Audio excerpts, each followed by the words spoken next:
The Motorsport UK Wera Tools British Kart Championship heads north of the border this weekend for the first of two back-to-back events at the Summerley Raceway in Larkhall, where one of the tightest and most technical circuits on the calendar awaits the Waterswift, X30, Honda and Bambino contenders.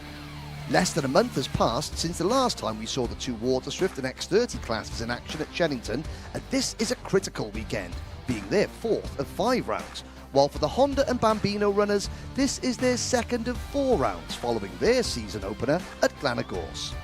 Starting with the youngest members of the paddock in Bambino, and Harry Chapman arrives in Scotland as the driver to beat, but he was pushed all the way by Mason Hibbert and Rex Pooley in round 1, and he can expect the same again here.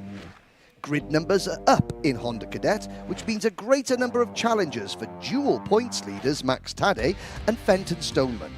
Stoneman may have won the opening final, but today's consistency at Glenagorse means the two cannot be separated in the points.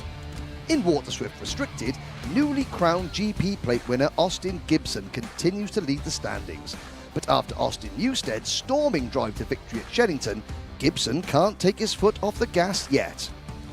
In the unrestricted Waterswift division, Jarlath Sayers' maiden final win last time out catapults him into 3rd place in the points table, but it's Jesse Phillips' combination of speed and consistency which is keeping him at the head of the standings by 27 points.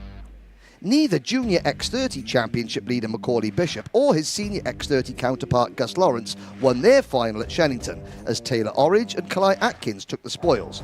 But such was their early season dominance that a successful sojourn to Scotland could see both drivers put the two X30 titles almost out of reach of their rivals with a round to spare. Larkhall has more twists and turns than virtually any other circuit we visit, and there are sure to be plenty of them for each driver this weekend, and you can follow all the action live on Motorsport UK TV, brought to you by Alpha Live. Hello ladies and gentlemen, and welcome to the Wera Tools British Kart Championships here at Larkhall for Event 6. My name is Magic Chimera and I'm joined as always by Henry Baudet. How are you today, Henry? Thank you, Magic. I'm doing very well. We're in not quite so sunny Scotland, but we're in dry Scotland. And what a day we have in store for you. Larkhall, the Summerley Raceway, one of the tightest, twistiest turns we visit here in the British Championship. 1,140 metres, but Magic, we fit a lot of real estate into those 1,140 metres. Absolutely, we've got 10 turns in the range of 14 feet. It was actually established in 1961, would you believe it? It's been here longer than me, and there's not many circuits that can say that. Ladies and gentlemen, the weather for today, as you can see, is consistently overcast, cloudy, but dry. Not quite what we experienced yesterday for the second set of heats. Things were a little bit mixed, weren't they? They definitely were. There was definitely some setup confusion out on the grid, so nobody really knew what to do, but they should take some comfort from that forecast. Yes, they will. Now, yesterday and on Friday, we put you to work, Magic, here on your debut in the commentary box. We've got not one, but we've got 2 Wera Tools Driver of the Day award winner. Now, cast your mind back to Glenagorse, the last round of the Bambino Championship, and it was Harry Chapman who was nominated and won the Wera Tools Driver of the Day. Hello ladies and gentlemen, I am here to present the Wera Tools Driver of the Day award to young Harry Chapman here, who put in an excellent performance at GYG. Harry, can you tell me a little bit about that weekend? So GYG is a very technical track, and one of my friends told me it's very hard to win on. And it was pretty hard to win, wasn't it? You crossed the line just 0.08 seconds in front of the second place driver. Did you test a lot beforehand? Did you have to practice a lot to achieve such a performance? Yes, I had to practice quite a lot of times around GYG. And for your great performance, you get to win an excellent set of Wera Tools. If we move over to mechanic/dad, how will these tools benefit young Harry? Well, me and Harry are going to share the tools, so I'm sure we're going to use them on the kart, on his bikes at home, in the garage. There's a lot of tools there, so we'll make good use of them. Excellent to hear. So if I just present this to Harry, there you go. And the tools to Dad here. Harry, who do you want to thank? All my sponsors, my family, and Tim Norego. Great here, absolutely fantastic. Well, that was from the Glanagorse events, the first of the two Glanagorse events. But at Shellington, last time out, it was Junior X30 driver Morgan Moore who was nominated and won the Driver of the Day vote. And on Friday, he caught up with Magic as well. Hello, ladies and gentlemen. I'm here to present the Wera Tools Driver of the Day award for a superb performance at Shellington. With me is Morgan Moore, who put in a fantastic drive in the final to climb from 16th position to 5th place. You really had some great speed that weekend, actually. How did that come about? We're putting in a lot of work lately, so it's been paying off. But yeah, just setup was nailed in the final, so really happy about that. That was actually your first top 5 position this year in Junior X30. How are you looking to build on that? Just keep moving forward and keep progressing as much as we can. So you've been awarded this superb set of tools, and we've got here Dad and mechanic Joey. How is this going to benefit? Oh, I can't wait to get my hands on these Wera tools. There's one of the guys in the tent actually uses them, and I'm always going to overtake them off, and they're top class. Looking forward to it big time. So if I just present this award to you, Morgan, and the set of tools to your dad. And finally, Morgan, if you can tell us who you'd like to thank. I'd just like to thank Moose from Premium Karting, Pat also for coaching, and my parents for support, and Motorsport UK for nominating me, and also Wera Tools. Absolutely great to hear.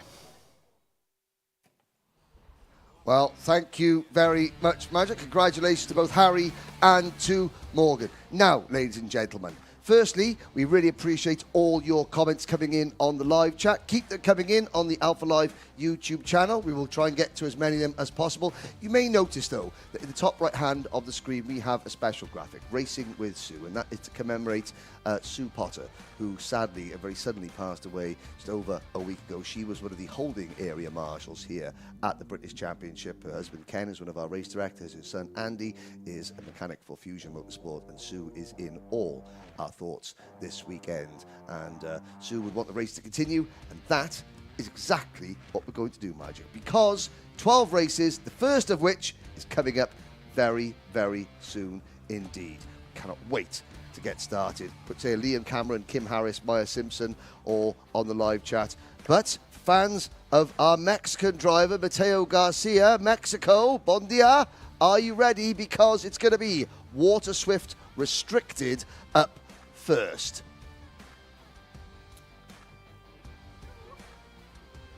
So, Magic, before we get started with today's racing, the adrenaline's flowing in the commentary box here, but we're going to have our first race of the day. Looking forward to it? Absolutely. Right, without further ado, let's get going. Race number 1 of the day, pre-final for Water Restricted.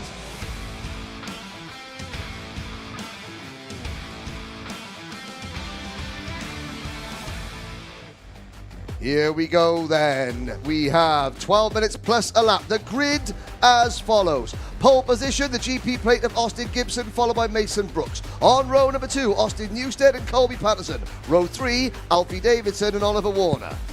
Row 4 is followed by Ronnie Carter and Christian Kobe. Row 5, Harry Williams and Charlie Clough. And row 6, Josh Cormack and George House. Row number 7, Joshua Cook and Mexico's Mateo Garcia. Henry Clark and China's Linkan Li go from row number 8. Row number 9, Daniel Ferguson and Frederick Wood. And rounding out our grid is Jonty Restrick. So 19 drivers, 12 minutes plus 1 lap. Very quickly, yesterday we had Colby Patterson win the opening race from Mason Brooks and Austin Gibson. Gibson then won race number 2 from Austin Newstead with Brooks in 3rd. Good luck to all the drivers. Hello to everybody on the live chat. Gillian Bennett wishing Aaron Richardson a good luck. He'll be going out in the unrestricted class. But Magic, you've raced round here many, many times. In the few seconds we've got, what's going through the driver's mind right now? This next corner is absolutely critical for their start. They are concentrating so hard, but we're about to get going. Here we go.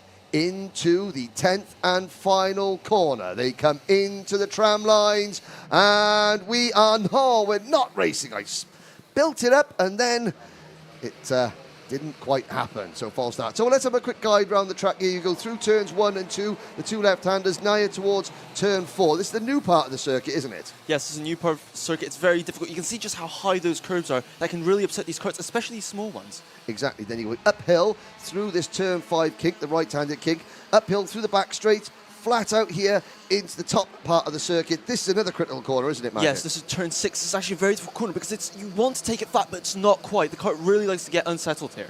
Now into turn number 7, the back-to-back hairpins. You've got the left-hand hairpin, turn number 7 there. We've seen a lot of incidents go on at that corner, and then the final run through the final couple of corners. Yes, so these are the very critical overtaking spots. This is really where I expect all the action to occur today. Okay, here we go then. So left-hand side, you've got a pole position. The Oliver Rowland Motorsport, GP plate of Austin Gibson. For Fusion Motorsport, Mason Brooks on the outside of row number 1. Then it is Austin Newstead and Colby Patterson on row number 2. Alfie Davidson and Oliver Warner, row 3. Carter and Kobe, row 4.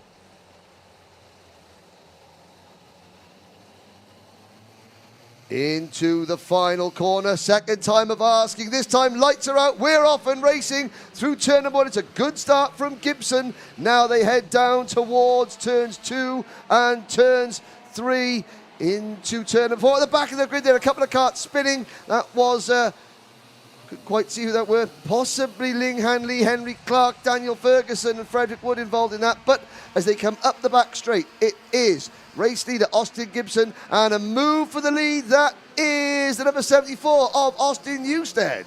Yes, Austin Newstead, very good move, as you can see there. Oh, but is he coming back at him? Oh, no, just hold on. Look at how close it is.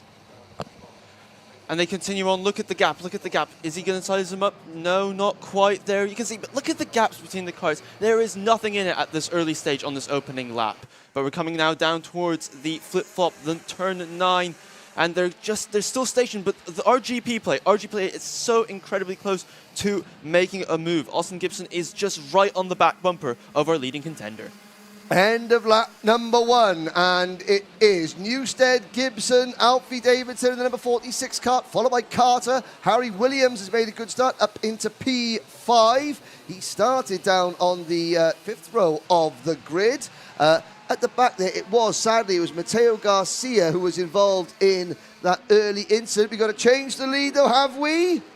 Yes, that was a lovely slipstream move there. Really, it wasn't too difficult, but you can see that they're right so close. The top 3 are now all bunched up as we head into the very, very tight hairpin. We come out of it, going back towards turn 8 now. Again, this is actually quite an undulating corner. You can't actually see it from the camera, but this is such a steep uphill climb. It's so critical to have a good exit. One thing that the cameras are showing is the amount of bumps on this circuit. They say some of this tarmac, some of the older tarmac has been here for 30, 40 years. And we have got across the line to complete lap number 3. That is Gibson, Newstead, Davidson. The top 6 are breaking clear with Carter, Harry Williams, and Christian Kobe is next up, followed by Mason Brooks, Oliver Warner, Charlie Clough, followed by Patterson, Cormac, Clark, Cook, House, Ferguson, Lee, Wood, Restrick and Garcia.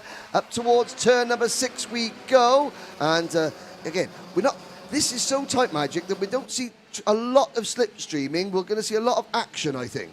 Yes, you've also got to remember that these karts, they really struggle to pull away. That's why they're all keeping together, not battling. That's very important at this early stage of the race. They don't want to drag too many karts into this battle. They want to work together, break away, and then sort it out amongst themselves later on. Yeah, so into the flip-flop section now into turn number 10. The two Fusion drivers, Davidson and Carter, running in 3rd and 4th, looking to capitalise on the fact that Gibson and Newstead have been a bit feisty in the early stage of this race. Quick check on the live chat. Stephen Allison saying good luck to Ronnie Carter. Yeah, where are you watching from? Let us know where you're watching from and who you're supporting. The 3 leaders, and it is now a triplicate at the front as Newstead, all black kart, that BMR restart machine. No graphics kit on the kart. I think Austin's had a bit of a growth spurt. And again, the graphics kits, they can weigh about 500 grams, and you know that's a lot of weight in these karts. So you can see the battle going on behind. That looks like the George Gibbons Motorsport graphics kit. on the number 23 kart of Oliver Warner, being chased along by the number 44 of Harry Williams. And again, coming off turn number 8 there, you can see the bumps there now through the flip-flop section under cloudy skies here, 20 miles south of Glasgow, thereabouts in Lanarkshire, Scotland. And it is still Gibson with the race lead. It definitely is. I mean, our pack's starting to spread out a little bit. I mean, definitely not for our leaders. Austin Gibson has the smallest of margins. I mean, you couldn't even throw a blanket over the top, too. And actually, our third place man, Alfie Davidson, who has actually set the fast lap of the race. But here's a move. He's lining him up, going into turn 6, and he's through. Lovely job, textbook. No contact. Good to see. And we will be now moving swiftly on to corner number 7. Tight hairpin, as we can see. Actually, it's quite interesting, but Austin Houston's starting to pull a little bit of a gap now. Or he was momentarily, at least. Momentarily, yes. As you know, things can change very, very quickly in karting. The top 3 being chased. Carter, just over a second, under a second back, and he's got the Irishman, Christian Colby, trying to work with him again. You'll see different teams, but they're working together, you know, so cooperation and competition. Anthony Jordan calls them frenemies, friendly enemies for the time being. But again, if Carter and Colby can continue to work together, then they will be able to close in on the top 3. Corner after corner coming very, very quickly indeed. And here comes Gibson to the inside. Another textbook move now. Can Newstead fight back going into turn number 7, or will he be content to sit and wait? With 6.5 minutes to go, Magic, I think that the wise move would be to sit and wait. That's definitely what I would do, as we all know that racing drivers being racing drivers, they just want to slug it out, fight it out. But time will tell. In exactly 6 minutes and 20 seconds, roughly, it will tell. As we have our third place man, Alfie Davidson, who has set the fastest lap, as I suspect due to our squabbles between our front 2 competitors, has dropped away now slightly. The gap slightly opened up. But any mistake, oh, we've got somebody running wide. That was Ronnie Carter, 33, just getting ever so slightly wide on the exit of corner number 2. That fast left flick, as we know. But it's just calming down now. We can see we've got 5 minutes to go. I really don't know who is going to win this. Gibson and Newstead, they're so evenly matched, and there is no gap between them. This could really go either way. It could indeed. So, further back in the pack, Mason Brooks running in 6th position. There is the number 33 kart of Ronnie Carter. Following him at a distance is the 84 of Mason Brooks. Then it's Warner for that George Gibbons Motorsport team in kart number 23. Henry Clark is 8th. Colby Patterson has dropped to 9th. And again, Colby, a winner in the opening heat yesterday. And let's have a look there. Rodrigo Cabrera. Again, lots of people supporting Mateo Garcia. Mateo is picked up 3 positions after that spin on the opening lap. And he is up into 16th position as the 99 of Christian Colby working with Ronnie Carter. Is that, or is he? Yes, no, he's caught Alfie Davidson. So Colby has passed Carter and is now the ORM driver trying to push the Fusion man, Davidson, up towards the front. Looks like we have got potential side-by-side for the race lead. Is Newstead back in front? I think he is, you know. He has made that move stick. These guys, they have to be careful. I thought, you know, they were going to, you know, try and exchange, see who's faster in the opening laps, but they're constantly swapping position back and forth. The gap seems to be stable at the moment. They don't have too much pressure from the drivers in 3rd and 4th, but as we know, that can change, and we still have 4 minutes to go. Still got plenty of time to go. Newstead, 57.40 seconds. Lots of comments coming in. The Honda cadets will be out in a little while, and lots of family members sending their messages of support to the Honda cadet drivers. Ralphie Branscombe getting plenty of support. We'll try and mention those when the Hondas are out, but it's a head-to-head scrap now between Newstead and Gibson. In the championship, we have a situation where, where are we in the championship? Well, in the championship we are. So obviously we have Austin Gibson. He's currently our championship leader. Newstead is 3rd in the championship, and our drivers in 3rd and 4th occupy 8th and 10th. So they're having a very good run. Yes, indeed. And Newstead again started 12th, I believe, at Sheddington. Came through to take the victory. Now we look at the number 84 kart of Mason Brooks. So this is the battle for 5th and 6th. Carter in the 33. Brooks passing his teammate up the inside at turn number 10. And if Carter is strong enough, he can push Brooks now down through the down the hill. This is a downhill section into turn number 4. You can see the bright blue George Gibbons Motorsport kart of Oliver Warner running in 7th. And but the front there, that's Davidson and Kobe side by side for 3rd. Side by side, that's going to be a difficult move to get done. That track does narrow down. I'm not sure. Oh, and we've got a move. Is it? And he's through. Lovely job. Oh, it gives him a bit of a pat on the way through, and he's slightly sideways. No, Kobe can't come back at him. Will there be a bit of a defense? No, wise to it. Decides he has to take the racing line. You can see, oh, that was a bit of tit for tat there, I think. Yeah, that was a bit of defense, but look how much that has cost them both. Here comes Brooks to the inside of Kobe now. That one defensive move critically has cost them both time and ends up costing Christian Kobe a position. He is now the Oliver Rowland Motorsport meet in the Fusion triple-decker sandwich as they cross the line to start another lap going in to turns 1 and 2, changed again. Yep, David's just lost 3 positions in the space of 2 corners. I think he's really struggling. He's got a lot of understeer when he's entering corners. He's really fighting with the car. I think maybe a setup, maybe tyre pressures, but he's not running that strongly towards the end of this race. No, it could be 12 minutes, but up at the front, this battle is now happening 3.5 seconds behind the Gibson-Newstead duo at the front. You can see them just flashing through the top of your shot there, and they slow each other down because Oliver Warner has now joined the party. So this is 3rd, 4th, 5th, 6th, and 7th.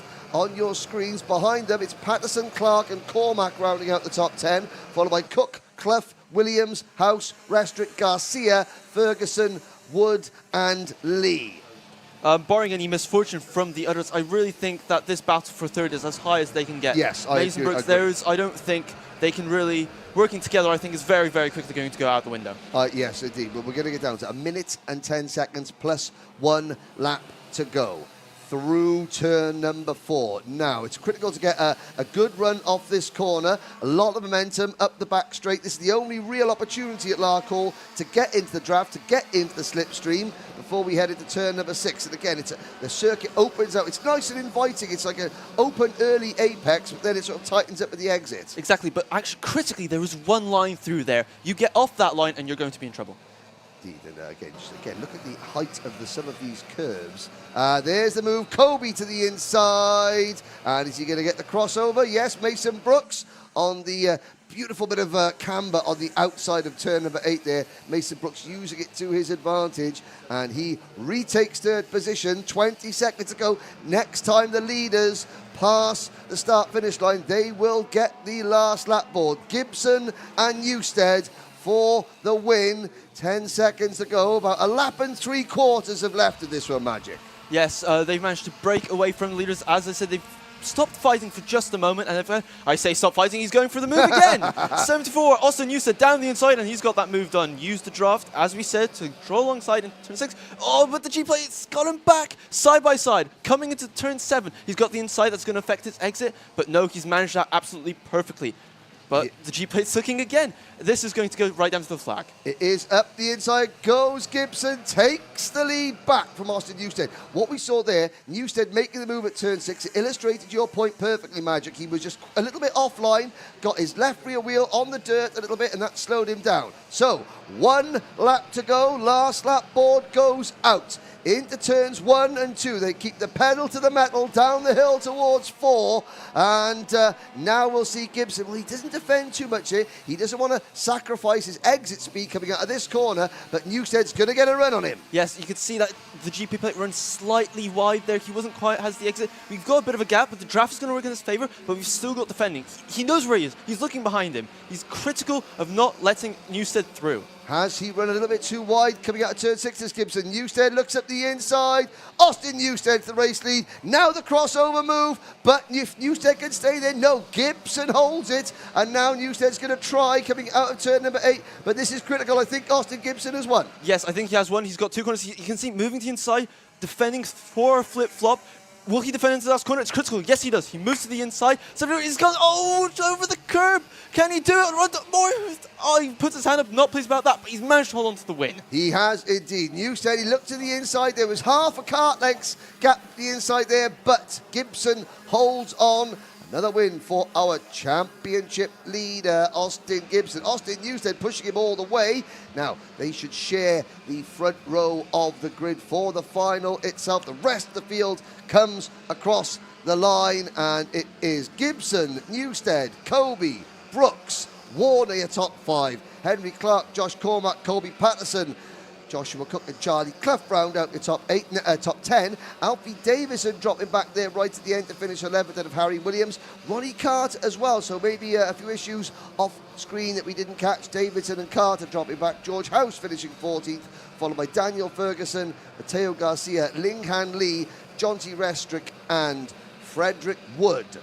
But that's not too bad. There is a look at the paddock. The next race up will be race 13 for the unrestricted water swift classes. But Magic, not a bad start to the day. That was thoroughly exciting. That last lap, really, I didn't know who was going to win it. We had defending, we didn't have defending, which I didn't expect on the last lap, but it was a very interesting conclusion to the race. Some interesting battles up and down the field, perfectly demonstrating the twists and turns of this track.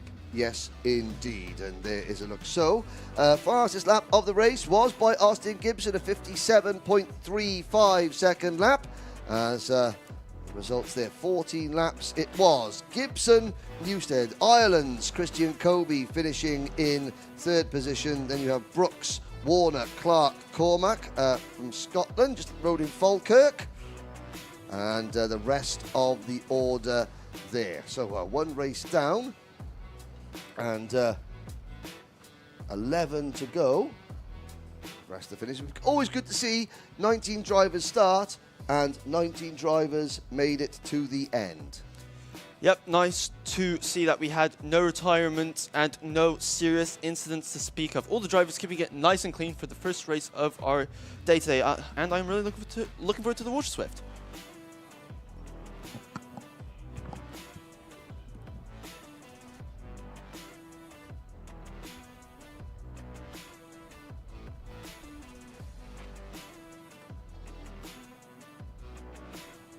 So there's a look at the outside of the final corner, and the next race up will be the unrestricted Water Swift class. A quick hello on to everyone on the live chat. Susan Woodward, good luck today. Ethan Woodward, love from Nan. Hello, Nan. Cheering on Ethan Woodward. Hayden Gilbert saying come on to Nat and Bob. I think that's going to be Nat Johnston. Then we've got well done to both Austins in qualifying. Great race, so exciting. Yes, it was. Both Austin Newstead and Austin Gibson, says Derek Clements. Of course, Gillian Bennett. Good luck to Aaron Richardson. Love all the family. And yes, Liam Cameron, thanks for watching. You're tuning in. Local driver, local spectator here in Scotland.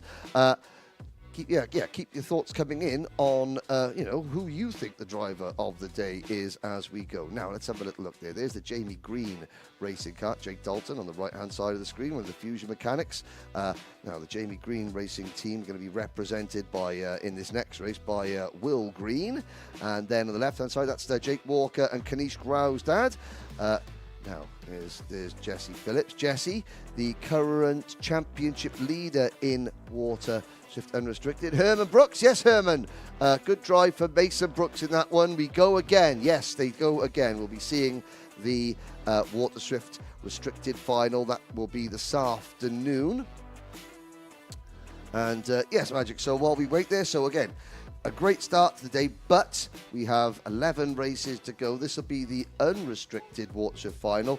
Now, you've been a driver in this championship for many years. A little bit of insight into the key to getting around here successfully.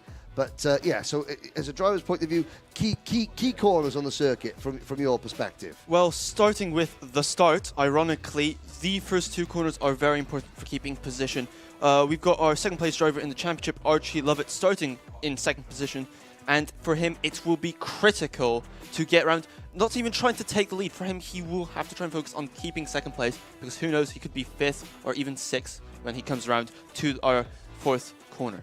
Now, there are going to be 21 Water Swift unrestricted drivers on this next grid. You can see now, critically though, starting at the back will be last time out's winner, Jarlath Sayer, in the number 49 kart. Now, a terrible day yesterday, qualified at the back of the grid, and a 20th and a 19th place finish. So Jarlath in kart number 49. He's there on the right-hand side of your screen. Very briefly, watch for Jarlath to be moving forward in a hurry. And yeah, so again, once again, thank you very much for all your comments coming in on the live chat. Yes, where's Anthony Jordan? Anthony Jordan is elsewhere this weekend. He's at TCR touring car duty. Apparently it's the future, but no, this is the future. Karting is the future. Magic, you've been in the paddock as a driver for many years. Now you're in the paddock as part of the media. What are your thoughts on how we operate here? It's a lot different behind the scenes, isn't it?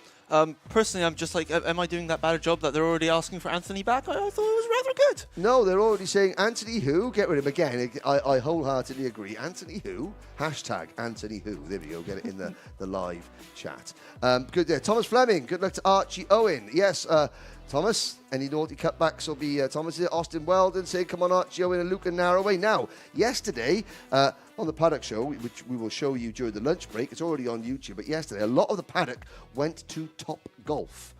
Why they would go to Top Golf, I don't know. This is a kart track meeting, but they went to golf. And apparently, there was a bit of a competition between some of the drivers as to who had the fastest swing. I don't think that's how golf is judged, generally. Well, no, this is why they're kart racers, not golfers. But Lewis Bird, apparently, 125 miles an hour. The last time a bird travelled that fast, it had Wile E. Coyote chasing after it. But Lewis Bird is the king golfer of the paddock. Yes, Mr. Ewell and Mr. Owen, yes, they had a bit of an incident in one of the Water Swift Unrestricted Heat. Both drivers are okay. I'm trying to think who that was. Yeah, Max Ewell decided to get out of his kart while it was still moving, which is never a good idea. But he's absolutely fine. Archie Owen likewise. Absolutely there. Thomas Fleming is on the case, looking for any naughty cutbacks. Let us know, Thomas. Great to have you on board. Leanne Stokes, as usual. Hello, Leanne. Come on to her driver, and we'll see what happens there. So, yes, Remy Gilbert, a big hello to one of an e-sport. You're a youth, Magic. I am a singular youth, yes. A singular youth. Esports, Remy Gilbert, as a good esports driver. That's a computer game, yes? That is some form of computer game, esports. I mean, it could be football. It's just general sports. It could be anything. Now, here we go. So there is a football match going on. You can record the football match, watch it after this. But yes, there is the Women's World Cup, and there are a lot of people here in the paddock who are cheering on the Lionesses. Football, that's the one where they kick the ball around. Ball. And I've got to say, the proud Welshman, I would say, come on the Lionesses. There we go. You've said it. You can capture that. That is me saying good luck to England in the World Cup final, which is happening a little bit later on. There we go. So, Water Swift Unrestricted. Again, Jesse Phillips, Archie Lover on the front row of the grid, Will Green and Aaron Richardson on row number 2. It's race 2 of the day. It's coming right up.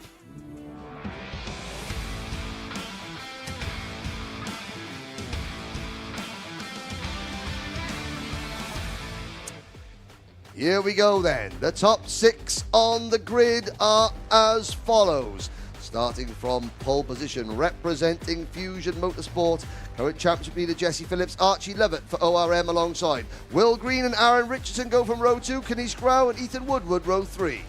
That is followed by George Edgar and Teddy J. Porter, Blair Smith, Nat Johnstone, Luca Narrowway and Max Endicott. Great day yesterday for Narrowway. Night Measures and Archie Owen start on row number 7, followed by Aryan Nayar. James Logan, newcomer to the championship from Ireland, Sukmani Kira and Max Ewell. And that's followed by Harley Musk, Jensen Akram and Jarlath Sayer. Yes, watch for Sayer at the back of the grid. He is placed 3rd place in the championship currently, so he will definitely be wanting to make some progress forward, especially in the pre-final, before the final, because leaving it all for the final will definitely be too late. He needs to make some solid, consistent progress to get up the grid. Yes, indeed. Max Ewell. Has Max Ewell not gone out on our timing screens? It says that maybe he is minus a transponder. Well, we'll have to catch up with that, we'll see if if it's a transponder issue. We're looking just to see if we could see the number 75 Kart, and I can't. So the Optimum Performance number 75 may not be out there. We might be down to 20 drivers. Yesterday, again, Phillips dominant, perfect weekend so far. 2 wins and pole position. Can he maintain that? Archie Lovett starting alongside would very much like to change that statistic. Yes, but we're getting ready for the start. Look at how slow they are. It's just so annoying for the drivers. They just want to go out and just drive, but this is the slowest moment of the race for them. No, the butterflies are in. The butterflies in. So, Magic, they come out of the final corner into the tram lines, bring them to the start. We're getting ready for a start, and it's a dreadful start for our second place man. Just as I mentioned that he's do exactly that. He's got to avoid to do that, and he's dropped way past the field. But Jesse Phillips is leading. They've got about 3-4 kart lengths. 3-4 kart lengths to the lead. Up to second position comes Will Green out of turn number 4. Up the back straight. ORM drivers running in third and fourth. Lovett again. Just didn't get that drop, but again, you're on the outside line. Lovett in the number 88 kart. He is down in about, I think that's 4th place. Everyone else cleanly through turn number 6 and up towards side-by-side action for P2, and look at that, the advantage that has given Phillips. That was the 2 RM drivers. That was the number 22 of Kanish Grau, and Lovett getting squeezed wide again. It's not been a great start, but Kanish Grau takes over P2 and sets off after race leader Jesse Phillips, and Lovett on the grass. It's been a terrible opening lap for number 88 Archie Lovett. Yep, just tumbling down the order. Exactly, that's what our second place driver in the championship wanted to avoid. Down in 9th place now, and really that gap to our first place driver will simply just grow. So what Archie Lovett now needs, he needs plenty of assistance from his teammate Kanish Grau. He'll want Kanish Grau to get up there and start hassling and slowing Jesse Phillips down. The gap at the moment is 1.06 seconds at the end of the opening lap, and he's got a whole phalanx of fusion drivers with the number 25 Toby George motorsport car of Scotland's Blair Smith. Now, there are 2 Blair Smiths racing today. Blair Smith, who's our regular championship contender, and in Honda Cadet, we've got another Blair Smith who is a local here to Larkhall. Here we go, through the flip-flop section down towards turn 8, and that is a move from number 80, Max Endicott, up into what I believe is 6th position at the expense of Ethan Woodward. Yes, that was just a textbook move, just got it nice and stopped on the brakes. Really nothing more to say, didn't get up on the curb, nothing messy like that, just nice and controlled overtake, which is what you need to cleanly move up the field here at Larkhall. Now, Archie Lovett is down to 9th position. He is at the tail end of this loop. There he is. So as they come through turn number 6, Lovett in that usual bright livery, that yellow, that luminous yellow, blue and white liveried Oliver Rowland motorsport car, as Endicott dives at the inside and pushes Ethan Woodward down a couple of positions, taking advantage of the situation. Will Green, the Jamie Green Racing number 54. Green again, who hasn't had the best start. Now Lovett starting to pick his way forward, passing Endicott. Now, again, after a bad start, Magic, as a driver, you need to sort of quickly shrug that off and just get back into your rhythm and focus. You can't think about it or fret about it. It's happened, and all you've got to do is get on with it and move forward. The 2 words you must remember is remain calm. Panicking will only make the situation worse, and you'll fall, and it will just be a snowstorm. It'll just build and build and build until you'll see yourself in 21st. Yes. So, but he's remained calm. He's starting to move his way back up. Damage limitation, that's what he's focusing on now. Yeah, indeed. And there is the number 25 of Blair Smith, the Toby George motorsport team. In his wheel tracks, the number 16 kart of Fusion's Aaron Richardson. They head out of turn number 7, up the hill now towards turn number 8. Up at the front, Kanish Grau has whittled Jesse Phillips' lead down from 1.06 seconds to that gap there. That's 0.3 of a second. That's about 3 kart lengths. And Sukmani Kira getting a warning flag. She is down in 17th position. All 20 starters still racing. Jensen Ackerman has had an off-track excursion. As we can see, I'm watching this gap evaporate before my very eyes. I didn't really expect this to be such a difference, but it's hardly surprising. On that last lap, they were 4/10 faster than our leading driver, so that gap is coming down rapidly. And there's your first lead change. By the way, good evening, Michael Burke in Bathurst, Australia. Has he been up watching the supercars at Tailem Bend this week? The supercars at Tailem Bend this weekend. Not long home from Dubbo Kart Club. Oh, Dubbo Kart Club, great stuff there. Now, Kanish Grau. If you're Archie Lovett, you want Kanish Grau to start defending, even though we've got 7.5 minutes to go, because Archie Lovett is still only 8. The gap 3 seconds between Kanish Grau and Lovett. There goes Lovett. Oh no, Luca Narroway for the Croc promotion team. Luca had such a great day yesterday, probably one of the best he's had in the British Championship. He was starting up on the 6th row of the grid, and he now falls back to 20th. I hope that he is still in the race, but Phillips is chasing Rao, but not trying to come straight back at him, is he? No.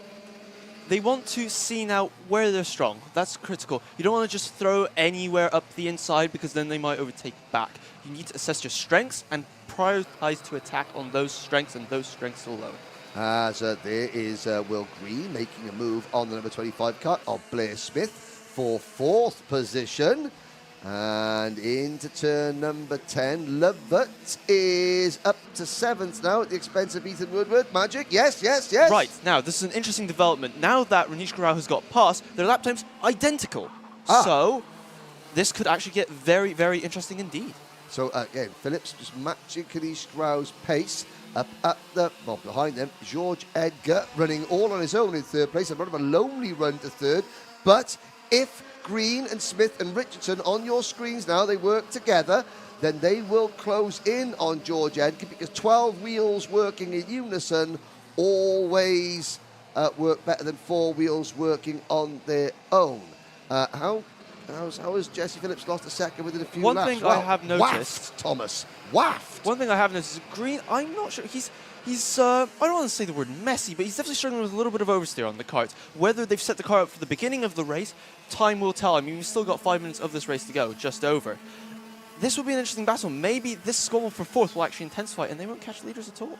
Yes, well, let's see what happens. But what Jesse Phillips is doing, Jesse Phillips is ensuring that none of the chasing drivers get close enough to put him under pressure. He doesn't want to be in a situation where he has to worry about defending as well as attacking. There he is. He looks over his shoulder just to make sure he knows he's got a gap. So he can set Kanish Grau up for a move. He can move offline and maybe take a very wide entrance into one of the corners without risk of getting passed from behind. Archie Lovett getting a warning, so Archie obviously having to get a little bit aggressive with a little bit aggressive with some of the drivers he's trying to pass as he makes his way back up the order, and that has incurred the wrath of the race directors, not for a penalty, just for a warning. So bit of a tut. Let's not do that. Yes, that's just there. We are watching you, Mr. Lovett. There, just keep it nice and clean. This is lap number 9, 4.5 minutes to go. Option for hards, and Rao went on mediums. No, sorry, it's 1 compound of tyres only. So in karting, you get 1 set of slick tyres for the entire weekend. And you obviously have to take care of them as best you can. Not every circuit is as, tyre degradation here at Larkhall, is it much of an issue, Magic? Is it one of the more abrasive circuits we visit? I wouldn't say so. I think setup is much more critical here than tyre wear. I mean, a driver who looks after the tyres will have an advantage wherever they go. But that isn't, I would say, a particular issue here. Yes, this is not Glenagorse type abrasive. Let's just say that. So, Rao and Phillips separated by less than 0.2 of a second. A 1.5 second gap back to this battle on screen for 3rd position. Edgar coming under pressure from the Jamie Green Racing number 54 of Will Green.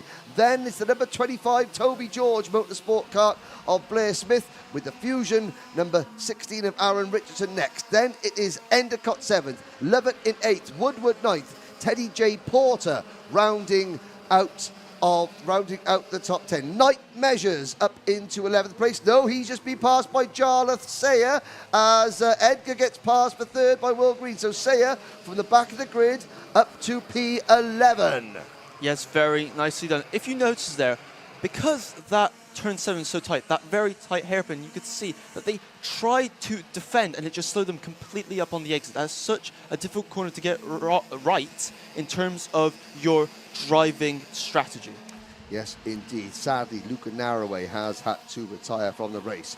Jensen Ackerman down in 19th place, James Logan 18th, Ian Nair 17th, Harley Muskin 16th, Sukmani Kira 15th, Archie Owen 14th, Nat Johnson 13th, and then the top 12, which we have just gone through. Oh, and it's very close. Rao and Phillips chopping and changing. Now, what's the gap?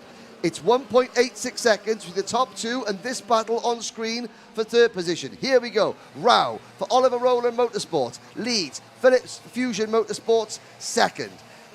But they're starting to battle. You'll see Kanish Grau getting a little bit more defensive. When will Kanish start looking over his shoulder? Phillips still knows he's got plenty of clear real estate behind him. Around turn number 10, on to another lap. They start lap number 12, 90 seconds, plus 1 lap to go. Now, Green, Edgar and Smith, they'll start working together now. They'll see the gap is sort of, well, it goes out by 1/10 of a second, but they'll know that we're close enough here. They're still close enough to have an impact when Rao and Phillips start battling, because as we saw in the first race, Magic, even one defensive manoeuvre can cost you an awful lot of time here at Larkhall, just because of the twisty nature of the circuit. Yes, I mean, that is here particularly because of the tightness of the corners. Your revs drop so much in the hairpins and what have you that a defensive move has to be very calculated. You don't want to defend in case you don't have to. That is how critical it is here. But the gap, I'm watching Jesse Phillips and I can't see it. Rao is pushing, I can see that. He's on the edge of the track everywhere, just using all of the curb, all of the time. But Phillips doesn't seem to have an advantage. I can't see a place on the track where they will be confident to make a move. It's almost like as though if Rao doesn't defend, Phillips hasn't quite got the pace to make a move without sort of Kanish helping him by driving defensively and moving off the optimum racing line. These three drivers working together, and you can see Edgar, that nose cone literally resting on the rear bumper of the number 54 Kart as we go through turn number 7. Rao under pressure, 2.17 seconds the gap. On the left-hand side of your screen, ladies and gentlemen, keep an eye on the scoring pylon. Now, we can see the gap is coming down. Is it coming down enough? You can see, I think there's a little bit of defending starting to go on between the... I mean, the timer has run down. If you're going to start defending, this is the time to start. last lap board goes out. Now we're going to see what Kanish is made of. He has been knocking on the door of a major win. It's only a pre-file, but it is a pre-final nonetheless. Kanish has been knocking on the door, and he's now checking over his shoulder. This is where Kanish will find out what he's made of, what's his metal, what's he been learning in the last 2 years this championship. Phillips, last year's IAME Cadet British champion, and Kanish defending. Phillips now will try the undercut coming off turn number 7. Look, he's going to tight. He's going to have the exit. No, he looks behind him. He checks. Now, he's going to defend. No, he looks. Look, he's in the middle of the track. Not the inside, just the middle of the track. Just Phillips going to try to get the cut back. He's there. He's there. He's going to come across. He's trying. Look, he's turning now. Jesse Phillips is going to have this. Jesse Phillips has the lead. Now, will Jesse Phillips defend? Kanish will try the undercut coming off the final corner. Look how much the rest of the field has closed in. But Jesse Phillips takes the win. Kanish Rao in second. Will Green finishes third. They closed in by 2 seconds on that last lap alone. Now, that'll be a mental note that the other drivers take. And we'll look at the rest of the running order very shortly. And Vishal Patel. Did Anthony Jordan get the sack? No, Anthony Jordan hasn't been the sack. My letters to the Motorsport UK haven't been read. No, Anthony is still somewhere else, and we're very lucky to have Magic with us. Will Murdoch, yes, Howling Mad Will Murdoch. Great to have you back on the live chat. Somebody, book it. Yes, invoking Rob Howden. You can book it. That's his call for making when people make a move. Now, let's have a look at the full list of finishers. Jesse Phillips, Kanish Grau, 800ths of a second separated them. Will Green, George Edgar and Blair Smith, your top 5. Aaron Richardson, Archie Lovett, Max Endicott, Ethan Woodward, and Jarla Sayer. Great drive from Jarla Sayer. What did you say at the start of the race, Magic? He's got to get half the job done now to give himself a chance, and he's done exactly that. He was listening to you, Magic. Archie Owen, Harley Musk, Teddy J. Porter and Knight Measures, your top 14. Sukmani, Kira, Aryan, Naya, Nat Johnson, James Logan, Jensen Ackerman, and sadly Luca Narroway failing to finish. Now, as over the course of the weekend, Magic, we put you to work here on your debut with the British Championship. You caught up with Honda Cadet driver not Jensen Stoneman, no, Fenton Stoneman. Get it right, Henry, or else you'll be for the sack. Hello everybody and welcome to the Wera Tools British Kart Championships. I'm joined by the current Honda Cadet GX220 leader, Fenton Stoneman. How are you? Good. So to kick things off, I'm right in saying it is only your second year of karting, is that right? Yeah, I done a bit of clubs at the year, at the start of the year, and then I just thought we should move on another level. So of course you've thrown yourself into the deep end, the British Kart Championships. It's quite a lot of pressure. How have you been coping with that so far? It was hard in some ways and it was easy in the other ways. At the start of the year I got the hang of it, and then I was like, I need to do something harder and challenge myself. Absolutely. You actually come from a bit of a racing family, don't you? Why don't you tell us a little about your racing heritage? So my half-brother is Dean Stoneman, and he made it to F2, and then he moved up and started to do F1, and then he just kind of stopped there. And of course it is the Zipkart team that you're running with. They're not here this weekend, but you have been running with them for the earlier round and the rest of the season. What kind of help have they given you to bring you up to this level? They've helped on kart setups and lines on the track. So you are joint leader of the championship. We still have multiple rounds left to go. What is your mindset for the rest of the season? Just stay focused and try and win.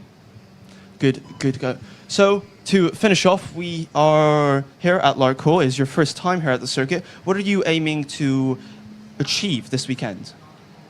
Just to stay calm and win. Good to hear. Well, thank you for coming on, taking the time to let me interview you, and good luck for the rest of the weekend. Thank you.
Welcome back, ladies and gentlemen. The next race, starting in a few minutes, is Honda Cadet GX200. Now, we're noticing, Magic, on the live chat, Honda Cadet are getting a lot of love. We've got Kim Harris supporting Ralphie Branscombe. We've got David Barrowman supporting Andy Sutherland. There are 13 drivers.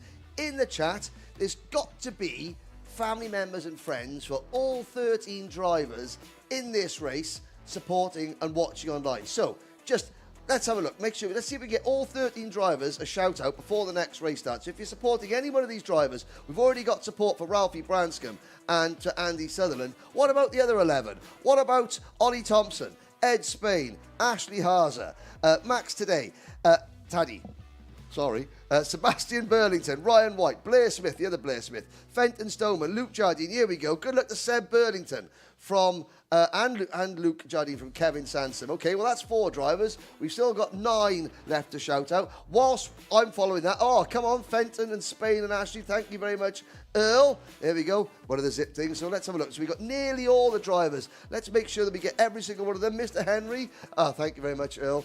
Is Mr. Henry racing? No, Mr. Henry's talking nonsense. But I tell you who's not going to talk nonsense, and that is my co-commentator, Magic Amira, because, Magic, Honda Cadet this year has changed. Tell the people why. Yes, so the ever-popular Honda Cadet Championship has had an overhaul this year with a considerable technical changes, actually. Yes. One of the changes that has been introduced is that after the first round, there are no new testing tyres. That keeps things fair and brings down the costs, inviting more people to compete.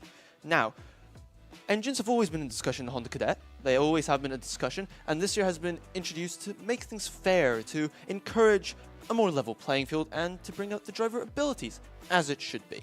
So, one of the things is that for the top 3 drivers who finish in the first round, pool engines come in, and obviously after this round, the top 3 will have pooled engines, top 3 in the championship. Moving swiftly on, the amount they can change, the setup is restricted. The entire engine is sealed, so no trickery or weird things going on. Chicanery? Yes, no.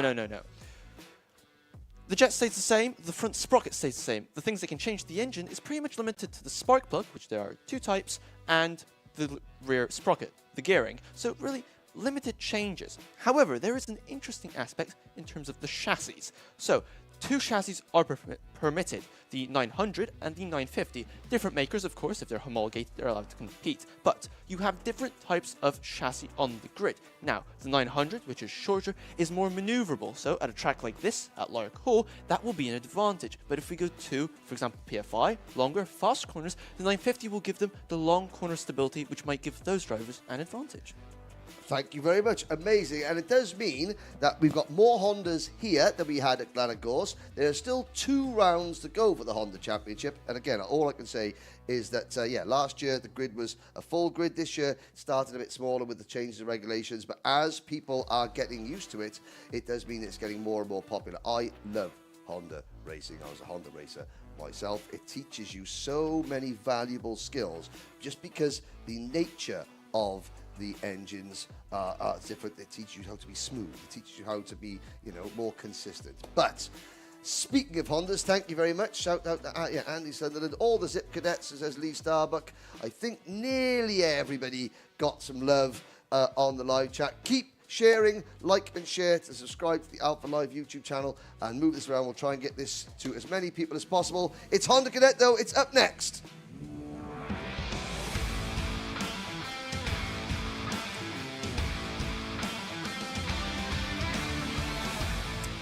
Now, the pre-final, a standing start, the only standing start we have here. Your starting lineup is as follows. Pole position, Ralphie Branscombe with Ollie Thompson, newcomer to the championship, Scottish driver, alongside him on row number 1. Ashley Hazer and Ed Spain go from row number 2. Andrew Sutherland and Max Taddy go from row number 3. Row 4 we have Ryan White and then Sebastian Burlington. Row 5 Blair Smith and Fenton Stoneman. And row 6 is Cian Sullivan and Luke Jardine. Henry Colborne rounds out the starting lineup. The championship couldn't be closer, could it, Magic? No, we have the joint leaders in this championship. One of them is Fenton Stoneman, as you know, and local boy Max Taddy. Yes, Fenton won the opening round, but Taddy's consistency. And neither, though, had a great run through the heats. The heat results yesterday. Pole position went to Ollie Thompson. Then it was Ryan White who took the opening heat win. Ralphie Branscombe took heat win number 2. Plenty of Scottish interest in this race. Ollie Thompson, Andrew Sutherland, Max Taddy, Ryan White and Blair Smith. So local knowledge coming to the fore here. So a standing start. You can see the 96 of Branscombe, the 18 of Thompson, the 17 of Haase and the 72 of Spain. Lights are out. We're off and racing from the inside row. Ralphie Branscombe gets a good jump and up into P2. Ashley Haase squeezes Ollie Thompson back to third, but it's a good clean start. Now down towards turn number 4 and already Thompson trying to come back at Haase. Yeah, just slammed the door in his face. No way, he says, I am keeping this position. But Ralphie Branscombe getting quite a good lead there to kick off. But this is Honda Cadet, that never stays. Yep, there's another move up the inside going into turn number 6. Ollie Thompson retakes second place from Ashley Haase, but Ralphie Branscombe trying to squeeze away. Now again, this is where you've got to be so careful in Honda Cadet because of the torque rev, the torque of the engines. You know, if you mess up going into a corner, it just takes that little bit of extra time to bring yourself back up to speed under power coming out of the corner, which is where smoothness, consistency needs to come in. Oh, and somebody exiting stage right there. That's the number 26. That's Cian Sullivan, who gets back into the race, but now Cian drops the back of the pack. Lap number 2, and it's Branscombe still leading. He does lead, and I'm surprised at the gap. I'm going to be honest. This is quite a large gap, especially for Honda Cadet. The guys at the back, because of the way Honda Cadet works and the power bands and what have you, they cannot squabble. They need to close down leader. You know, we've got, you know, 5th, 6th, 7th. You know, they're not terribly far away, but no. They cannot battle for position. Yeah, no, exactly. We saw that one battle between Thompson and Haase, and it did give Branscombe a chance to escape. However, now they've sorted themselves out. They're reeling in the race leader. And it's not just Thompson and Haase. They're bringing Ed Spain, Ryan White, Mr. Sutherland, Fenton Stoneman, Max Taddy and Seb Burlington with him, with Blair Smith at the back of this group. So 10 drivers all in a row as they start lap number 3 with Ollie Thompson in second, setting a new fastest lap down towards turn number 4. This is an interesting turn of events. Our joint championship leaders are down in 7th and 8th. So in terms of championship points, that's going to be interesting for them to sort out amongst themselves. Yes, and it is giving the likes of Branson, Haase, Spain and White a chance to close in, with Andy Sutherland in 6th position. And you're looking at the champion there. We've got a change for the lead. Ollie Thompson takes it, and Ashley Haase following him through, but Haase's now on the outside line, and he has to give best to Branscombe. Yes, as we said, that's another tight corner. You know, that uphill climb to turn 8. Constantine is up. Really, you know, after you, that is the approach they have to take, especially when you've still got 9 minutes left on the clock. Exactly, and so as they cross the line to complete lap number 3, it is now Max Taddy in what is 7th position, new fastest lap of the race, 58.39 sessions. Again, you've got Birrell Arts, you've got Zips, you've got Project Ones out there, you've got a couple of Synergies, you've got a Zenon. So 13 drivers and about 6 or 7 different chassis manufacturers, which is really good to see. Yeah, it is great to see. A couple of interesting notes about, for example, one of our joint championship leaders, Fenton Stoneman. This is only his 2nd year of racing, would you believe, and he's never been to Larkhall before. I know. Well, it doesn't show too much, but again, this is a very, very technical track, and of course, you know, not everybody comes to Larkhall every weekend on their off weekends to do some testing, which is why you're seeing so many sort of Scottish drivers, so many local drivers featuring so strongly, including Ollie Thompson, who continues to lead. We had a brief 3-wide escapade going into turn number 7, but they've sorted themselves out, and it is Thompson, Branscombe, White, Taddy, Haase, Spain, Sutherland, Stoneman, Burlington, Smith, So the top 10 covered by less than 3 seconds, with Henry Colborne, Luke Jardine and Cian Sullivan still trying to recover from that opening lap excursion in 13th position. Don't take your eyes off this one though, folks. And it's a move for second place. Through goes Ryan White. Again, as I said, he gives him a bit of a hand gesture. Work with me, not against me, mate. Yeah, but always do that. Why do that? So you see the driver say, no, now follow me. But the driver that's done the overtaking manoeuvre, and there goes Ryan White, new leader, Ryan White. But now he says, okay, now you follow me. Ollie Thompson's thinking, well, why wouldn't you follow me? Why weren't you following me? You know. Ollie Thompson actually gave him a bit of a signal back. They're giving full-on hand gestures here. Yeah. I'm surprised. Yes, but you do. As a driver, you do converse with your rivals mid-race, don't you? Yes, I mean, some are pretty negative conversations, that must be said, but in general, pretty positive.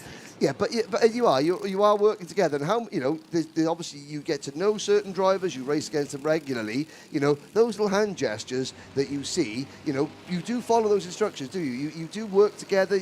It's not something that is pre-planned. It's something that the race pans out a certain way, so you think, okay, we know we're going to work together. Yeah, but it's also, there's a mental aspect to this. On the surface level of this, it's like, okay, you've passed a driver, you want them to work with you. But also, if you've just passed somebody, even if you're not faster, you don't want them to overtake you again. No, of course not. Of course not. You're both losing ground. Side by side for the race lead, White and Thompson. And I've got to say, the number 47, that Project 1 kart of Ryan White, and then the number 18 machine, which is another Project 1 chassis, I believe, but with a different graphics kit on it. It is working well. That's an old Callum Hargrave driver development graphics kit, by the looks of it. Yes, Callum Hargrave, the driver CHDD, not running in this championship this year. They're still running, I think, down at the Bayford Meadows circuit, is where Callum earns his crust. But what are the chassis, the graphics kit? Possibly an ex-Owen Neve kart, maybe. We'll find out later on.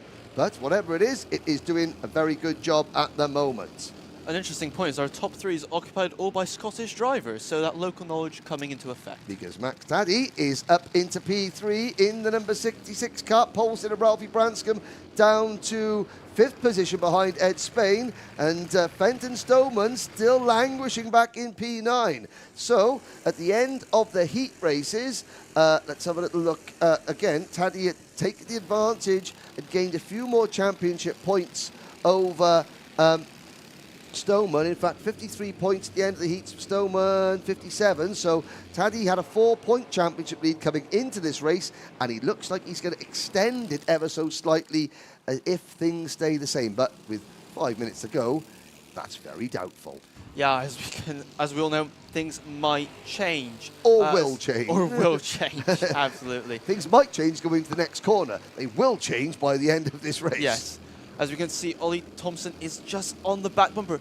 Working together, we've still got 4.5 minutes. I cannot stress this enough. In Honda Cadet, it is so important to work together. You do not want to slow yourself up because you will just be attacked by the marauding pack. Yes, and I haven't used my Pink Floyd, The Distant Sound of Thunder quote this year very much because we've only had Hondas with us once, but now we can. The rumble in the Scottish jungle, that 4-stroke rumble, is on as they complete lap number 8. And Ryan White sets a new fastest lap. That's interesting, Magic, because it's not often that you get the race leader, who of course is breaking the air for everybody else, setting the fast lap. That's a worrying thing for everybody else. The race leader can actually go quicker than everybody else, even without the aid of a slipstream. It is actually deeply impressive. I don't see it at all in Hondas, but we've got a move now coming up to the very fast turn 6, number 49 through, and just to squeeze through into the bargain, the 25 goes through as well. That's Andy Sutherland. That will keep Alan Sutherland happy on the live chat as Andy moves into 7th position at the expense of the expense of Ashley Haase. Sebastian Burlington taking advantage as well, and we've still got 9 drivers separated by 4.3 seconds with 3 minutes to go, but White is beginning to stretch the field out now. Yes, Max Talia has just set the fastest lap of the race, around in the region of 0.3 faster than our current leaders. Just under 3 minutes left to go on the clock. This could get close. It will indeed. So, there you go. There's Taddy in third position, closing in. Ed Spain in fourth, looks over his shoulder, side by side between Burlington and Sutherland. And I think Burlington might have just got that one, or was that? Yeah, that was Burlington staying in sixth position. 3 wide, and again now Ryan White looks over his shoulder. He knows he's got company, and the key gap is between these 3 as Max Taddy looks to the inside for second. The key gap between these 3 and then the Zip driver, number 72, Ed Spain. That's 2 seconds. We saw in the previous race 2 seconds can go to no seconds in the space of 1 lap. We've still got 2 minutes to go, so don't count Ed Spain out yet. Absolutely. Oh, And the 80 goes Tom's off. way. Looks like an entry in the Grand National, doesn't it? Was, up into the yeah, air. he was diving over Beecher's Brook there, but he gets back on all 4 wheels and continues. As you can see, these drivers are really pushing. Ryan White especially, I am seeing him use every centimetre and inch of the racetrack. He is absolutely pushing that kart to the max. Yeah, Ryan was raced in the championship as a Bambino several years ago, and now is back as a Honda driver this year into turn number 7. 90 seconds plus a lap on the race clock. That moment was very spectacular from Ollie Thompson. It's cost him an awful lot of ground, though. Yeah, as we know, probably got some dirt on the tyres as well, which will be helping his traction. No, and this happens, you know, it's a pre-final, it's not the final, you know, they want to get the best grid position, but when it's so close, every inch matters, just a slight, tiniest of mistakes, and, well, you're going to go off grass cutting. Yeah, it is indeed. They're interested spectators looking on, and Taddy has caught Ryan White. 1 minute to go. They will get back to the line before the clock strikes 0, so there'll be 2 laps remaining after this one. When does Max Taddy pull the plug? When does he start making his move?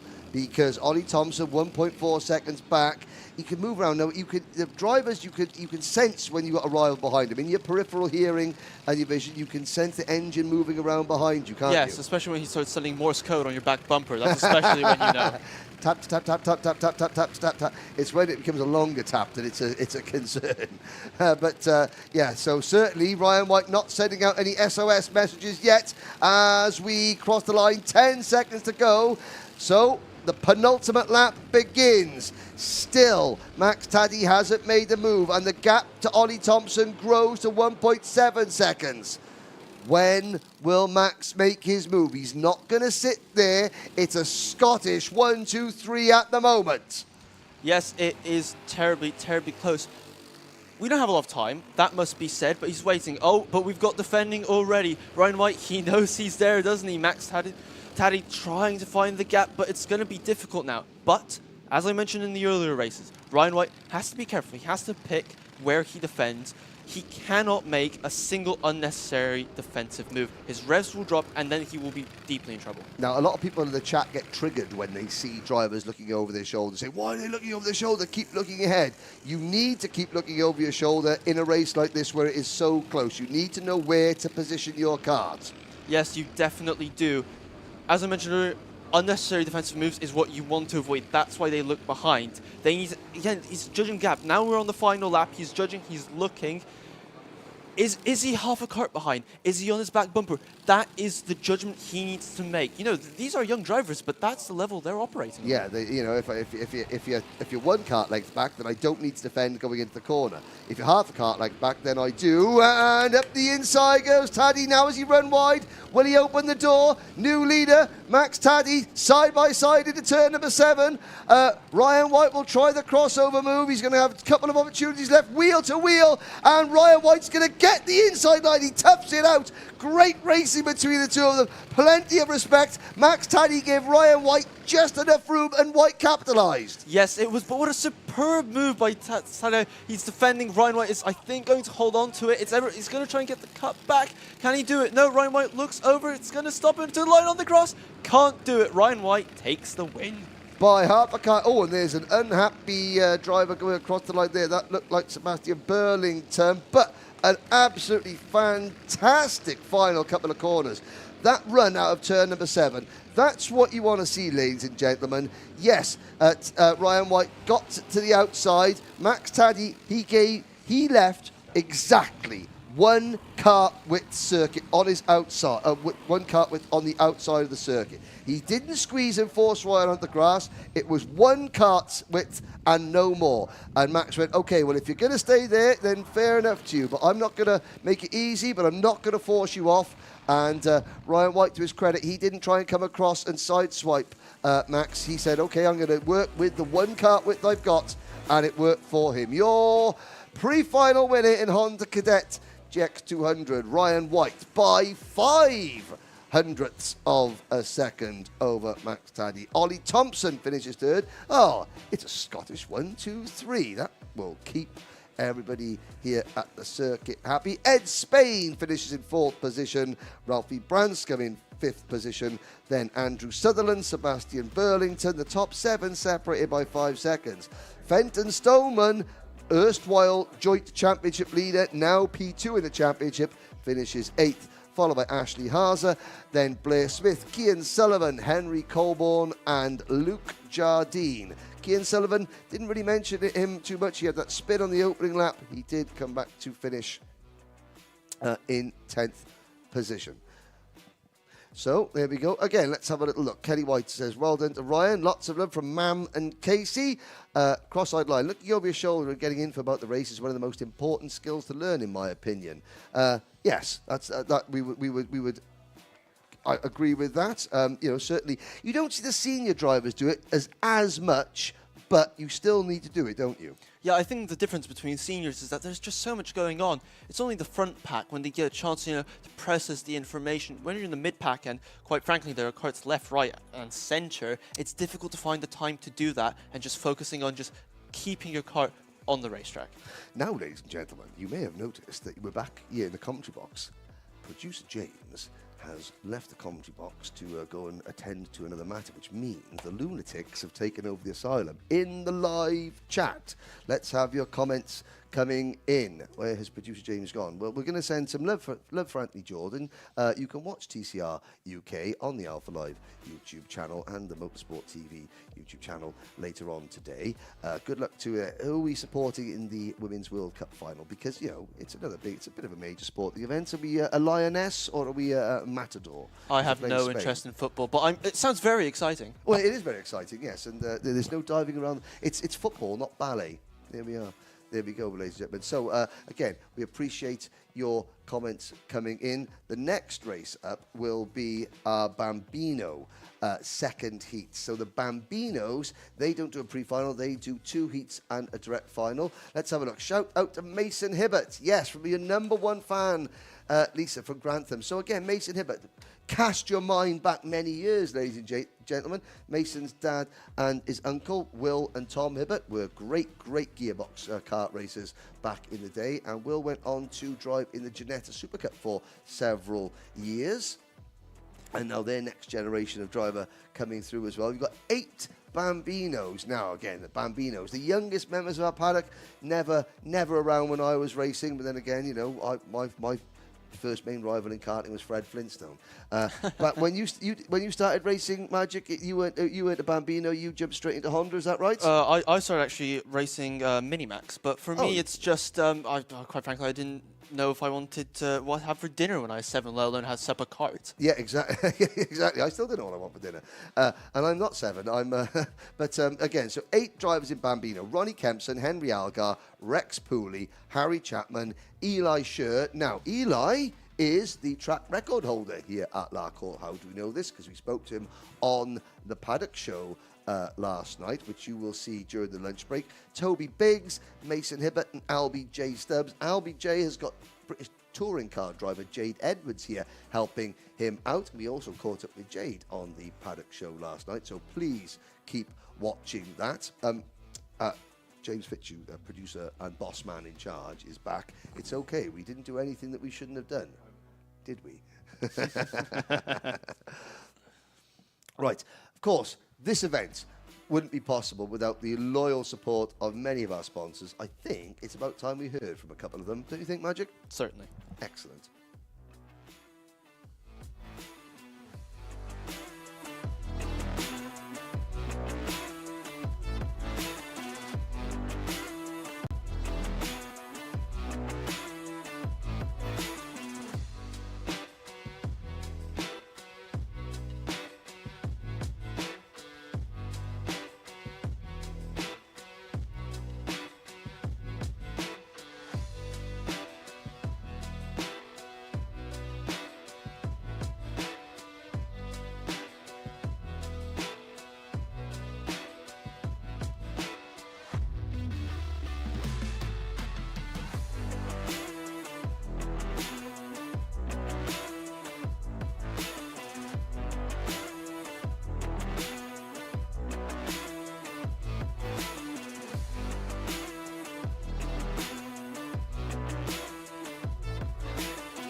So, race 15. This will be a 10-minute race. There'll be a standing start. Magic, you've got a couple of little snippets of info for us, have you not?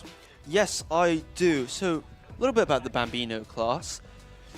If we imagine, for example, a Honda Cadet, it is Yes. basically if we were to simplify and water down a Honda Cadet Oh, okay. to make it more simple for the younger drivers. So, for example, the first thing is we don't have caster or camber adjustment available to these drivers. Okay. So, if we were, for example, to take your hand, move your thumbs up to the sky and your fingers facing forward. I'm doing it. Yep. Now, rotate your thumbs so they are towards you and then away from you. And that is what is the caster adjustment. Now, if you take your hands again and rotate to the sides and then that is the camber adjustment. So that is what the Bambinos cannot do. They can't do that. They can't do that. And that doesn't modify, that would be for their front tires, of course. Yes. And that does not modify their tire footprint. Obviously, for the other Can't do that classes, either. they don't modify that for the wet or the dry conditions. That stays equal. Another Right. benefit Oh, for yes. you're having much fun with that, aren't you, Oh, Henry? well, Another benefit is that there is one tire for this class. It is an all-weather tire, not so four. an all-weather Got him. tire. Okay, yes, they're all on wet tyres. Thank you very much. That's Camber, Caster, Tyre Wear. Thumbs up. Let's go. It's Bambino Heat 2. It's up now.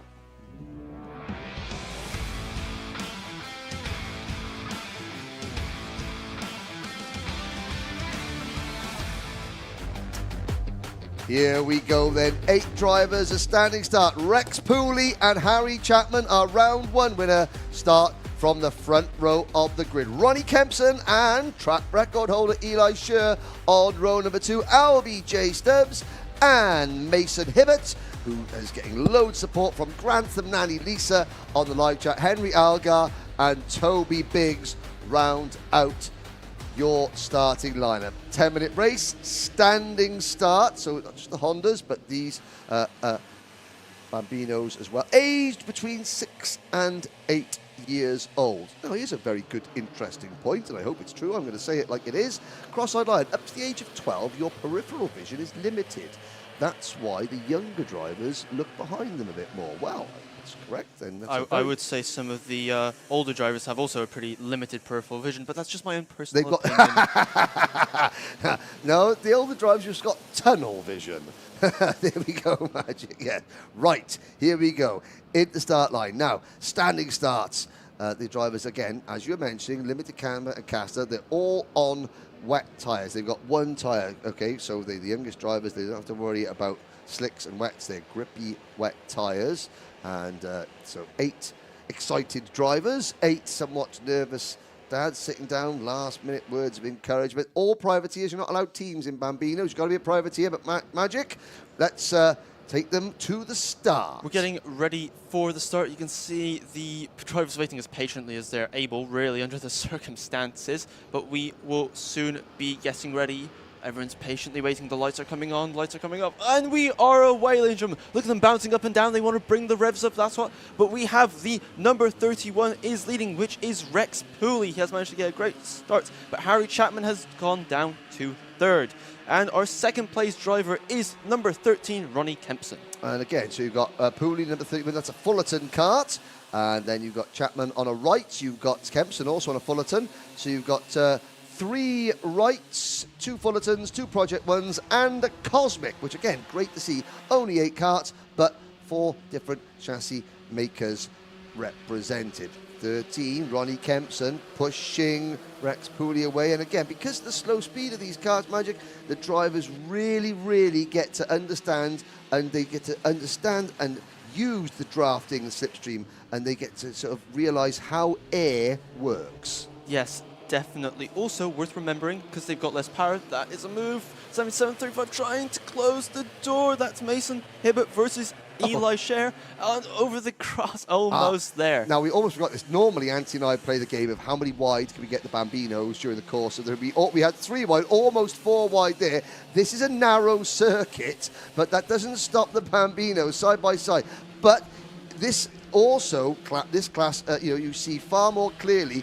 Side-by-side racing costs you more time than head-to-head, because this is great. Look at this. This is 3rd, 4th, 5th, 6th, 7th and 8th altogether. But the top two, Pooley and Kempson, are just clearing off into the Scottish Highlands. Yes, certainly. I think that is Harry Chapman, number 32, putting his hand up there going, come on, guys, let's sort this out. Yeah, they're learning some karting skills very, very early indeed. Now, they're all hugging the inside line, going up the back straight, and the first to pull out is Harry Chapman, championship leader, who's down in 6th position. But again, great, nobody's being left behind. That's another really important thing, is that when you're starting out, and of course all these drivers are, the least experienced members of the paddock, but you've got somebody to race with. Side by side again. Now, here we go. We're going to get 3 wide. We're going to get possibly 4 wide. Do you know what? They're going to try for 4 wide. Before the day is over, I think the Bambinos are going to make it 4 wide. Yep. But let's just have a look here. Look how much they're slowing themselves up. Look at the gap that has opened up to our first. There go our first and second place gap. And there goes 3rd, 4th, and 5th, and etc. The gap, they are really not helping themselves. No, they're not. But what it is doing, it's keeping Eli Scher, Toby Biggs, LBJ Stubbs. They can just watch this and they can pick their moments. If they start working together. Now, finally, on lap number 3, it looks as though our Bambinos, no, I was going to say they've sorted themselves out into single file, but I was instantly proved wrong. The 77 and the 70, Mason Hibbert in the number 77, now up to P3, Harry Chapman 4th, the number 17 of Henry Algar down to 5th position, and the gap between Pooley, Kempson and this group, now 3.1 seconds. Yep, we were actually talking to Harry Chapman yesterday, especially for winning the Driver of the Day prize. Yes. I was surprised, if you asked me, if I was 7 or 8, what's yes. To thank my sponsors, I'd ask, what's a sponsor? Yeah, he was incredibly well versed and very, very good. I was thoroughly impressed. The youngest, they're learning professionalism. They're, this is the British Championship. There's cameras everywhere, and again, it's so very, very impressive that they, again, they're aware of what they're doing. This is not a child sport. These are. The vast majority of the drivers here today are under the age of 18, not so much in the senior classes, but everything else are all under 18. But this is not a child sport. This is a very adult sport, just being with children participating in it. These Bambino karts, they're doing 40 miles an hour and 6 inches off the ground with, with no seatbelt or anything like that, no suspension. So yeah, this is very much an adult sport. Just happens to be kids participating in it. Pooley and Kempson. Here are your 2 leaders. Down towards turn number 7. The gap is come down a little bit, so that instantly now that Mason Hibbert, Harry Chapman and Henry Algar have finally sort of sorted themselves out and are running single file, that gap is coming down. It's coming down in chunks, which is interesting. So Hibbert and Chapman, in fact, Chapman is pushing Hibbert along. Watch now. Harry Chapman's got the fastest lap of the race so far. I wonder if that lap is going to get even quicker this time around, because the start of this lap, the gap was 3 seconds between second and third. It's half a second less at the end of the lap. So Chapman pushing along, 1 minute 10.13 seconds. Yep, that is definitely the views on the timing board, but there's still a massive gap. We've got 5 minutes. These 3rd, 4th and 5th very tightly bunched up, but in their free air, can they catch that 1st and 2nd place spot? It's going to be difficult. Well, Chapman's being pushed along by Algar, so Algar's got a double slipstream, and now they fan out wide, so this will allow Chapman to get on the power a little bit earlier, and it'll allow Algar to get on the power a little bit earlier, and they're both able to give Mason Hibbert, not a push, not a shove, just a gentle little peck on the rear bumper to get there. And again, the gap's come down by another 0.2 of a second. This is really, really a good example of how to work together, and it's being done by the youngest members of our paddock. You'll see Chapman, you'll take a slightly wider entrance into the corner to allow him to get the power down earlier on the exit of the corner, which will give him more momentum and which will allow him to slipstream. The gap now 2.4 seconds, so it's come down another 1/10 as we move into the second half of this race. Still Pooley leads Kempson, but these 3 drivers closing in, and behind them LBJ Stubbs, Toby Biggs and Eli Scher working together in 6th, 7th and 8th. Yep, we can see more hand gestures there from the 77 of Mason Hibbert. They know they need to catch the leaders. They're aware of this. They know they're not in a race of their own. They still have the time to catch the first two. Now watch Chapman. He'll take a slightly wider line into this next corner, and then there he goes. And that'll allow him to get down on the power. This is fantastic, fantastic teamwork here by these three drivers. They're not teammates, but that's, again, a great example. Great pictures there from the Alpha Live crew to showcase what these drivers are doing. And the gap is coming down. It's less than 2.3 seconds now. It's less than 2 seconds. This is going to be close. I think we're going to have a five-way battle before this race is out. The leaders are still quite close. We've got a tenth separating the front two. We've got just under 3 minutes left on the clock. I can see now that gap is visibly coming down. Oh, yes, it's 1.3 seconds now, but you can see that Pooley and Kempson, they're not locked together. There's clear air between the top two of them, whereas then the third, fourth and fifth place, you could not fit a cigarette paper between the rear bumper of Hibbert's cart and the front bumper of Chapman's cart as they go at the straight, side by side for the race lead. I think Ronnie Kempson's realised that there is danger approaching and he's gone for it, but this is going to put both Kempson and Pooley in a world of trouble because the party is arriving, led by number 77, Mason Hibbert. Yep, you can see they're slowing themselves up. The gap's just gone. I'm going to be honest, the gap has completely evaporated since we started talking about it. Yes, yeah. Four drivers nose to tail with Algar just at the 5 or 6 kart lengths off this group as they come into turn number 8. 2 minutes, and Rex Pooley runs a little bit wide as he lost the lead. It's side by side. Kempson on the inside. Pooley comes across, but watch Hibbert. Hibbert's got to try and maintain that momentum now. Will Hibbert make a move straight away, or will he try now to push Kempson up to Pooley? We start lap number 8, rather. We complete lap 7. 90 seconds ago on lap number 8, and the youngest members of our paddock are putting on a great show in their second heat race. Yep, so that battle for the first two positions is now the top 5. It has closed right up, and we will see. You know, we've got just over a minute left on the clock now. The idea of teamwork is going to start going, quite frankly, out the window. Yes. Quite violently. And yeah, they're going to be squabbling for this lead. Yes, but you can see there, the fourth driver, Harry Chapman, he takes the wide entrance in. He gets the power down early.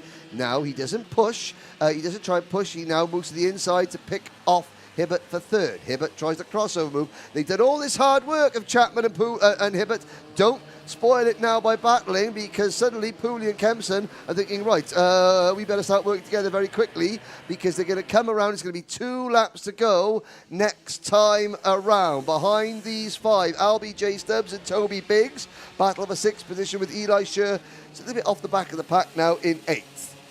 I'm watching these drivers go around, and these little intricacies that they have in their driving, you know, when they're going to defend, they move back over onto their racing line, you know, to carry the speed through corner. That's something that, you know, some of the juniors haven't learned yet, some of the seniors haven't learned yet, and they're showing this at such a young age. Well, when you've got less power to play with, you have to maximise the power that you have got. And it's side by side for third. Chapman comes across to defend. Hibbert decides, okay, I'm going to now fall back in line and push Chapman back up to the 2 leaders as the clock strikes 0. Next time around, they fan out. And again, and this time, that Chapman, he went to his normal line going into the corner, but Hibbert was like, okay, it's time to go now. And instead of working with him, he passed him. So next time by, last lap board's going to come out. Pooley, Kempson, Hibbert, Chapman and Algar, your top 5. Yep, I think it's going to be a bit of a case of blink and you'll miss it in terms of who's going to win this race. But we've got a battle for the second place. No, not quite right there. As I mentioned before, with that corner, with that turn 8, that uphill sweep, if you try and get the cutback, it's actually remarkably difficult to get the position into the turn 9, into the flip-flop, the fast right-left, because you just slow yourself up so much on the exit and lose the revs. And as suddenly the battle for the second place allows Pooley to get away as we start the final lap. Now that's unnecessary defending from Rex Pooley. He didn't need to defend, and suddenly he has got himself a whole heap of trouble. He's going to lose the lead. Here comes Ronnie Kempson up the inside. Kempson has the run with help from Chapman, and Rex Pooley is going to get freight trained here going up the back straight towards her 6. He dives back into third position, but it's now the number 13 cut of Kempson leading. Chapman, Pooley, then it is Algar, and Hibbert has dropped to the back of this lead group into turn number 7. They fan out wide. Hibbert to the inside for 4th. He tries to wrestle third away from Pooley, but it's neck and neck between Kempson and Chapman. Gets it going into turn number 8. 3 corners to go. 3 corners to go. The 17 goes through there up to third. No, he's run wide. The 31 is going. Rex Pooley is going to keep that position. It is as you were. Chapman comes through the flip-flop. 1 corner to go. Kempson will try and cut underneath coming on to the final straight, but I think Harry Chapman has done enough. He takes the checkered flag, and look at do you know what I love? They're all happy. They're all fists in the air, like virtually all 5 of them. You know, yeah, they've had a great race together. They've had a good battle, and they're all happy. They've come across the line without so much as a sticker having been swapped between them, so to speak. Great racing in Bambinos, and well, I've got to say, if this is the future of if these drivers the future of the Wera Tools Motorsport UK British Kart Championship, then we're in rude health indeed. Harry Chapman by 1800ths of a second over Ronnie Kempson. Rex Pooley, Mason Hibbert and Henry Algar, 1.48 seconds separate the top 5 at the end of 10 intense race laps, with Toby Biggs, Albie J. Stubbs and Eli Schur rounding out the finishers. So there we go. That is, and again, great racing in Bambinos, and again, thank you very much for your support online. I have to say, race of the day so far, let's have a look. We've got 2 pre-finals to go, so we've had 4 races so far. The 2 Water Swifts, the Honda and the Bambinos. Just quickly before the next race starts, a quick poll there on the live chat. Get your comments in. Race of the day so far, I'm going to vote Bambino. I'm voting Bambino as well. So that's 2-0 Bambinos, if anyone else thinks that the Bambinos get into the live chat now. Now, we did catch up with a couple of other drivers over the course of the weekend, including Jensen Graham, didn't we? Yes, we did. Let's hear from him now. Hello, ladies and gentlemen, and welcome back to the Wera Tools British Kart Championships. I'm joined by Junior X30 driver Jensen Graham. Let me just kick off and ask you, how are you today? I'm doing good so far. Obviously, racing in Scotland this weekend, it's a nice experience to be racing back home, and hopefully we can do well. Obviously, as you mentioned, you're racing under a Scottish nationality. Do you feel like you have a particular advantage here at the Larkhall circuit? There's always a tiny bit of an advantage racing at a home circuit that you've done a lot, but it's nothing special, and we've got the same winning chances as everyone else. Now, also, it's worth mentioning that you're in a new class compared to last year when you raced in the IAME cadet class with considerable success, it must be said, finishing 3rd in the BKC last year. But you've got new tyres, you've got a more powerful engine, a bigger kart. How have you been coping with all these changes? It's definitely very different to what I experienced last year in the IAME cadet category. It's overall, it's a lot more physical, a lot harder. There's more drivers that are at the front and know what they're doing, because they're a lot older, so they're all very experienced. But the one constant that you have kept the same is your team, Fusion Motorsport. How has that helped you? Have they been supportive and trying to help you as much as they can through that process? Yeah, Fusion are very good in that respect. They bring up drivers and they work with them very well, and obviously they're quite good. As this year they've had quite a lot of success in the big kart. So the team's behind you, trying to help you as much as they can. How's the season gone? Because you have had quite an intensive season, racing both here in the British Kart Championships and in Europe. How have your results looked so far? What is your opinion about the results you have had? So far this season it's been very, very rough. So at the start of the season we were having a bit of a disaster really with the kart side of things, and just stuff wasn't really going my way. But recently things are starting to pick up again. We had a good result in Franciacorta in Italy for the 3rd round of the IAME Euro Series, and last weekend here we picked up a top 5. So obviously a top 5 last weekend. Your aims for this weekend will be where do you aim yourself, for example, qualifying? Where do you want to be in the pecking order? In reality, it's a long championship, and we want to score big points this round and be at the front. The season is slowly coming to an end, to a conclusion. What are your plans for next year? Obviously, you're still quite young in the Junior X30. Are you staying, or what's the plan? I feel that occasionally we might do a Junior X30 race or two, but our main focus is to go over and do the FIA races over abroad in Italy and Spain, stuff like that. Well, I must say that sounds tremendously exciting. Thank you, Jensen, for joining me, and good luck for the rest of the weekend. Thank you. Well, there we go. Great to hear from Jensen Graham. And we're going to see Jensen in the next race. He will be starting, let's have a little look at the grid, 10th. So Junior X30 up next, the biggest field we have here this weekend, 26 drivers in total. Now, Mexico, we were cheering for Mateo Garcia in Watersurf Restricted. Elias Vignola is out in this one, driving for the, well, he's on the privateer for the Fullerton chassis, on the Fullerton chassis. So big watch out for Elias Vignola in this next race. The championship in Junior X30 started with Macaulay Bishop winning the opening 2 rounds. Taylor Orridge won last time out at Shannington, and then Taylor went on to win the Kart Masters British Grand Prix a couple of weekends ago, which I'm sure many of you saw on Alpha Live, and that really has had a massive boost for Orridge, because Orridge then was poled yesterday, won both heat races. As a driver, that first breakthrough win is really important from a mental standpoint, isn't it, Magic?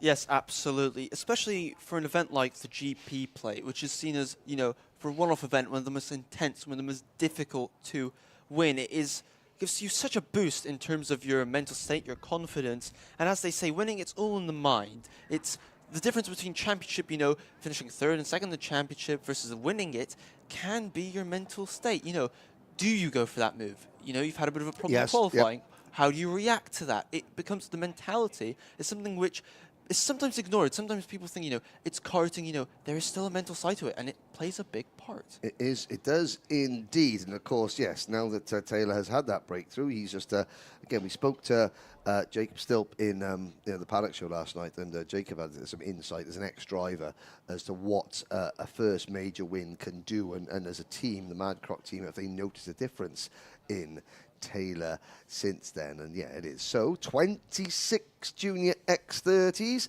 The championship situation in Junior X30, it's still Macaulay Bishop leading. Taylor Orridge, I believe, is up into 2nd in the points standings.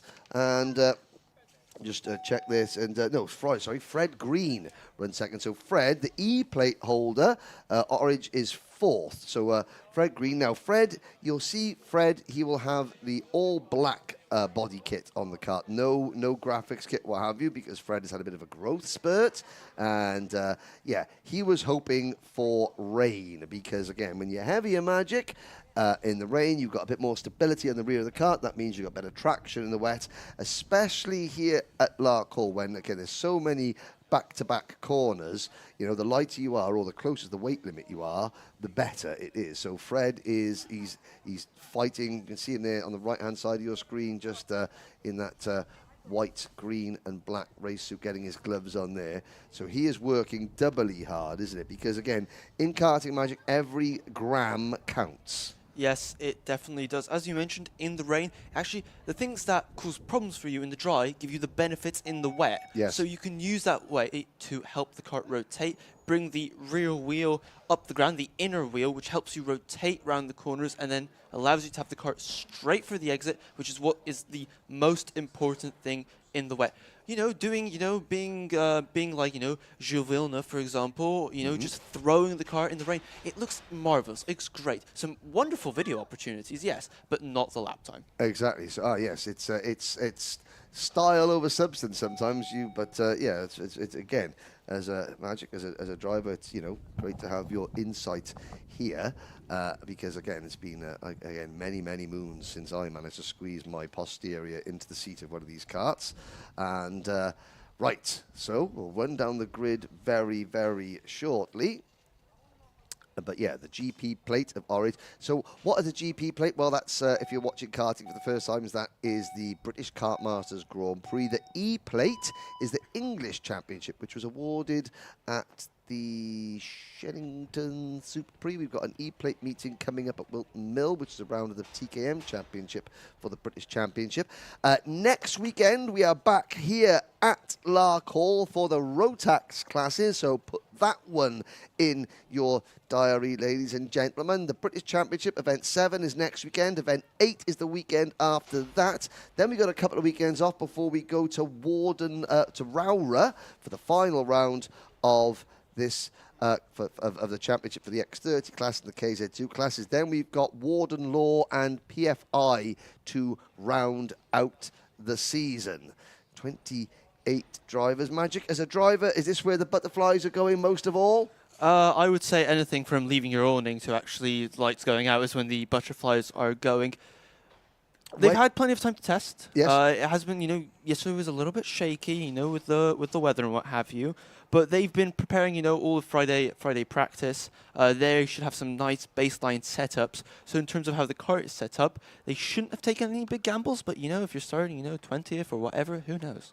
Now, there are going to be some top names starting back in the pack. Just a couple to look out for. Number 21, Harrison Mackie, starting 22nd. Morgan Moore, driver of the day. Last time out, you can see him there in the number 93 premium karting machine. He is starting 21st.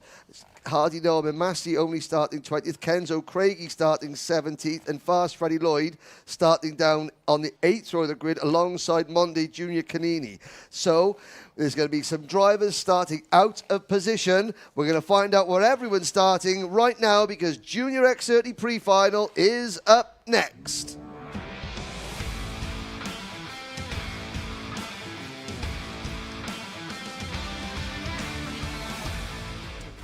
Pole position will be the GP plate of Taylor Orridge with Fred Green second. Row 2, Harry Bartle and Zach Green. Croc and Jamie Green Racing annexing the top 2 rows of the grid. Lewis Bird and Cian Garrity go from row 3. Row 4 is followed by Aston Sharp and Lewis Islin. Row 5, Macaulay Bishop and Jensen Graham. And finally, row 6, David McIntyre and Sam Woolley. Championship leader Macaulay Bishop only on the 5th row. Sam Branston and Riley Cranham are up next. Then Monday Junior Canini and Freddie Lloyd, Kenzo Craigie and Joey Brown. And then row 10, we have Hayley Noah, Ms. Mai and Joseph Smith. Morgan Moore and Harrison Mackie complete row 11. And Laith Khan and Elias Vignola are on row 12. Mexico's Elias Vignola with Cameron Edmonds and Henry Carter rounding out the starting lineup. So, championship leader Macaulay Bishop on the 5th row. His 2 nearest rivals, Fred Green and Taylor Orridge at the front. Can they capitalise? They certainly can. What I'd like to show, ladies and gentlemen, to pay particular attention is the front half of the grid and the rear half of the grid on this start. Because of this tight final corner, you will see the pack spread out massively for this start. Here we go then, into the final corner. And Taylor Orridge leads them to line. The formation is not good, and they will go around again. Yes, because of the close proximity of the final corner to the start line, if you're starting down at the back, you're still coming around the final corner when the leaders pedal to the metal, foot to the floor, and have gone. The top 5 are all on Croc chassis. That is a very, very good point, George Quartermain. The Jamie Green Racing team using the Croc chassis, and obviously the Croc promotion team using the Croc chassis. So it's a Croc 1, 2, 3, 4, 5. They got plenty of teeth at the front of this field. Then you've got Cian Garrity on the MDL Motorsport Cosmic chassis. The Gillard for Mick Barrett Racing's Aston Sharp. Aston is the best placed Scottish driver on the grid. And looking back, the Lando Norris kart of Macaulay Bishop for Dan Holland Racing. The Birrell ART for Jade Racing's Lewis Islin on the 4th row of the grid. But I have to say, in the Crocs are eating into OTK's dominance here in Junior X30. For the second time, Orange and Green bring them round to the line. We're getting ready for start. They've gone already. Who's going to be leading final corner?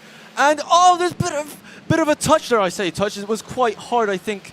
And there's an axle. That's the E-plate. That is the E-plate. That is a bent rear axle again. That was 2 karts trying to go into one apex, and Fred Green's race sadly is over. That is not what he needed for his championship, and that means he's going to be starting at the back of the grid for the final. Up the inside goes the number 24 of Lewis Bird. Like I said, Lewis Bird, he had the hardest golf swing last night, 125 miles an hour apparently, and well, not quite 125 miles an hour there, but he was rapid nonetheless as he picks up P2. But look at that, a Croc Promotions 1, 2, 3 with Cian Garrity in fourth, and at Scotland's Aston Sharp running in fifth. Make that fourth as he goes up the inside, with Macaulay Bishop having picked up 2 places.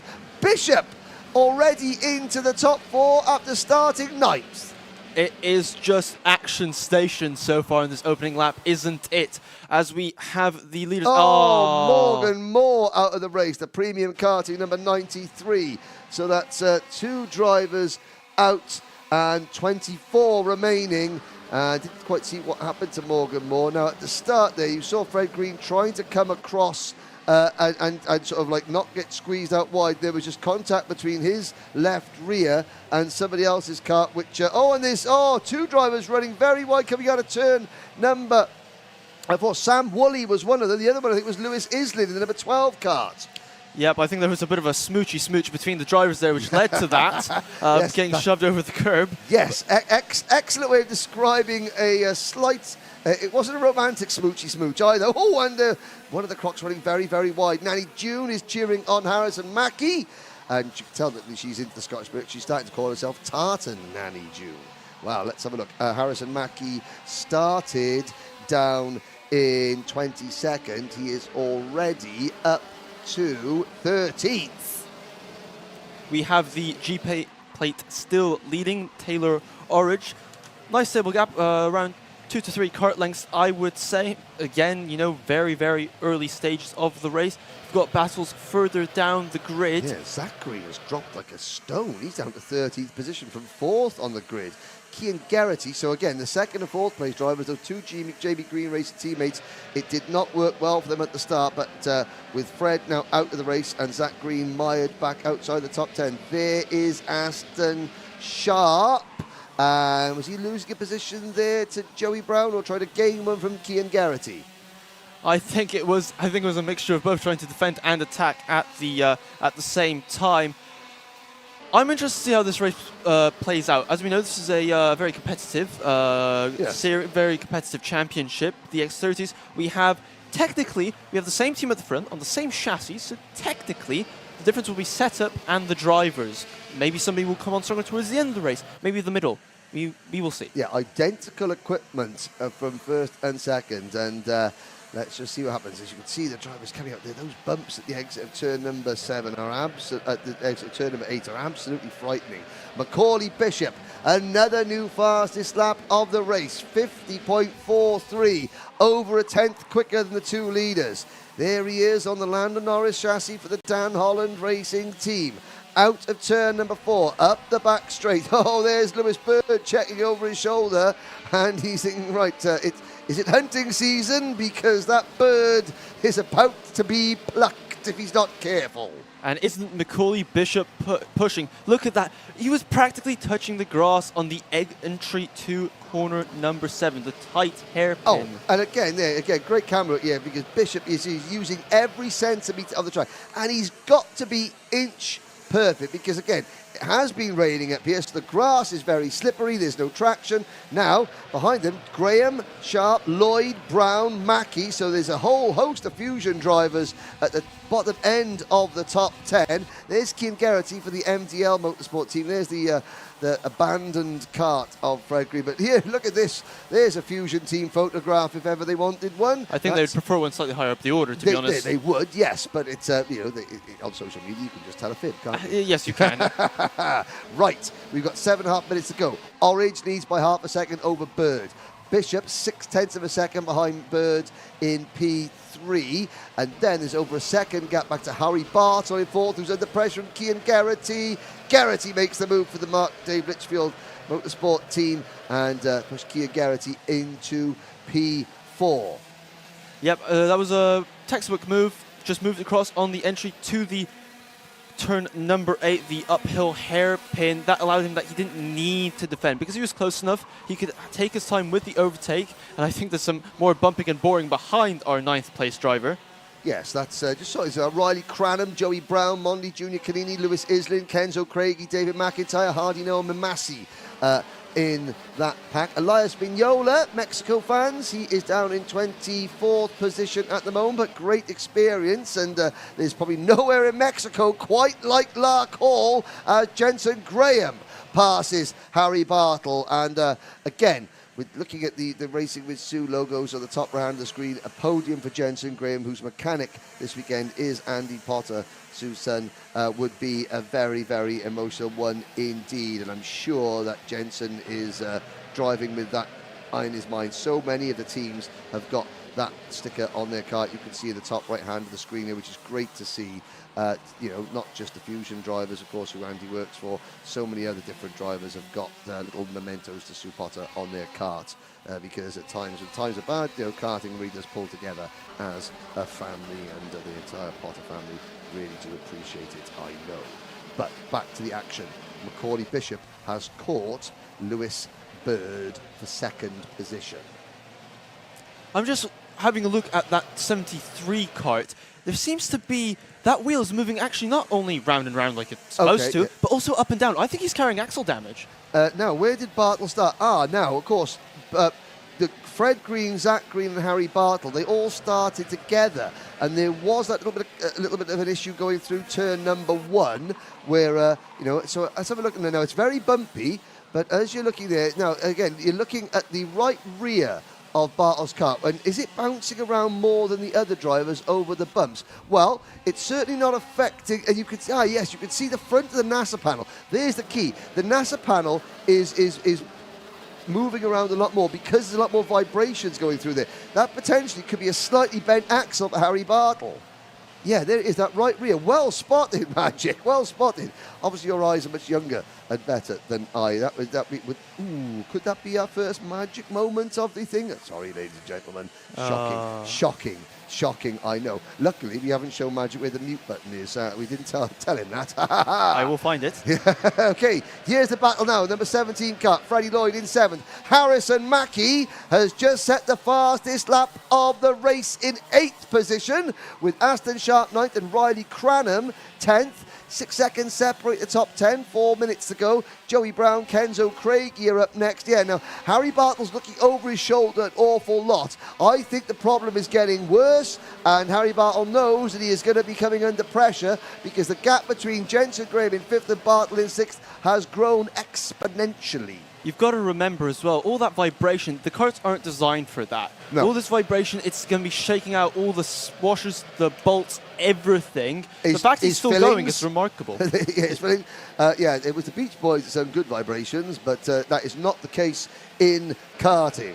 I'm picking up bad vibrations, and Bartle is going to be a sitting duck as the race. What he's got to be careful of is the axle doesn't snap.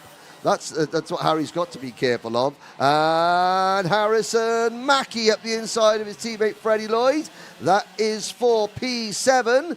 And, on the back of Harry Bartle's crash helmet is a picture of his dog Rodney. I have to say, Rodney is now acting as a bit of a guard dog, and the Fusion Motorsport are the intruders that want to get in.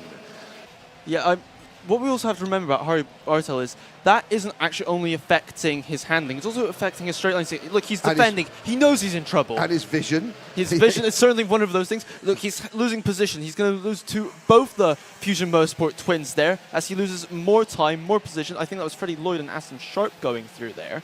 Or actually Harrison Mackie and Freddie Lloyd. Yeah, and Aston Sharp is next in line, the Mick Barrett race. He just needs to hang on. He's got 2.5 minutes. I can see him slamming doors, trying to desperately keep the position. Well, I mean, but if he starts slamming doors, then he can find himself starting outside the top 20 for the final, whereas if he just sort of like hangs on and again doesn't fight it, he'll still be starting in the top half of the grid for the final. Now, Bishop has passed Bird for 2nd. The gap between Taylor Orridge and Macaulay Bishop is exactly 1 second. There is Jensen Graham closing in on Cian Getting. Well, he's half a second behind Cian Garrity. in the number 22 kart. So it's Orridge, Bishop, Bird, Geraghty, Graham, Mackey, Lloyd, Bartle, Sharp, and Riley Crown. You can see there that one of the mechanics saying, calm down. Okay, no need to push, easy, smooth. And Harry Bartle getting a warning. A quick look at the rest of the order outside the top 10. Joey Brown runs in 10th position behind Riley Cranham. Then it's Craigie, Sharp, McIntyre, Mimasi, Canini, Smith, Islin, Green, Carter, Branston, Woolley, Edmonds, Khan and Vignola, the remaining runners. So as you can see, Harry Bartel getting a warning there. I suspect due to some of his defensive moves. Yeah, he's, over defending, before the before the end of the race. There's the move now. Lewis Bird attacking and coming back at Macaulay Bishop. This is going to allow Orridge to escape. So that's great news. Bishop is going to, because Geraghty and Jensen Graham are right there. So 4 karts now battling for second. And Bird, he is not going to want to help. Well, he's going to try and do everything he can to keep Bishop behind, because Bird's teammate, Orridge, this is points in the championship.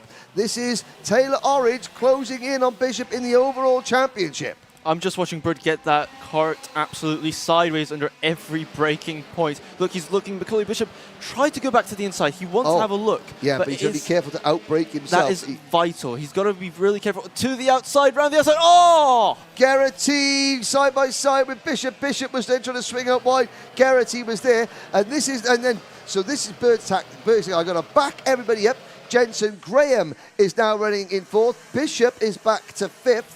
Sorry, Bishop is back to 4th, Graham up to 3rd, and there's a move. That is Harrison Mackey passing Cian Geraghty. So Harrison Mackey from 22nd to 4th.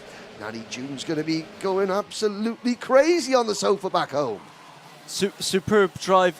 What we've also got to remember about Cian Geraghty is after he's been pushed off, he's got grass on his tyres. That will take some time to clean up for him to get his normal pace back. He's got to be careful in these couple of corners. Yes, so Graham second. Taylor Orridge. Now, Taylor Orridge is well up the road, 3.7 seconds up the road. So this is a great scrap. The clock has struck 0. Next time by, it'll be the last lap on. Oh, but I can see that. Look at that, a 5-second penalty. Number 22, Jensen Graham. That will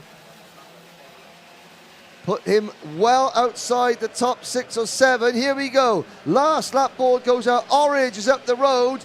Graham trying to defend second position on the road from Bird, Bishop. Mackey on a charge. Harrison Mackey up into P4 on the road. That'll put him 3rd on the grid for the final. That was a great move. Just got the nice cutback coming out of the fourth left right there turn as we got onto the sweeper for 5. It really was just a very nice controlled moment. Well, it's been all kicking off behind. It's been a cruise in the hills and glens of Scotland for Taylor Orridge. 4 seconds up the road. Here he comes. Orridge's late season surge continues. He takes the victory, and in second place on the road, at least it'll be Jensen Graham. Lewis Bird will start alongside his teammate provisionally on the front row of the grid for the final later on. Harrison Mackey, what a drive from Harrison Mackey. 22nd to 3rd around a circuit overtaking is technically a little bit more tricky than you might expect. That was very good, Magic. Yeah, it definitely was. I mean, he couldn't make that up on the start. I mean, we did have a little bit of commotion, that should be said, but there really isn't the opportunity in these corners on the start to make it up that easily. No, indeed. Here's a look at your full run now then. Taylor Orridge taking the win on the road. So add 5 seconds to Jensen Graham's time. That will put him back to 7th. Lewis Bird 3rd on the road, then Harrison Mackey fast. Freddie Lloyd, another driver, making up lots of positions there with Macaulay Bishop having to settle for 6th. Cian Geraghty, Harry Bartle, Riley Cranham and Kenzo Craigie rounding out your top 10, followed by David McIntyre, Joey Brown, Hardy, Noah Mimasi and Scotland's Aston Sharp, who featured strongly at the start of the race. He fades to 14th position. Outside the top 14, yes, Leanne Stokes will be very happy with again, mirroring the emoji on the live chat, mirroring Taylor's victory photograph there on your screens. Now let's have a little look back at the remaining finishers. Mondi Junior Canini only 15th. Zach Green started 6th. It was a great start for the Jamie Green racing team, but it all went sour halfway around the opening lap. Joseph Smith finishing in 17th position with Lewis Islett 18th. Sam Branston and Henry Carter rounding out your top 20 ahead of Sam Woolley, Cameron Edmonds, Laith Khan and Mexico's Elias Vignola. The last finisher there is Fred Green. Well, Fred Green will be starting stone last for the final. Morgan Moore will be joining him on the back of the grid. If Fred Green there, Magic, so you worked really hard on Saturday, you know that the weight is against you. You know the track conditions are against you. Now you find yourself having to start last the final. The only saving grace you've got is that your tyres have done less work than everybody else's. And we've seen Harrison Mackie go from 22nd to 3rd. What's Fred going to be thinking now? Well, as you can see from his body language, he's not too pleased about this whole affair. The kart there, you know, I can see axle damage, side pod damage. It took a fair strong whack at the start there. He's got to remember that it's a long final. Anything can happen.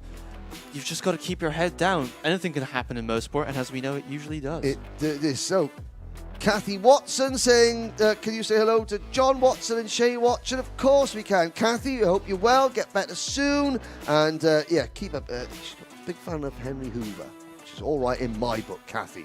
Right, we spoke to somebody, we, the royal we. Magic, you caught up with one of our other competitors yesterday. Let's have a catch-up with them. Hello, ladies and gentlemen, and welcome back to the Wera Tools British Kart Championships. I'm joined by Marcus Littlewood, currently 4th in the standings for the Senior X30 IAME Championship. First off, Marcus, how are you? Yeah, very good, thank you. How are you? I am not bad. So you have recently won quite a big award, the Motorsport UK Academy Young Driver of the Year award. Why don't you tell the folks at home watching the stream what it means, how is it assessed, and so forth? So the Young Driver of the Year is assessed. Well, it was really based on 2 years at college in Loughborough, and we did a day at Eyes on Drive Performance, being tested on our fitness, driving abilities and presentation skills, and managed to win that. So yeah, it means a massive amount to me. Yeah, I've worked really hard with all my work, everything I do, and yeah, managed to come out on top in that. So now, this is a well-known award, obviously getting a lot of recognition for it. What does that mean for you, though? What kind of doors have been opened? Is there anything that you can, use that as a springboard for? Yeah, no, definitely. Big doors been opened. Some really good big names have won that award. So yeah, opens some doors. Hopefully, I can get some funding from that in the future to maybe get into cars in the future. But yeah, no, it's really opened some doors, met some new people, and yeah, hopefully that gets me some places in the future. That's good to hear. Of course, as you mentioned, meeting new people and what have you, we're coming towards the conclusion of the season.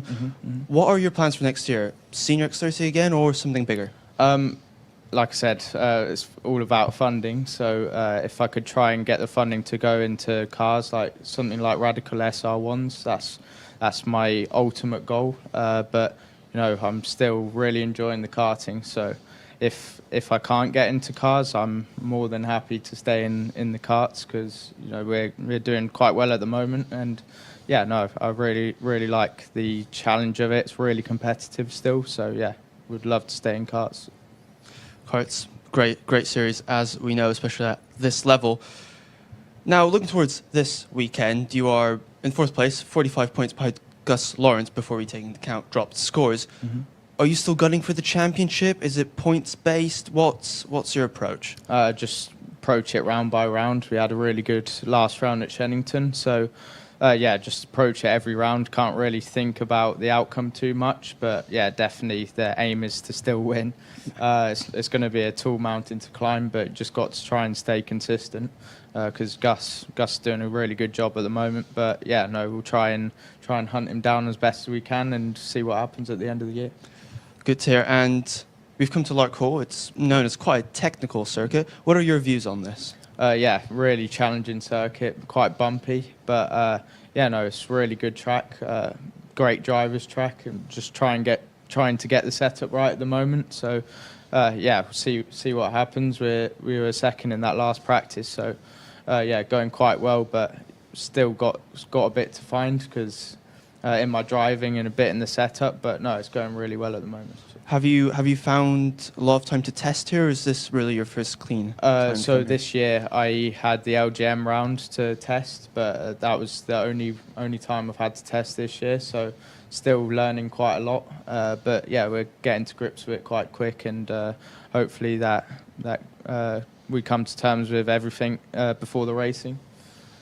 Good. That is exactly when you want to come to terms with it, right before the racing. Well, good luck, Marcus, and thank you for coming on. Thank you very much.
Welcome back, ladies and gentlemen. It's the last pre-final. It's Senior X30. It's starting now.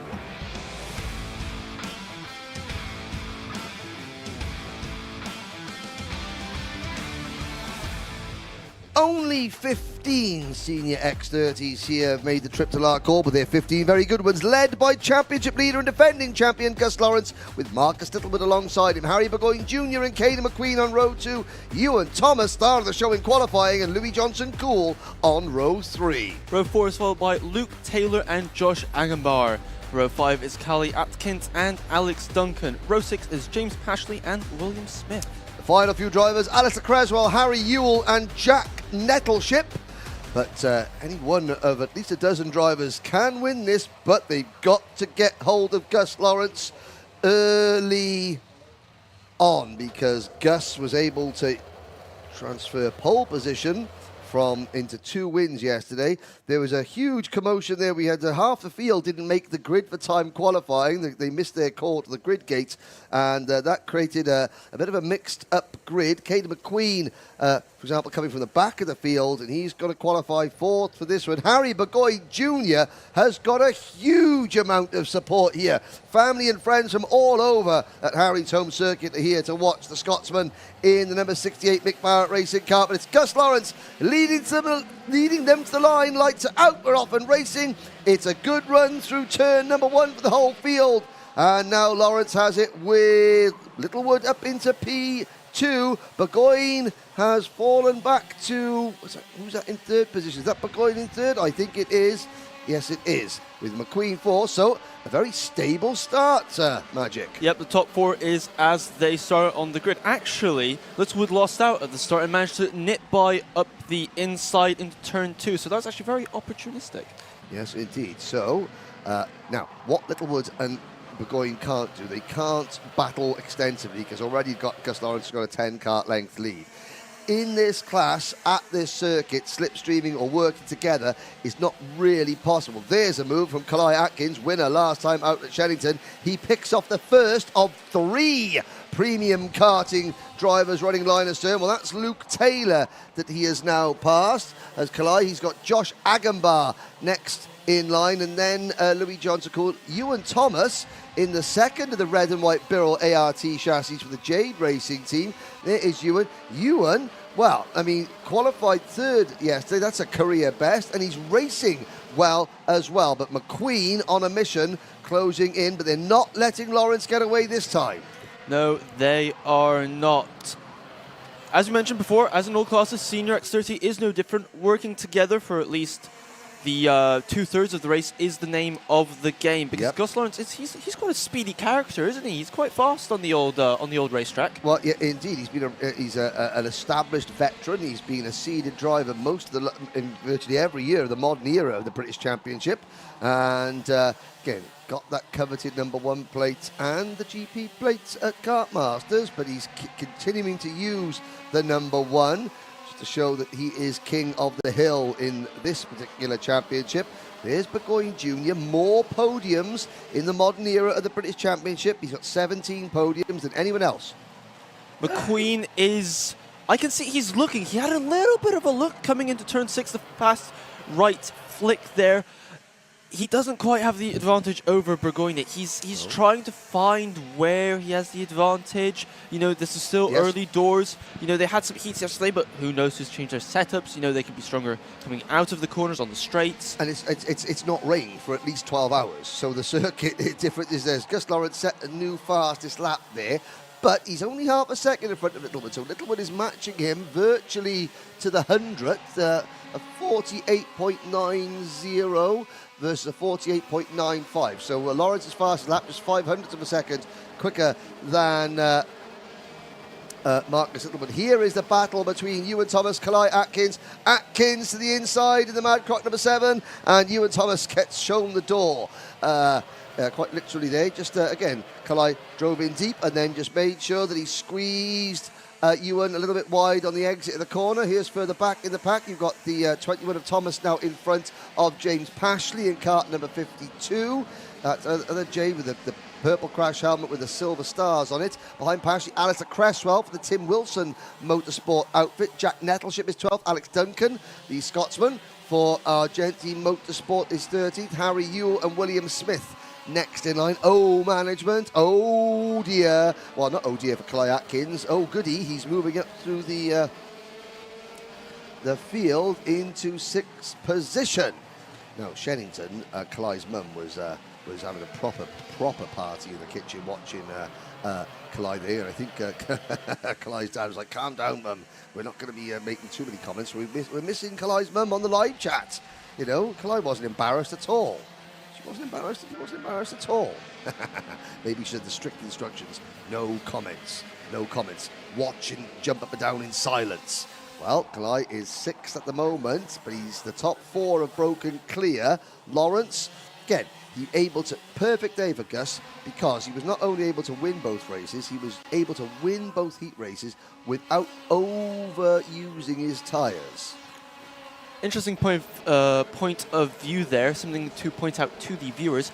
You saw Gus Lawrence, he had one hand off the steering wheel. His left hand was over the engine on the right side. He's adjusting his carburation there. This is something that the X30 drivers can do that is perfectly allowed, and it allows you to set up your kart for the end of the race. You know, changing the fuel mixture, something that, you know, the pros, you know, it's what you've got to do. Okay, there we go. Fantastic insight. I just thought he was trying to like give his fingers a rest. But encourage his engine. Shows what I know. No, again, he adjusted the carburation of the kart. Again, this is Gus's motto is the same as Alain Prost. You win by as slow as possible. There's no point winning by 10 seconds where you get just as many points for winning. There we go. Yes, Mrs. Atkins is on. She can't resist. Kalai, you got this. Yes, indeed. So we can tell Kalai that his mum has been on the live chat. There we go. Here's a battle between the 75 of Luke Taylor, the 21 of Ewan Thomas, and then the number 52 of James Pashley. Premium karting versus the Jade Racing team. through the flip-flop at turns 9, down to turn 10. Behind these three, you've got Nettleship in the MDL Motorsport number 75. You've got Duncan in the Argenti Motorsport 63. You've got Cresswell in the Tim Wilson Motorsport number 33. William Smith in the Mick Barrett Racing number 16. And Harry Ewell in the Optima Performance number 65. But to say, Littlewood is keeping Gus Lawrence honest in this race. He is. Maybe he has something we don't know about. Maybe he's just, making sure his tire temperatures are nice and stable. Maybe there'll be a big push towards the end. We don't know because that gap isn't actually that big. Yep, win by going as slowly as possible. But what Gus is doing, he's managing this gap. Burgoyne Jr. and McQueen, they both know that even on a 15 kart grid in this class, the driving standards is so high. Okay, we saw drivers in Junior X30 coming up from the back to the front. It's much harder to do that in seniors because there's fewer mistakes in the drivers. Everyone is a little bit older, a little bit wiser, a little bit more, they got a bit better racecraft and savvy. So no one wants to take a risk in this race yet. Still 5 minutes to go. And Lightning 482, yes, lots of support for Kalai Atkins. Good to see the support coming in. McQueen he's still on that back bumper of Burgoyne's car. He might as well be a fridge magnet, quite frankly. He has not left it at all. But will there be a move? Like a limpet clinging to the hull of a rusting ship. Exactly. Not that Burgoyne Jr. is anything like a rusting ship, but you get the visual imagery, ladies and gentlemen. But the top four have not spread away too much. It's really all to play for still, ladies and gentlemen. Now here's a test of Kalai Atkins' true pace. He's just got past Louis Johnson Cool, so he has passed all three premium karting entries. Cool 6th, Agambar 7th, and Luke Taylor's now down to 9th. So the gap between Caden McQueen and Kalai Atkins, who's just set the new fastest lap of the race, by the way, is 2.5 seconds between the top four and Atkins in 5th. Now, like you said, Crop Promotions, same kart, same engines for both McQueen and for Atkins. What can Atkins drag out of that kart now? Because McQueen is running behind Harry Burgoyne Jr. Is McQueen giving it 100%, or is he just playing the safe game and, sort of following and not risking anything at the moment? Atkins, with clear track in front of him, he will be head down, foot to the floor. Well, our championship at the moment is Burgoyne is in 3rd position, McQueen is in 6th. So in terms of, who can take a little bit more of a risk, that is definitely McQueen. Yeah, so he's got less to lose. In terms of 6th position, is he going to catch Gus Lawrence? It's the penultimate round. It's highly unlikely. Whereas Burgoyne is thinking 3rd position. Yeah, if something happens to Gus, if he falls out, then there's still a chance. But this is a masterful drive for Gus Lawrence, I have to say. Been a masterful weekend. When so many other drivers were caught out in qualifying, Gus wasn't. Pod, mechanic, Paul Fletcher's here for the PF International team. He plonked it on pole. And then just very, very, sort of casually, calmly, again, without overusing the tyres, without overusing the engine, just keeping the rest of the field at arm's length. Again, a check over the shoulder. Just, not that he's thinking about defending, he's managing the race. Littlewood, again, just thinking, okay, well, the gap is still 0.5 second. And Burgoyne and McQueen. At some point, though, Magic, you think 2.5 minutes to go. I'm not sure. Normally, I would say definitely we're going to see someone try and make a move. But in this type of race, at this circuit, with championships on the line, are you... Well, it depends. I suppose it depends. There we go. What do I know? Game on. McQueen and Burgoyne. Burgoyne looks over saying, what are you doing, Cade? And Cade's like, mate, I'm passing you for 3rd position. And the gap between the 3rd and 4th place has come down by 0.5 second. Yeah, I don't think Burgoyne will be too pleased about that. I think it was sort of thinking that, we've got a verbal contract here to work together, Caden. yeah. Caden's like, I did not shake hands. Therefore, the verbal contract out the window with less than 2 minutes to go. I mean, to be fair, they played nice for 10 minutes. They played nice. They managed very well for those 10 minutes. Yeah, and now it's game on. McQueen is obviously thinking, okay, so McQueen made the move at that point because he's thinking, I'm quick enough, there's still enough time, and I'm quick enough to catch Marcus Littlewood. That's the reason why McQueen would have made that move at that point. He's thinking, I'm going to make the move, that gives me enough time, I've got enough speed in the kart to catch the driver in second, although I've got to say, we're not seeing it yet. Yeah, I'm going to be honest, I don't see Littlewood making this move for the lead. You know, he's not catching him. We've got just over a minute left on the clock. He's not really making the progress. These aren't like the cadet classes, you know. Yeah. You don't lose as much time on the overtakes. The slipstreaming has a smaller effect. I really don't see this happening, if I'm honest. Well, the gap is less than half a second for the first time in about 8 minutes. And you say that though, so we're going to. So, I mean, I've got to say, you know, is Magic Amira about to commit his first curse of the commentator? He's put it out there that Littlewood isn't going to make the move. We'll see. He's now looking very nervous. Now, Kalai Atkins still has the fastest lap of the race, 48.59 seconds, 30 seconds to go, and Littlewood is inching closer. Caden McQueen is not going to catch. I think there's one thing. I don't think Caden is going to catch Littlewood for the lead unless these two start battling, which is not beyond the realms of possibility. This is as close as Marcus Littlewood has ever been. He's still got a little bit, you can see, just smashing over the curb there. He is trying, he is definitely pushing on the limit. But let's be honest, catching Gus Lawrence is definitely one thing. Passing him will be another matter entirely. Yes, indeed. And again, Gus, you can see Gus, every time we come out of turn number 4, up the back straight, you could see Gus take that half a look over his shoulder. So and that is just, you know, that's not thinking, am I going to defend? That's just so he knows where his rival is and who his rival is. Because it also makes different who's following you, because each driver behaves slightly differently. As we start the final lap. They definitely do. You've got to know your opponent very well. Marcus is in 4th position in the championship. Gus is obviously leading. Gus will really be trying to take not many risks at all. However, with this kind of gap, you know, I don't even think he's going to defend, really. Yeah, that's a good point. I guess it's like, okay, do you know what? If I finish second in the pre-final, it's not ideal, but hey, I'm still well ahead. There's another look over the shoulder. Littlewood, no, you're right, Magic, you were right. Littlewood didn't want to risk it for a biscuit in the pre-final, although I've got to say, if it was a final, it'll be a different kettle of fish. 1 corner to go. Gus Lawrence, the perfect weekend continues for the reigning champion. McQueen finishes 3rd, just behind Littlewood, with Burgoyne 4th. Kalai Atkins rounds out the top 5. Then it is Louis Johnson, Cool, and Josh Agamar for the premium karting team. Ewan Thomas, James Pashley, and Luke Taylor round out the top 10. There is the number 65 of Harry Ewell, passing William Smith for 14th place on the last lap. So, Gus Lawrence, Marcus Littlewood, Caden McQueen, Harry Burgoyne Jr. and Kalai Atkins. That is, if that's not enough to wet your whistle for the last race of the day this afternoon, I don't know what is, as we look at the rest of the finishing order. Yeah, 15 starters, 15 finishes, and the top 4 separated by less than 2 seconds at the end. Well, a good morning's racing, Magic. It definitely was. It was nice and clean as well, which is good to see. Some tremendous battles, certainly. But for me, still, the Bambino race was my favourite.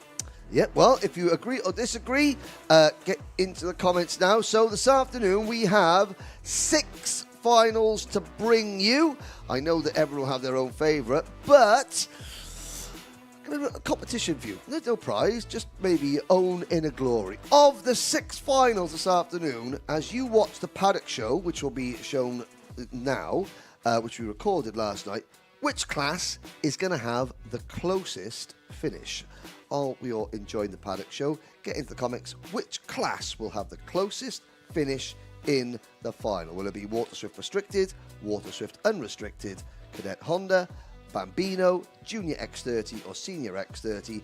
I'll get your names down as your votes and we'll see who wins this afternoon. Don't go away, we have got the Paddock Show coming up and then it will be the start of the finals. Thank you very much for tuning in. Watch the Paddock Show.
everybody, and welcome to the Paddock Show of Event 6 of the 2023 Wera Tools British Kart Championship. We are in the plush new surroundings of the Larkhall circuit in Scotland. Now, my name is Henry Baudet, and joining me as always is, you're not, as if by magic, ladies and gentlemen, it's Magic Hamera. Anthony Jordan is on other duties. Magic, welcome to the Wera Tools British Championship. You've been here for plenty of times as a driver. Now you're here as a broadcaster.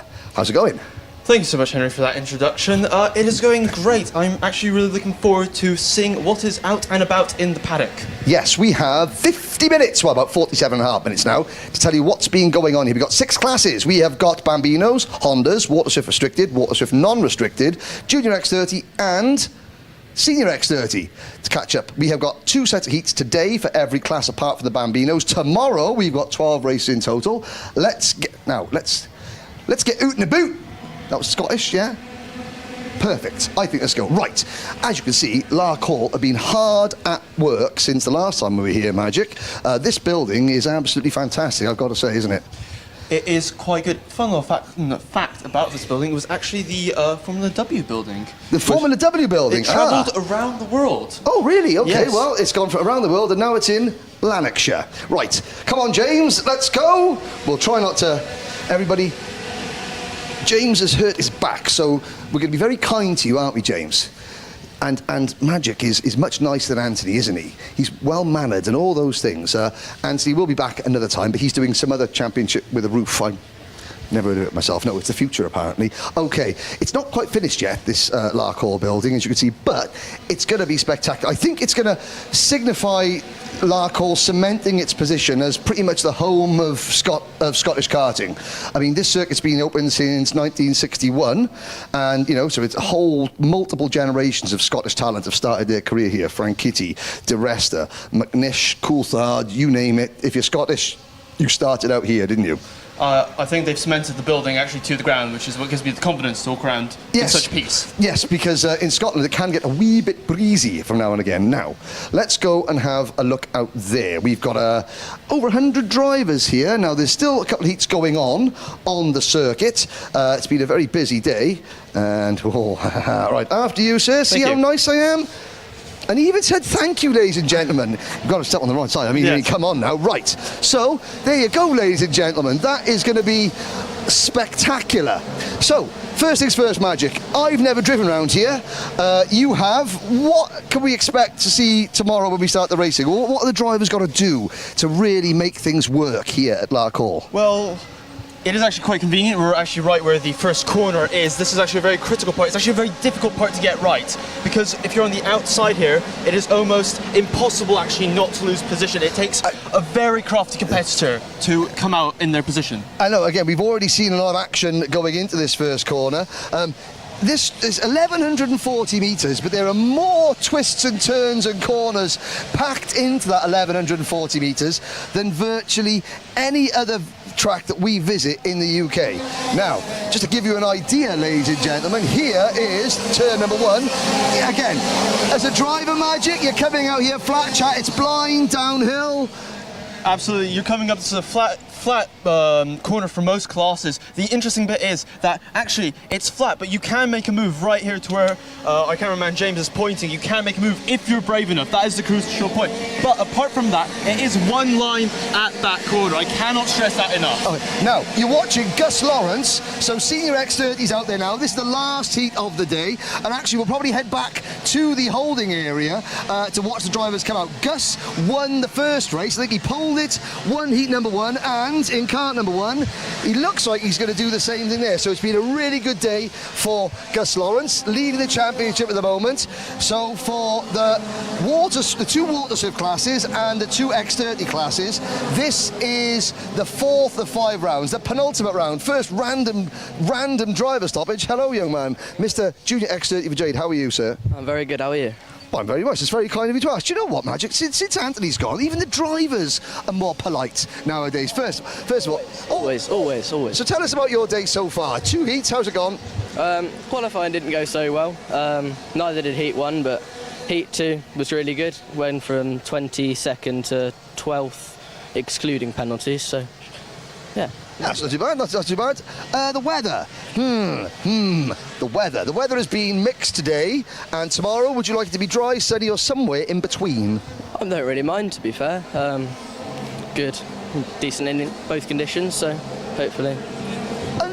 Well, thank you. Unbelievable politeness. You are rubbing off on the entire paddock, Magic. It's, you know. But we'll have a look. The rest of the J team now. In Senior X30, there was a slight issue with not many drivers making the grid on time. There's a go. Let's before we do anything else, Magic. You know, there's obviously these stickers here. The whole paddock is. You know, remembering Sue Potter, who sadly very suddenly passed away. So it's great to see so many teams mentioning Sue and keeping Sue in their thoughts. Which again, it's when most of this karting's a family, isn't it? Dysfunctional, colourful, don't always get on, but you know, at times like this, everyone does come together. Yeah. Right, there we go. Now, Mr. Allen is over there. Let's have a look. He's this is Laith Khan's car. Where is Laith? Is he hiding? Laith Junior X30 Magic. You've got the Magic phone. He's hidden. So, well, look, Sam Branston has gone in. We spoke to Sam. Laith Khan has gone that way. How did we do in the heats for Laith Khan? Because he's got a very long password, which I'm not going to look at because I'm not allowed to answer you. Ah, there's Laith. Come this way, young man. Right. First things first. Magic, you look at the results. You tell the people how your day was. Not great. Okay, define not great. Magic, can we discuss what not great? What does not great mean in heat number 1? Well, I think it's difficult to say. Why don't you put into your own words quite what not great means? A DNF for the first session because the steering column was loose. Steering kept going up and down, and then it cut into the fuel line, so it wasn't great. Double bubble, steering column and fuel line. Yeah, so then I had to go into the pits and retire. The second one, I was going okay, and then I made a silly mistake. The front bumper went into someone else's back bumper and spun round. I love that. That's the best. I made a mistake. My front bumper went into someone else's back bumper and I spun round. Is that your way of saying you got a nose cone penalty? No, I didn't get a nose cone penalty, but... Oh, there we go. Even better. It wasn't too bad then. Yeah, and a lot of people crashed, so it wasn't that bad. I still got an okay result. Okay, so final thing, tomorrow? I'm going to try my best to do better tomorrow, and I think I can. Okay, good. Thank you very much, Laith. Thank you very much. So, you've been in this situation, Magic. You've had a stinker of a day on Saturday. So did you race here last year and the year before as well in road tax? Yes, I did race here. And it's a difficult one, I've got to be honest, because this is a track where it's actually very difficult to make up positions on the first lap. It's very, very, very narrow here. Yes, exactly. Like I said, they fit a lot of real estate into not a lot of real estate, if you catch my drift. Yes. JB Green Racing, they've had a decent day in... They've got drivers in Waterswift. Let's have a little wander in here. It looks like there's a debrief going on. Now, the minute, like cockroaches, they scuttle the minute that a camera comes in away. So, let's have a little look. So we've got in Waterswift, we've got Will Green in Waterswift. We've got Mr. Logan in... Come this way, young man. Right. I think he's a Lando Norris fan. Right, so first things first, how's your day been? All right. All right, okay. Would you want to, tell us a little bit about it? So you're Mr. Logan, yes? Yeah. Joining the championship this weekend? Yeah. Okay. You're local to Larkhall? No. Oh, okay. Oh, so tell us. We're intrigued. The people want to know. Tell the people. I'm from Northern Ireland. Ah, okay. How's your first day in the British Championship been? All right. All right. Meaning? I finished like 16th and 18th. 16th and 18th. That's not too bad, is it? That's not too bad. From small acorns do big oak trees grow? Who's this young man over here? Right, Mr. Johnson. Go on, take it away, Magic. Speak to the Magic Man. I think you can tell how this is going to go. I'm here to ask you some questions, and I hope you're ready for them. First off, how did your day go? You're racing, you're qualifying. Let's start with qualifying. How did that go for you? It's been okay. The qualifying, we were first for a couple of laps, but then we caught some traffic. So we came 11th, which was okay because we're on the inside, so that's pretty good. So that allowed us to get some good starts for the heats. So in the heats we came 12th and 11th, which is okay. So hopefully we'll line up 11th again on the inside for the pre-final tomorrow. And what measures are you taking tonight? Any special preparation for tomorrow to boost your way up the grid? Just all the data, just keep looking at the data because we weren't great in terms of lap time in the last one, so we'll just look where we can improve from there. They're looking at all of the data, all of it, Henry, all of it. They've got them, all of it covered. All of it, all of it, all of it. Here's Fred Green's kart, the E-plate holder. Now, here's Fred. We spoke to Fred at Kartmasters several times. Fred, first question, what everyone wants to know is, have you grown any more since Kartmasters? Maybe, but we've lightened up the kart a bit, so we're a bit lighter now, but yeah, probably. Okay, we talked about the graphics kit weighs about 500 grams. Round here, with so many tight corners, getting power out of the corners is key, and the heavier you are, the more of a disadvantage you are. I think, is that fair to say? Yeah, definitely, yeah. So you're praying for rain tomorrow? It would be nice. How's it going regardless? Because in that last Junior X30 heat, I saw a Craigie, I saw a Bishop, I saw a Mackie all parked at the side of the circuit. Yeah, I wasn't that quick in that one, but benefited from the crash and ended up 4th, so it's all right. Okay, now, believe it or not, where's Will? Will is your cousin? Yeah. Right. At Kartmasters, we had some new viewers watching karting, namely from a company called Accounted For Limited in Cardiff. And they are all massive Will Green fans. They're brand new to the sport. They watch the Kartmasters coverage, and I think it was just Will from the Jamie Green team and a load of guys from ORM and Fusion. So yeah, where's Will's disappeared, hasn't he? I probably ran off from the camera, to be fair, but I don't know. Will, you got fans, Will. But anyway, how's Will done today? Just to let Will's new fan club know how Will Green's got on today. He qualified 2nd, I think. Yeah. And then first heat got 2nd, and then in the last heat got 5th or below. There we go. Now, because he's got a Welsh fan club, you've got to say tidy darts, because anyone in Wales knows what tidy darts. So to Will's Welsh fans, tidy darts. Tidy darts. That's the hammer. Right, let's go and find someone else. Thank you very much, the Green family. God, you could tell that the Green family, there's flora and fauna in the paddock. Plant pots, there's Jamie Green over there. He goes, I'm assuming that a sister or a mum is behind the introduction of plant pots and stuff like that. Ah, here's a man. Here he is. Right, your wagon? Yeah. Right, you just say hi to all your fans in Cardiff. You've got loads. Seriously, you've got loads. Hello. There we are. There we go. Now your brother did all the talking about. Your cousin did all the talking about how you did today. Well done. Whose idea was the plants? The plants? Yeah. Probably my mum's. There we go. See, that adds a bit of. I personally like it. I think it's a great addition. I think it's a great addition. A little bit of je ne sais quoi to the ambiance. Yes. Right. Thank you very much, Jamie Green Racing. We shall head this way now. The engines have stopped, Magic, which means only one thing: the rain is starting. Now we've been doing this paddock show for. We start 2021. So this is 3 years of the paddock show. We've never had a raining one yet. This is your first paddock show, and it started to rain. I mean, I was really liking this vibe here, but if it starts raining and I'm in a shirt, it's amazing how quickly you can go off a person. Yes, unfortunately this seems to kind of summarise my career, actually, this kind of luck I have, but there we are, I suppose. Yeah. As we're walking, I mean, there's the MDL tent. That's Cian Geraghty is in there. Cian is nowhere to be found. We can speak to. Tell you what, let's speak to our first dad of the thing. Oh, Mr. Geraghty, don't run away. Ha ha ha. First of all, Cian's escaped, so you've drawn the short straw. Malin's on the spanners. How's his day gone? Not too bad. Struggled this morning, sorted a few things out between the 2 heats, and I think we've got the speed now, so not quite where I want to be, but yeah, business end tomorrow. Business end tomorrow. Championship-wise, Macaulay Bishop has had a healthy lead coming into this, but it's not had a great day today for Macaulay, so this is Cian's chance this weekend to really sort of maybe pick up some points in the championship. Yeah, exactly that. I think that's all he was out to do this weekend. Try and climb the ladder, try and get back in that top 3 that we had. We had a bit of a bad weekend in the last round, so purpose of this weekend, try and get back in that top 3 if we can. No problems. Thank you very much, sir. Malin, hello. How are you doing? I was about to say hi to the people. Hello. There we go. Thanks very much. Speaking of, right, okay. We won't make fun of Lewis Malin on this occasion. I'll let him off just this once. But key thing.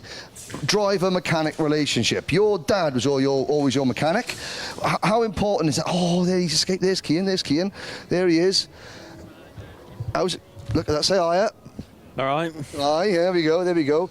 How important is the relationship with the mechanic as a driver? Driver-mechanic relationship. How important is it? Very, I guess. Yeah. Yes, because. Well, the more you get to know your mechanic, they get to like know how you like the car, so they can sort of help get the setup where you want it. Now, okay, interesting. So, can you shout at your mechanic in the same when things go wrong in the same way that you, Magic, could shout at your mechanic being your dad and your mechanic being man like Lewis Malin? Is it easier to shout at someone who's your dad or a complete stranger? Probably your dad. Easier to shout at your dad, yeah? He has not met my dad. No? Okay. Franz is not a man to be. Franz is not a man to be shouted at. Thank you, Cian. Thank you very much, the MDL team. So we can see this. So this is the Motorsport UK thing. Obviously, there's drivers have the action on the track has been a bit close in some classes, as you can see. Not to divulge what's going on. There's an Evolve Motorsport tent here with some music playing into it, and oh. They're playing Neil Diamond. How much of this can we actually broadcast? Fine. Pardon? How much of this can we actually broadcast? Well, I mean, when Neil's playing, I mean, it's almost. I mean, if they had Lionel Richie playing, that'd be even better. But if with Neil playing, it's not. We'll have a little wander into Evolve Motorsport, and maybe. Actually, we'll come back to Evolve when they've turned Neil off. I'm feeling fine. Ba ba ba. There we go. Is that going to happen? Now it's a rave version. I like it even more. You've got Fusion here. I mean, this is an impressive sight, isn't it? The Fusion awning. Once again, certainly Fusion, celebrating the life of Sue Parker, which is very, very important indeed. Now, there's Lewis Islin's kart going through. Let's stop a random bunch of people here and see who you... Oh, right, okay. So, Larkhall fans, who are we? Who are we supporting? And what are we doing here? The Burgoyne family. The Burgoyne family, Harry Burgoyne Jr. I mean, it's half of Scotland here. Yeah. So who are you to Harry? Friends, relations? Cousin. Okay, cousin Burgoyne. Sister. Sister Burgoyne. I'm her friend. Friend Burgoyne. Cousin, sister and friend Burgoyne. How has Harry done today? I think he's done all right, to be honest. Yeah, he's done okay. Well, I mean, so you're here all the time, aren't you, watching? But this is new to you? Not really. Not really. No. Okay, so how whenever we speak to Harry, I was like, hi Harry, you just won a race. I was going, yeah, I'm all right. He's quite calm and chilled, isn't he? He doesn't let the emotion get the better of him, does he? No. No? Do you do all the emotions for him? No, not really. No, not really. Okay, fair enough. Well, we'll leave cousin, sister and friend Burgoyne there. Again, family and friends is all important as well, isn't it? Yeah, I mean, any support you can get out of the track is important, especially during the difficult moments. I think that's really crucial to get yourself out of the dumps, so to speak. Yeah, out of the dumps. Now, here's a former British champion coming past as well. Come this way. How are you, sir? I'm okay, how are you? I'm very well. Now, this, for the eagle-eyed, I know who you are, Magic knows who you are. Tell the people who you are and what you've achieved in this championship. I'm Zach Drummond and I'm a two-time British champion. I know, and now racing out in Europe and around the world, yes? Yep. How's it going? I mean, it's going good. The chassis and the engine's good. We've been getting a lot of podiums and then just going into senior next year, so we'll see what happens then. So this is 2020 Honda Cadet, 2021 IAME Cadet, and now, who for in Europe? Paralin Racing. Factory Paralin driver. But obviously, as one might have heard from the accent, local here at Larkhall, helping out Fusion. Okay, so even in the space of a couple of years, all the drivers in the Fusion team have changed since you were there virtually. What can you tell them? What has been the advice that you can give them? To the new drivers, it's just keep calm, work the steering wheel quite smooth around this track, it's quite a grippy track. And also look at the conditions because it will rain. It will. Is it going to rain tomorrow?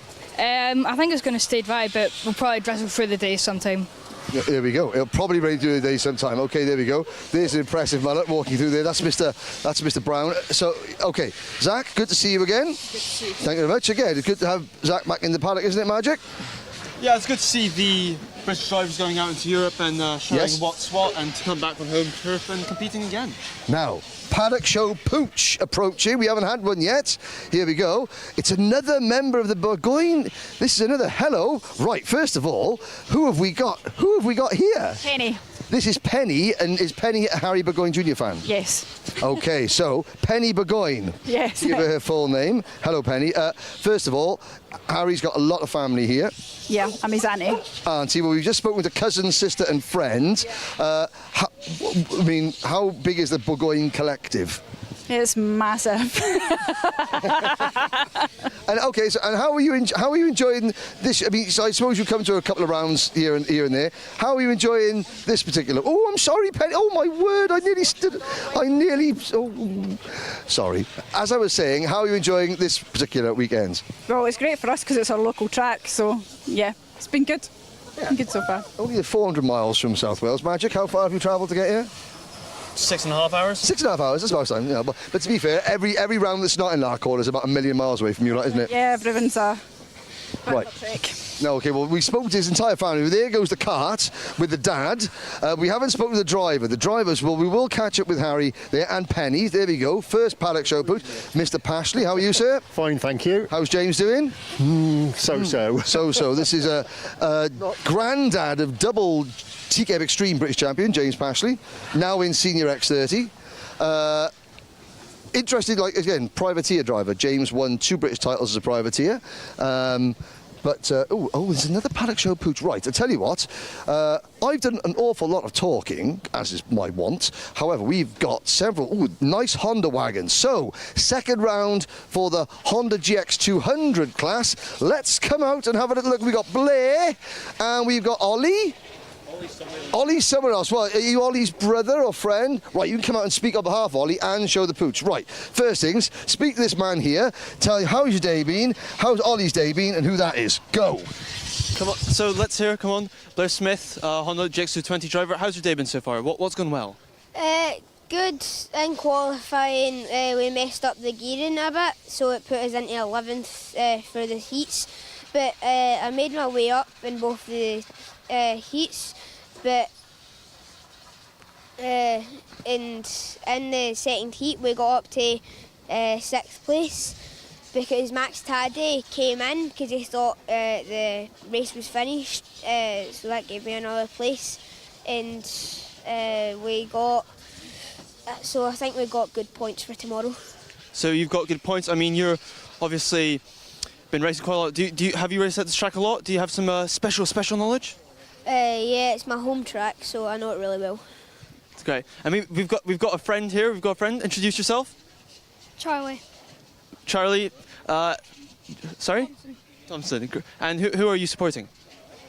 Ollie Thompson. Good to hear. And is he doing well? Yeah, he got second in the last heat. Second in the last heat, great here. And who do we have here? This is Roxy.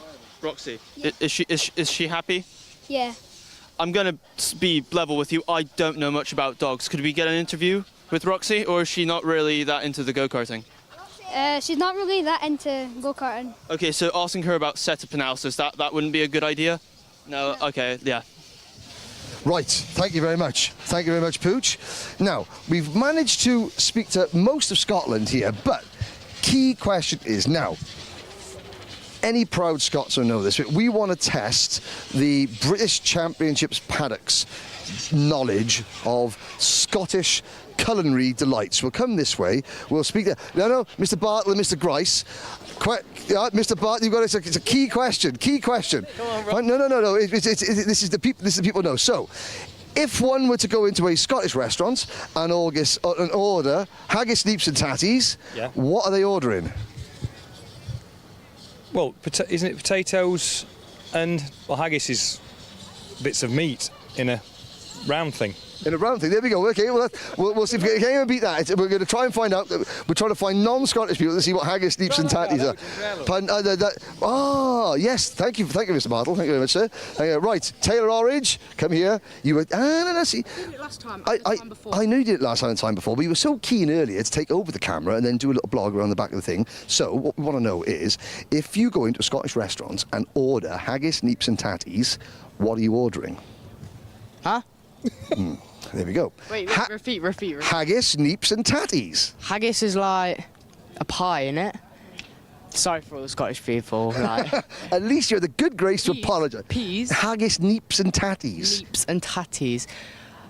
I might have to phone a friend on that one. Oh, okay, fair enough. You didn't have to phone a friend last time out the Shedding because you won, and Kart Masters because you won. You're on a bit of a winning streak here. Well done. Yeah. It's all to do with the T-shirt. There's Grace. Yes. No, we've had a good day today as well. We qualified pole at like 2 attempts, and we were looking really confident. We won the first heat and the second heat, yeah, we are first in qualification. Now it's just tomorrow, innit? The finals and everything. Serious question. First 3 rounds, Macaulay Bishop running away with it. First 2 rounds, Macaulay Bishop running away with it. You pegged him back a little bit at Shaddington, a little bit more today. Drop scores are going to come into it. You've got an outside shot, but you've got a shot at the title. Yes or no? Yeah, we have like very big drops because we have a DNF at GYG, but we've had like consistent. We were second at PF, and GYG we didn't finish, and then obviously Shannington we won. So I'm hoping with the drop scores we can claw like a lot of points back, and then the boy's obviously going to be close because he's had like a very consistent season. He's done well all year. Okay, well, fair enough. See, so in the chat, so thanks very much, Taylor. And yeah, phone a friend. Haggis, neeps, and tatties. Me, I'm just going to say like pie, bit of beans, maybe. I don't know. I went pie to beans. Okay. Pie, potato. Oh, well, tatties. Yeah. Okay. Oh yeah. Okay, yeah. There's. But the light bulb goes off. No, I had a Chinese last night, so all you can eat Chinese in Hamilton. It was great. It was great. Absolutely lovely. And you're not under the weight limit today. There we go. Right. Thank you very much, Taylor. Again, it's great. So for those of you that aren't aware. Where's Ollie? Ollie, you missed your first interview. Hello, right, okay, come and stand by there. Right, Magic, you were interviewing Ollie's brother and his dog. Now you can interview the man himself. Hello. Right, first of all, introduce yourself in full. Hi, I'm Ollie Thompson. And how has your day gone so far? It's gone good. Quali, I managed to get it on pole. I think first heat, I think it was 5th, and then that last one managed to get 2nd. And do you have some special local knowledge which is helping you out today? Yeah, I've done quite a fair few laps around here, so that's going to help me quite a lot tomorrow. Can you give something special away to the viewers? What makes you so good? Don't know, really. Superb. Moving swiftly on. Okay, and Ashley Harsett is here as well, another Honda driver. How's your day been? It's been pretty good. I've gotten 3rd in the first heat and 4th in the second heat. Right, 2 very quick questions. Number 1, you raced the Honda class last year as well a little bit, didn't you? With a 160 engine. Now you've got the 200 engine. What's the difference? I think it's a lot more fair in terms of power, and like it's like someone can't be beating someone else because of they have a better engine. There we go. That's good. Second question, really important question. If you went into a Scottish restaurant and ordered haggis, neeps and tatties, what would you get? I have no clue. Not even a guess? No. Not even a guess. Never mind. But that's good to see. So there's more Hondas here than there were at Glenagorse. So, Ashley, this is your chance. Tell the Honda drivers why they should come and do the last 2 rounds of the British Championship. Because they're like fair on rules, so people get penalties if they do like the wrong thing on track, and they're run like I like the format. The format is good of the weekend. There we go. Well done. Now go and look up what haggis, neeps and tatties are. Thank you very much. Right, there we go. So, mums and dads, now let's have a little look. We're gonna have time. Colby Patterson's over here. Oh boy. Oh geez. Oh geez. How are you? Oh geez. Good. Colby. How was your day been? Well, ups and downs, basically. Ups and downs, basically. Well, okay. Well, that's a really good place to start, isn't it? So, a couple of things. Describe the ups and downs. Well, really good in the first one, bit bad in the next one, then won the first heat, so that was a big up for me. Second heat, sort of had a bit of a downwards. thing. Does that mean you had a bit of a downwards in terms of you weren't quite rolling at the end, or you had a penalty? Well, not a penalty, but did not finish where I expected. Driver coach thinks pushed too hard, which I agree with. That's just take it on board. Exactly. I've got to say, he's great. Now, OK, Josh Cormack is here as well. Now, Josh is Scottish, but, OK, I'm going to ask Colby a very important question. Josh, you've got to tell him how right he is. If you went into a Scottish restaurant and ordered haggis, neeps and tatties, what would you expect to get on your plate? Well, I don't know. Sausage or something? Looks a bit random. Looks a bit random. Are we anywhere close, Josh? Sort of, but no. Sort of, but not. Does anybody here? We got loads of fusion drivers here. We got other drivers as well. So anybody know haggis, neeps, and tatties? What they are? What that is? If you order it, I know. Go on then. What's? Potatoes. Correct. Okay, so that's one of the three elements. Tatties equal potatoes. Josh, you're not allowed to use because you're from Falkirk and you know. Right. Anyone who's not Scottish, haggis and neeps. Mason? Oh no. No. Is neeps peas? No. No. Leeks. Leeks? No. No. Anyone else? Marnie, what's a haggis? Don't know. What's a neep? Don't know. Right, we're doing well. What's that? It's Scottish people there. What's a neep? I don't know. What's a tatty? I don't know. You don't know nothing? You don't know nothing. Right, okay. Josh, tell the people. Haggis, neeps and tatties is... No, you can't take us. No, that's unfair. Oh, hang on. They're playing a game. Kenny Scrow. What's this? Is it like tag? It's like capture the flag. Capture the flag, right? It's raining. So, Archie, Lovett, Christian, Kobe and Kanish, wow, yeah. They're all there and they have to try to get me, Kobe and Charlie Clough. Who's winning? Us. Now. There now. Right, well, you were doing TV, so you carry on, right? We didn't quite get to the bottom line of what haggis, neeps and tatty was, but more importantly, come on then, come and have a wander. Come and have a wander. Tell the people how your day was. Tell Magic how your day was. Magic, speak to the people. How was your day? Well, yeah, it was okay. The first heat, we never had the best start. We qualified P3, and then the first heat we dropped down to P15, we got back up to P6. And then the second heat, we started P3, got the P2 on the start, and then there was a Battenberg, and luckily finished P2. And what are your plans for tomorrow? Are you looking at the data tonight? Are you changing anything on the kart? Probably just need to get better going through that corner around there, and then I think it'll be more on the pace, but hopefully we can win it. And how are you going to get better? Probably just by going more into the apex and then not letting it drift as wide. That was some actual important stuff. None of this potato stuff, Henry. That's some actual information for ladies and gentlemen at home. When have I ever said important stuff? That's why you're here. That's why we hired you, Magic. You get the important stuff. I talk nonsense. Right, we're going to turn in the corner. I've got to say, here we go again. There's some oh, right, random. Here we go. Let's have a look. Let's have a quick. Feel like deadline day with Harry Redknapp on the football transfer. How's it going? Good weekend for us so far. Good weekend. Sorry, young man. How's it going? Really good. That heat was brilliant. We got a great start and then carried on. Excellent. Where are you going now? Top golf. Top golf? Golf? The whole paddock's going top golf. The whole paddock's going to top golf. Well, we've got 16 minutes of paddock show left, right? So if you just stall the van there, we've got 16 minutes. Right. Good luck. Who's gonna win the golf then? Not Luca. Not Luca. Not Luca Narroway. Well, maybe you'll win the karting tomorrow. Yeah. Hopefully. It's gone really well, hasn't it, mate? You've done really well. It's been his best weekend so far. Good, excellent. Best weekend so far for Luke Narroway. There we go. They're all going to Top Golf. Top Golf. There goes Archie Owens. Archie, they're going to Top Golf too. Well, Archie had a tumble in his kart. He decided to exit stage left, but he's okay. Right, good luck, guys. Right, hang on a sec. So we're up against it. 16 minutes of paddock show to go before everyone goes and plays golf. Right, the challenge is on to find some drivers that aren't going to play golf. I'm going to play golf in a couple of minutes as well. Right, that's okay. I mean, I was going to say, it is still threatening to rain on our parade, Magic. Yeah, I know. Unfortunately, I didn't pay enough to control the weather today, and Amateur. The subscription runs out. Amateur, James. Amateur. Didn't pay enough to sort the weather out. Right, let's have a little quiet. They're all going to the toilet, all of them. Hello, young man, how are you? Good, thank you. How's you doing? Are you racing? Yeah. Who's your name? Albie. Albie in Bambino? Yes. Ah, we haven't spoken to Bambino. You've had one heat today. How'd it go? Terrible. Terrible? Albie J. Stubbs, yes? Yeah. Right. Albie you've got Jade Edwards doing your driver coaching? Yes. How do you know Jade Edwards, British touring car driver? We've always supported her ever since, and we've just... Oh, so you've supported her, now she's supporting you? Yeah. Excellent, excellent. Are you going to play golf with the rest of them?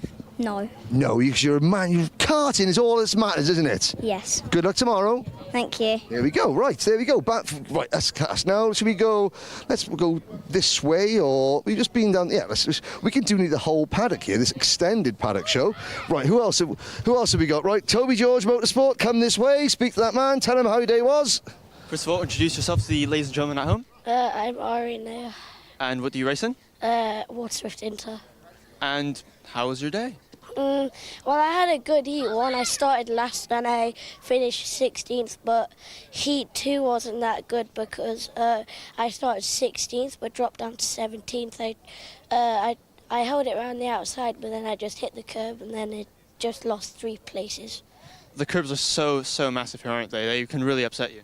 Yeah, they can, especially that one down there.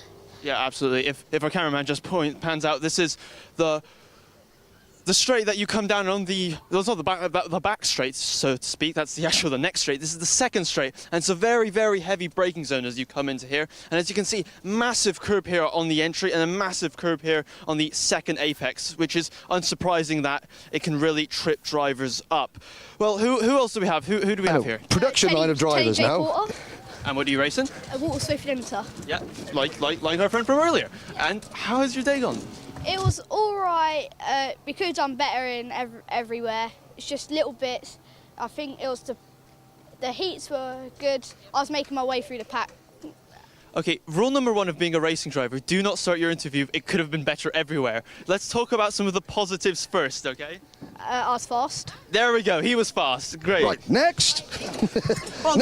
We should do this every round. This is so much easier. It's like a production line. Right? Who do we have? Take a ticket. Ralphie Branscombe, Honda Cadet 96. Honda Cadet 96. And how did your day go? Were you fast? Were you on it? I did really well. I was only a 10th of pace, and I loved it because, I was making up positions in all of the heats. Oh, that was great. Did you hear that? A driver loved it. How often do you hear that?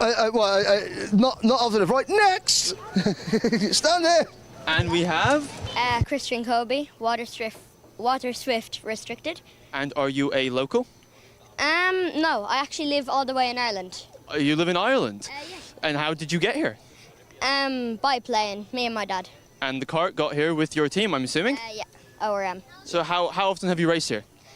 Very good. The first heat was very good, making my way back. I had a few offs, but in the end, it was a really good result, P6.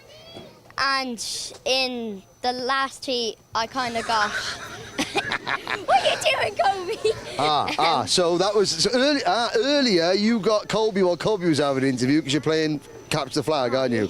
Yeah, there we go. See, that's the most important thing of all, Magic. I mean, insightful driver interview. However, Capture the Flag, running around the paddock afterwards, is the most important thing. Definitely. I'm surprised F1 drivers don't do it. I know. I think F1's missing a trick, don't you? Yeah. There we go. There we go. Right. That's good. Do you have anything more insightful you want to say about your day? Please. Continuing about the second heat, it wasn't so good. It's just kind of, I got in a scrap and the 5-second penalty definitely let me down. But P8 tomorrow, I think will be very good. You got a 5-second penalty. Come on, let's be honest. Everyone's watching. Was it your fault? Yes. Honesty. Well done. An honest driver, one of the only ones. Well done. And good luck for tomorrow. We've got 2 of the youngest drivers here. They're both 7 years old. This is... Toby Biggs. And you are? Eli Shear. And Eli Shear is the... Track record holder. In Bambino Coma here at Larkhall. How was your day? It was all right until it started to get into the first heat. We had some problems with the engine, but in the final one it was good. In the final one was good. And so he's track record holder, but you can be faster than this weekend, yeah? Yeah. Yeah. On qualifying, we were just really unlucky. We got a penalty, so we got down to last. But on the first heat, we had a brilliant first heat, so went from 8th to 2nd, and hope we have a better day tomorrow. Good, excellent, thank you very much. Track record holder in Bambino. This man's going to start. Oh, should have. There's right. Magic, you go that way. I'll go this way. Certainly. Ah, right. Hang on a second. Just. What's going on here, Danny Kerr? Are you going to play golf for the rest of the paddock, or are you just going home? No, I'm going to go play a little bit of golf now. Top golf? Is everyone going to play golf? No, I'm joking. I'm not. I'm going to go sleep. Going to go sleep. There we go. There we go. How's Ram Race's day been? Tough day. Tough day. Yeah. Yeah. A little bit tricky today. Yeah, but we'll see tomorrow. Conditions have been tricky. Magic, you can get it from the other side as well. Thanks, Danny. But you don't go yet. There's the other curl. Right. There's a man in the microphone there. Tough day. I wish it didn't rain really, but it is what it is. It is what it is. And anything else to add on that, or is that where we're leaving it? That's where we're leaving it. Okay, superb. Right, yes, we'll leave those guys to it. They're off to bed. Cheers, guys. I'm going to manage to get rid of Henry for a couple of brief moments. What's that? Ah, there's Mr. Goss. Happy birthday for early this week. There we go. There's T4, Tom Arm. See why? Do you know who I saw earlier in the Optima camp? Who? Tell us. Matthew Higgins. Yeah, he's spannering this way now. Hang on. Now we got a. There we go. Sorry, James. How's your back holding up, James? Everything all right? Oh dear. Right. Okay. Well, right. Let's just stand here and wait. He's going to get upset now in a minute. There we go. Come closer. Come closer. Right. Okay. You can't pass until you've done an interview. How are you, sir? Not too bad yourself. I'm doing all right. It's a very flash set of wheels. How's your day? How's your driver's day been? Rocky start, but we'll get there tomorrow. Get there tomorrow. Okay. Excellent. Thank you very much. Are you going to play golf now? What's that? Are you going to play golf? No, we'll go for a drive. Go for a drive. Well, if the whip looks like that, then you got to go for a drive, haven't you? There we go. We'll let you go through because you got a test in there. Right, there we go. Okay, so you saw Matthew, you saw Mr. Higgins in there doing that. To mention earlier, we spoke to this lady's driver earlier. We spoke to Mr. Albie J. Stubbs, Jade Edwards. How are you? Not too bad, thank you. Albie J. Stubbs, you're coaching him in Bambinos. He said that he's been a supporter of you, and now you're just giving back and supporting him. Yeah, so Albie is a sponsor of mine. Not personally Albie, but the family. I imagine Albie's dad. Albie's got a really good pocket money job at the age of 7. Exactly that. So he sponsors me in touring cars. That's how we met.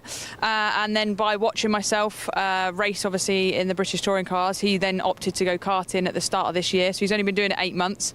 But we're all fairly new to it. So I come along and just help out where I can and just show him the ropes. And he's doing very well, actually. Yeah, at that age, you're like a sponge, and you just soak everything up. Speaking of sponges, it was a bit wet at Larkhall, Knockhill last weekend, wasn't it? Yeah, it was one of those crazy weekends where it's dry up until you're in the assembly area, and then it absolutely tips down. So a bit like today. Yeah, exactly. So we had a roller coaster of a weekend, but we're getting there. We've had a strange season, but the positives are coming, hopefully. Excellent. Thanks very much, Jay. There's Mr. Higgins. There we go. It's good to see that get British touring car drivers in the paddock helping out. You find a lot of that. Right, there you go. Go and speak to your ex-teammate. Is it ex-teammate, Magic? Or ex-rival? We're going to find out. Matthew, why are you here? What are you doing here? Mechanicking and coaching. And coaching? Oh, what kind of wisdom are you giving them? Don't know. It's not worked. We had a roll in the last one, so yeah. But your driver is all right? Yeah, he's fine, luckily. That's the most important thing. So you're on the Spanish, your dad is here too. Is he helping out? Yeah, he's on the Spanish for Harry. So, yeah. Good to know. And this is a personal question, not for the viewers. Have you forgiven me for word and law? I didn't remember it, to be honest. Good. I'm in the clear. There we go. Excellent. There we go. All's fair in love and karting. But again, that's the thing. So we walked past Motorsport UK awning earlier, and there were drivers in there having had collisions and incidents that are then being called to the stewards, or some sort of on-track incidents that again reported to the stewards. There you go. There, you've been in there, and there are drivers in the paddock that you've raced with, and sometimes when you race all season with somebody, no matter if you're good friends or not, there are times where things get a little bit too close, and again, it's just all forgotten over time, though, isn't it? Yeah, as they say, time heals all wounds. Some longer than others, that Yeah. must be said. But you know, it is the heat of the moment. We're all competitive. I mean, that's why we're here to compete, and things do get out of hand. Yes. Simply because of a desire to win. Yeah. So obviously, you and Mr. Higgins had a territorial dispute a little while back at Warden Law, but it's all fine now.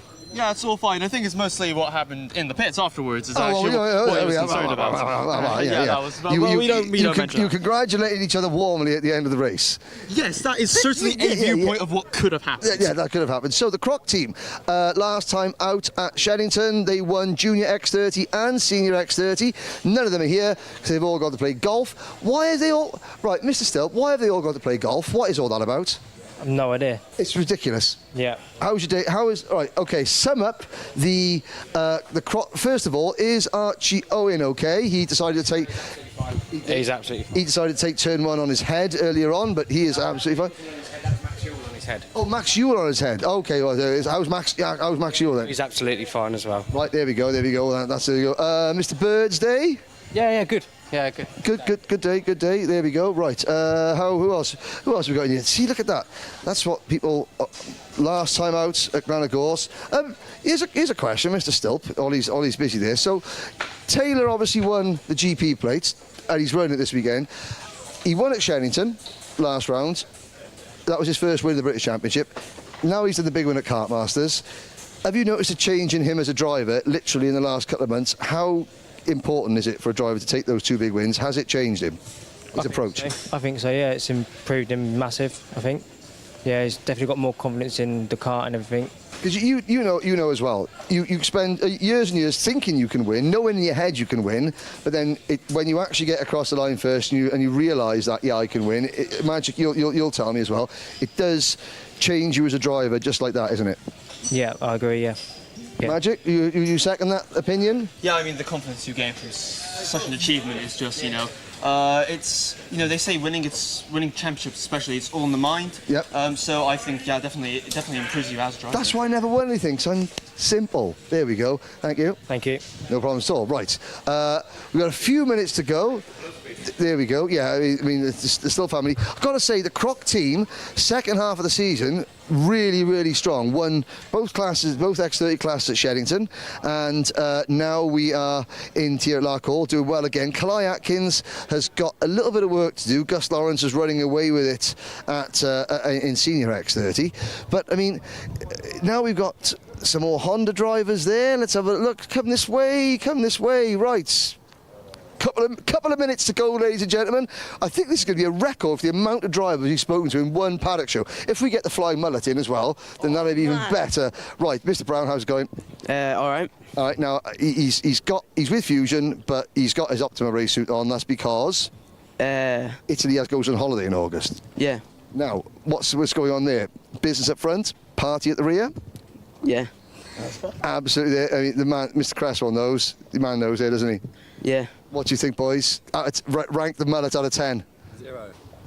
Hate mullets. Hate mullets? I love you right now. I mean, there's got to be a bit of love. Show a bit of love for the neck warmer. Yeah, I've got to say 10. 10 for the mullet. There we go. Okay, your chance to get around. Rate the fringe. Mate, it's too frizzy. Frizzy. Get a buzz cut. Frizzy. How's your day been, Azza? Awful. First time here though, but I had decent pace. Need to find last few bits and then we'll be all right. Last few bits. Second year in Senior X30 coming out of TKM. Are you finally, like you with Pashley, getting used to it? Yeah, we Kart Masters are very fast and we had lots of top 10 finishes, so should be all right. Should be all right. There he goes. He's making fun of you. Your day? Decent. Mechanicking. Yeah. So who's the man in the JT that came third in qualifying in seniors? Oh, Ewan. Ewan Thomas. He qualified 8th, but then everyone got disqualified and he went down to 3rd. So yeah. Went up to 3rd. How did he do in the racing? Yeah. I'm not sure how he did in the race. Did he stay 3rd? I'm not sure. He stayed up there, did he? Yeah, he was all right. Yeah. Oh, there we go. So it can happen to everybody, even if you've got like a dodgy fringe and a bad mullet, it can happen. It can work for you, can't it? Anything can work if you make it work. Yeah. There we go. Thank you very much, gentlemen. Right, I rudely interrupted you, Magic, to mock people's haircuts. Okay, there are 2 drivers there that we're going to close the show out with. We've only got a few minutes left. Right, last 2 drivers of the paddock show. Go! Going we are. Introduce yourself and what class you're racing. Good. Honda. Honda. And your name? Luke Jardine. And how's it? I'm gonna ask you a question which my grandmother would ask me. Did you win? No. Okay. Why? I didn't get that good of a timing. Everyone's doing 58s and I did a 1 minute. Okay, so a bit of a pace problem, but you know it's the heats, qualifying heats. We've got the finals tomorrow when it really matters. What are you going to do to get yourself up there? Push harder. Push harder, yeah. Just go for it. Yeah, that's what we like to hear. And who do we have here? Ed Spain. Racing. In Honda. In Honda as well. And this time I'll go for a more complex question. What results did you gain due to your times? I got a 7th, which the last lap it was a bit chaotic, so I dropped down. But then I gained a couple positions. I got 3rd. Okay. So. And do you know your starting position for tomorrow? No, I think it was be around the front pack. Around the front pack, so attacking for the podium spots. Yes. Yes, definitely. And what changes, if any, are you going to make tonight? I'm going to try and get better. Yeah. Try and get better. Well, better than getting worse, I suppose. Again, try and get better. That's a great way to end the show. I think, Magic, your first paddock show has been a record breaker. We'll have to go back and count them, but I think we spoke to more drivers in this paddock show than you've done in any of the paddock show before. So, Anthony, ta-da, Magic, you can stay.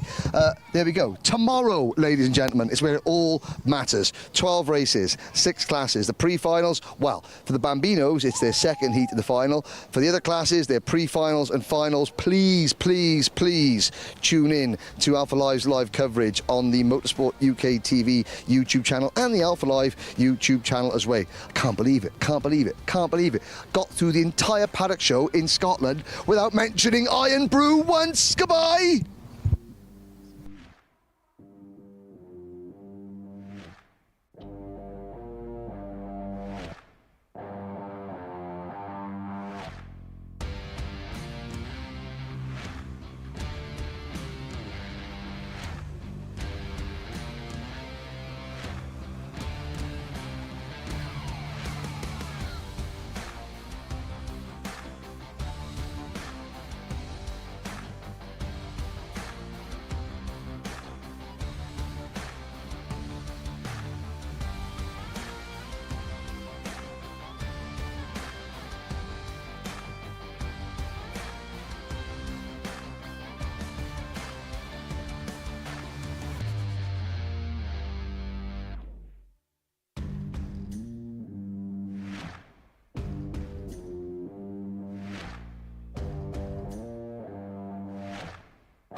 The Motorsport UK Wera Tools British Kart Championship heads north of the border this weekend for the first of two back-to-back events at the Summerley Raceway in Larkhall, where one of the tightest and most technical circuits on the calendar awaits the Waterswift, X30, Honda and Bambino contenders. Less than a month has passed since the last time we saw the two Waterswift and X30 classes in action at Shennington, and this is a critical weekend, being their fourth of 5 rounds, while for the Honda and Bambino runners, this is their second of 4 rounds following their season opener at Glenagorse. Starting with the youngest members of the paddock in Bambino, and Harry Chapman arrives in Scotland as the driver to beat, but he was pushed all the way by Mason Hibbert and Rex Pooley in round 1, and he can expect the same again here. Grid numbers are up in Honda Cadet, which means a greater number of challengers for dual points leaders Max Tadej and Fenton Stoneman. Stoneman may have won the opening final, but today's consistency at Glenagorse means the two cannot be separated in the points. In Waterswift Restricted, newly crowned GP plate winner Austin Gibson continues to lead the standings. But after Austin Newstead's storming drive to victory at Shennington, Gibson can't take his foot off the gas yet. In the unrestricted Waterswift division, Jarlath Sayers' maiden final win last time out catapults him into 3rd place in the points table. But it's Jesse Phillips' combination of speed and consistency which is keeping him at the head of the standings by 27 points. Neither junior X30 championship leader Macaulay Bishop or his senior X30 counterpart Gus Lawrence won their final at Shennington, as Taylor Orridge and Kalai Atkins took the spoils. But such was their early season dominance that a successful sojourn to Scotland could see both drivers put the two X30 titles almost out of reach of their rivals with a round to spare. Larkhall has more twists and turns than virtually any other circuit we visit, and there are sure to be plenty of them for each driver this weekend, and you can follow all the action live on Motorsport UK TV, brought to you by Alpha Live. Welcome back, ladies and gentlemen. It's time for the finals here at round 6 of the Wera Tools British Kart Championship. My name's Henry Bodette. Joining me, Magic Camara. Magic, 6 races, 15 minutes per race. The action is going to be fantastic, and the sun is shining here in Lanarkshire. It definitely is. I, for one, cannot wait to see who will come out on top. First race up is Bambino's. They're on track now.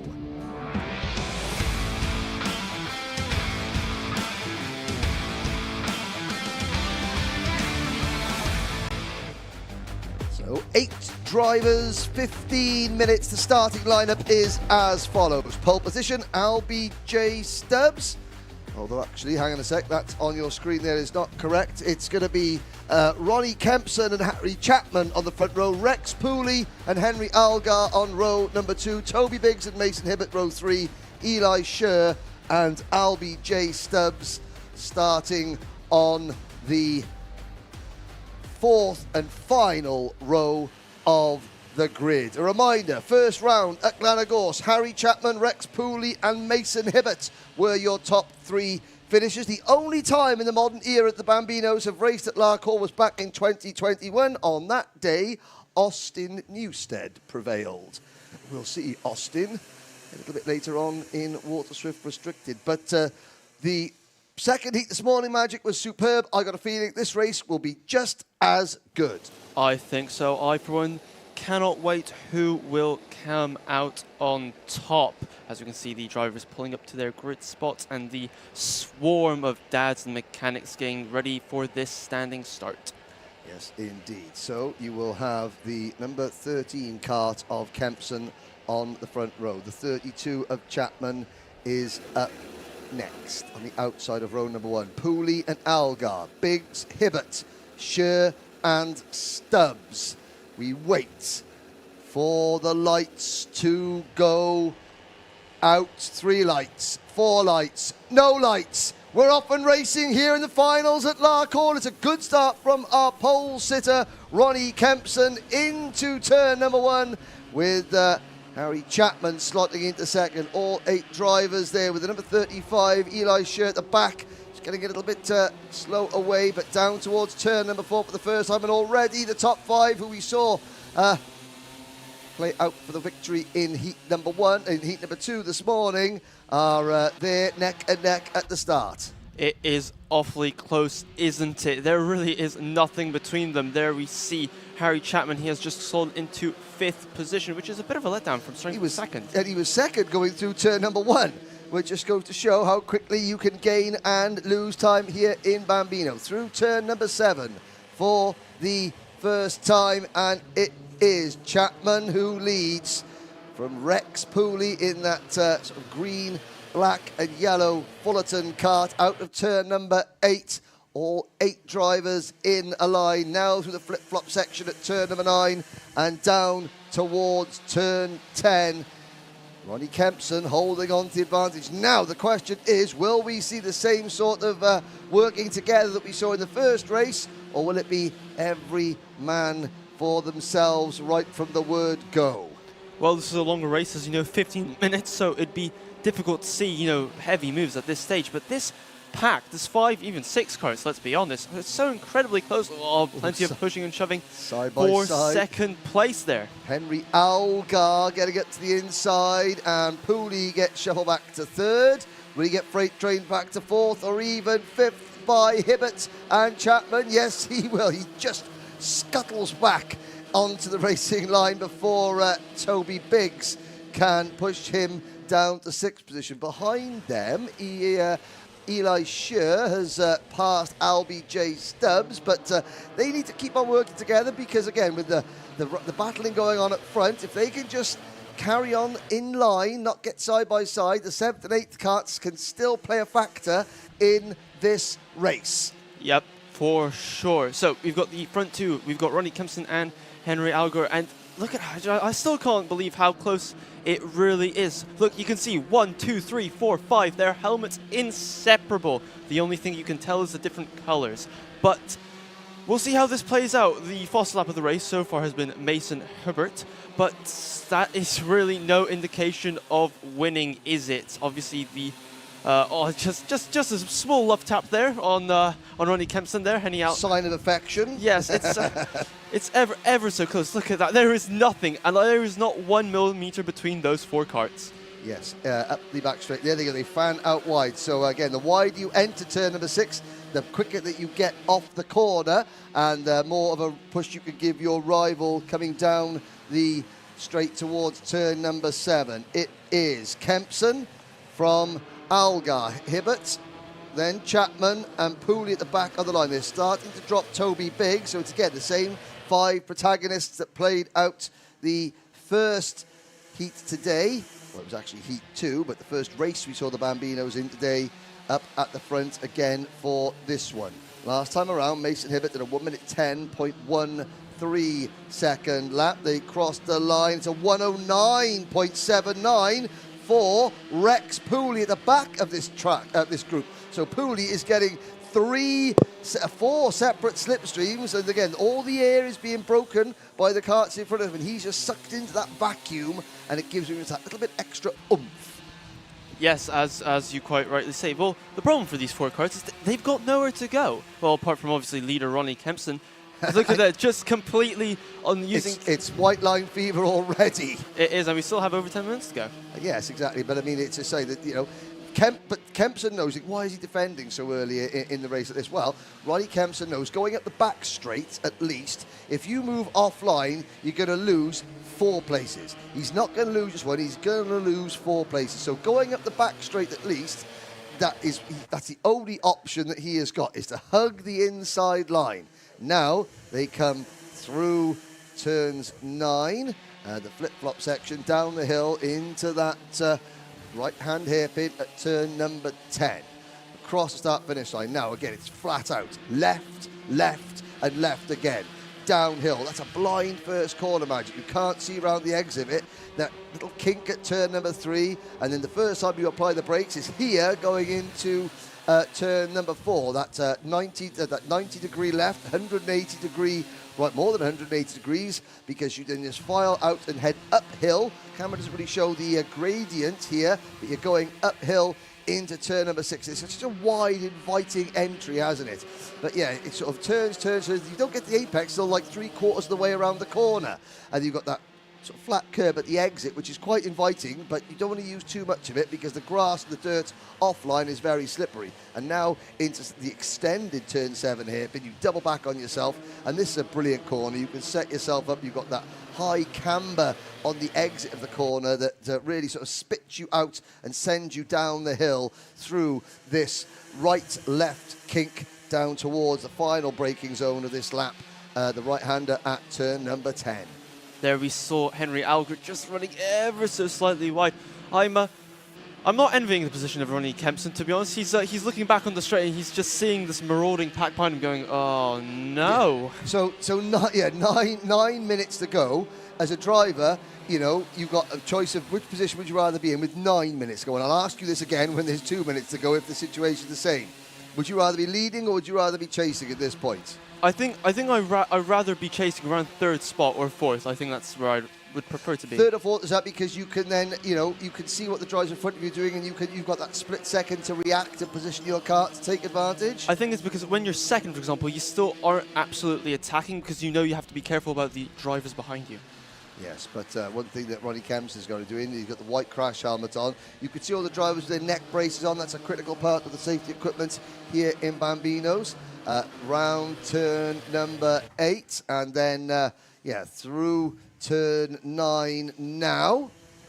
An interesting part about the neck protectors, they don't actually have the neck strength yet, so they actually help prop them up their necks to slightly support their heads. Yeah, exactly. And again, when your crash helmet weighs about 3/4 the amount of the driver weighs in Bambino, then yeah, you too need that extra bit of there, but it's a safety feature as well. Down towards turn number 4 we go.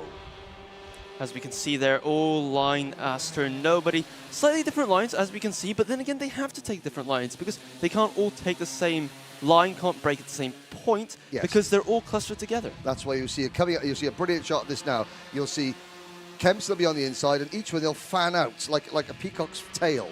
They'll fan out, so the widest driver, there they go, you know, into there. So Chapman in 4th place, he's going to get a really good run. He can get on the bumper of Hibbert, who can almost get on the bumper of Algar, but not quite this time. And Pooley waiting for his time to strike. Now, what is that I can see? That is the rear bumper on the number 77 Kart of Mason Hibbert, which the left-hand side of it, the bolts have worked loose, and it's now dragging on the floor. Is that going to be curtains for Mason Hibbert?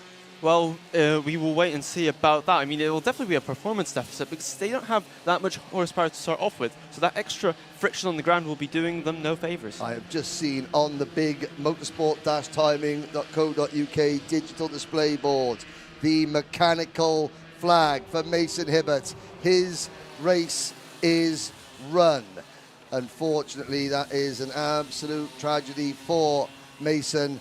Out of the race. It will not be a 2nd consecutive podium. We are down magic to 4 at the front. Kempson, Algar, Chapman and Pooley. I think Kempson will be hoping that the rest of his competitors go the way with several DNFs and mechanical failures. Well, the top 2 drivers in this race, the 2 drivers that have never finished on a British Championship podium before. Chapman in 3rd, of course, won the opening round.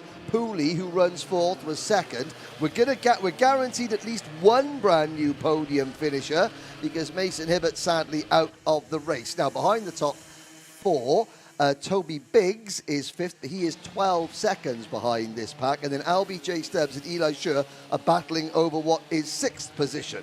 But nothing to choose the front. Chapman swings that little bit wide, so he's going to get a better run. Watch the 3rd place Kart, number 32, Harry Chapman, get right onto the rear bumper of the number 70 Kart in front of him and just helps shove him down the straight towards turn number 4. Kempson, he's only really defending at this point of the circuit though, so he's consistent with it. Yes. He's not changing his line or deviating. Yes, but as you can see, that's where he clearly feels he's the most vulnerable, which I understand because that's where the slipstream has the biggest effect. Everywhere else, where you know they're struggling with the lines, the drivers behind him, slowing themselves up, he doesn't need to defend. Doesn't indeed. Now into turn number 7, and Rex Pooley gets a good run out of that corner, and nothing to choose between them. The 13 of Kempson, the 17 of Algar, the 32 of Chapman, and the 31 of Pooley. Pooley has the fastest lap of the race, that 109.79, but that was a few laps ago. This is lap number 9. Still got 4.5 minutes plus a lap to go, and it's such a shame there's not 4 places on the podium, isn't there? Yes, but we will see who will finally be demoted to that unlucky 4th spot in this race. But there's you could not throw a blanket over this pairing, or these 2 pairings rather. Now at the moment in the championship, Harry Chapman has got 252 points. Ronnie Kempson would move up to 2nd on 244 points. Rex Pooley would drop to 3rd on 239. And sadly, Mason Hibbert would drop to 4th on a tie for 4th on 235, with Henry Algar and Toby Biggs on 234 points. Now Kempson still leads. So I asked you, so I said, okay, with 9 minutes to go, I asked you, Magic, where would you rather be? 1st, 2nd, 3rd or 4th? We got 3.5 minutes to go now. Now I think I'd rather be in 2nd place.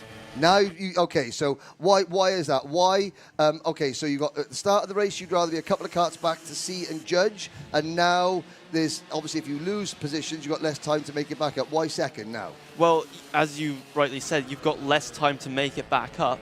Now, it's going to start entering their minds. You know, we have 3 minutes left. We have to start looking at where we can think about a move. We really want to make a move around the 1 minute mark and then start defending for a lap, 2 laps max.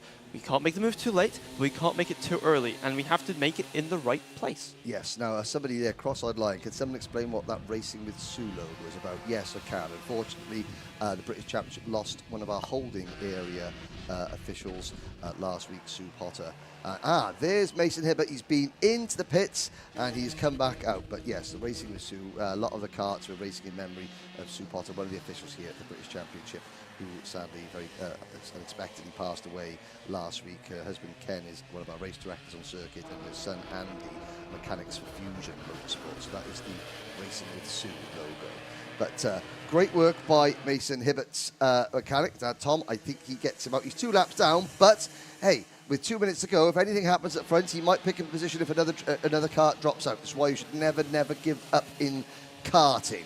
Exactly. I'm watching Rex Pooley. He's got the fastest lap of the race. He keeps trying these overtakes, coming into turn 7 and turn 8. He keeps trying to cut back, and it's just not working for him. As I mentioned, the revs drop, and he just doesn't have the exit. He needs to try and prioritize the speed on the straight, have a go on the inside coming into the corner. Going into a corner rather than coming out of a corner. But I have to say that Harry Chapman is beginning to push Ronnie Kempson away, 90 seconds to go. Now, of course, that's not a big enough gap to just to eliminate Algar and Pooley for the battle for the lead. What it does, the gap now disappears in the slipstream effect, but what it would do, it would give Chapman one opportunity to swing very wide going into a corner, to try the undercut move coming out of a turn without someone diving up the inside. That is what the tactic of Chapman would be. Now, at the end of the race, Magic Camara will be interviewing the drivers, so 1 minute to go. Kempson, Chapman, Algar, Pooley, on to the start-finish line. Into lap number, let's have a little quick check of the lap number. It is lap number 13. Still the number 13 of Ronnie Kempson. Harry Chapman, who would retain the championship lead if things remained as they were. Rex Pooley over the curb coming out of turn number 4 there, and you can see the amount of momentum that has cost him. Has that cost Rex Pooley a chance at challenging for the victory? We'll have to see, but again, that one little error there. He just bounced over the curb coming out of turn number 4, unsettled the kart, lost it, cost him momentum, and it potentially could have cost him a chance to fight for the victory. Out of turn number 7, the clock strikes 0 now. Next time around, they'll get the last lap board. Kempson has led this one almost from the word go and has withstood the pressure. There were 5 in the lead group. There are now 4, although the 4th of those, Pooley, is not a factor at the moment. So This is going to be Kempson, Chapman and Algar for the win, going on to the final lap. Can Pooley claw himself back into contention through turns 1 and 2? Now, flat out through turn 3, downhill. Chapman can't look to the inside. He's going to try and squeeze underneath Kempson coming out of this next corner. But Kempson will hug that white line for all he's worth, going up the back straight into turn number 6. Can Chapman swing out very wide coming into this next corner? Don't think he's going to be able to because Algar is too close. It's Algar now who's going to have the best run into turn number 7. Kempson's going to have to defend. He's left the door half open. Here comes Harry Chapman. Chapman takes the lead. Kempson with the crossover, wheel to wheel. Chapman's going to have the inside line in turn 8 if he can stay there, but he can't. Kempson squeezes him. They're 3 wide. Oh, Chapman up and over the rear bumper. Kempson runs wide. Who comes out in front? It's Henry Algar. Algar and Pooley. We thought Pooley was out of it, but he comes into the final corner looking for the inside. Algar runs a bit wide. It's a drag race to the line, and it's Algar by the width of a nose cone.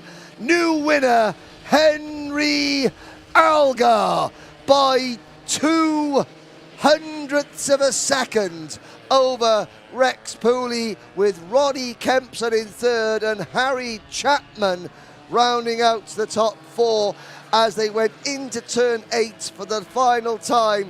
Chapman went to the inside.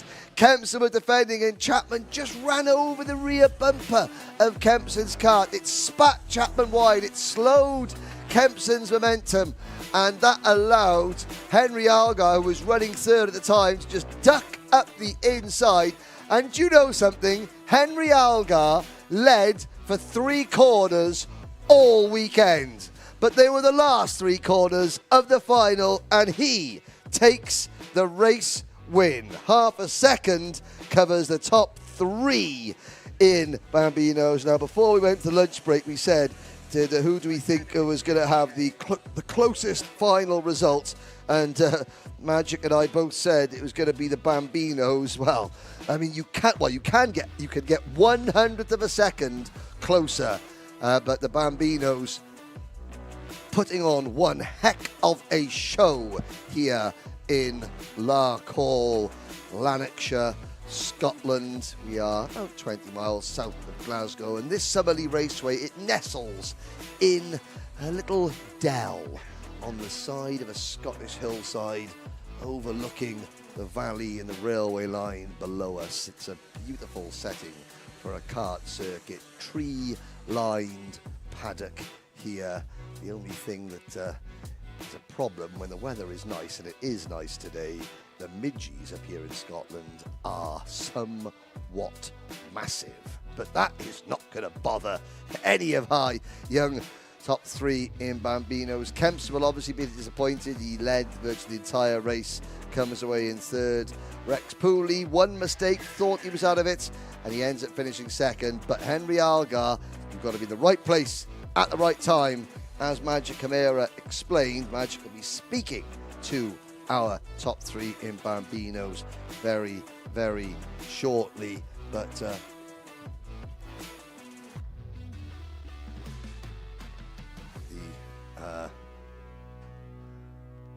flags, you could see the wind has died down, the temperature has picked up. There are some clouds overhead, but the track will be as warm and as grippy as it has been at any point of the weekend, because yesterday it was decidedly mixed and very cool indeed. But people that aren't, well, they are cool as a cucumber. Magic Camara will be speaking to our winner, Henry Algar, now.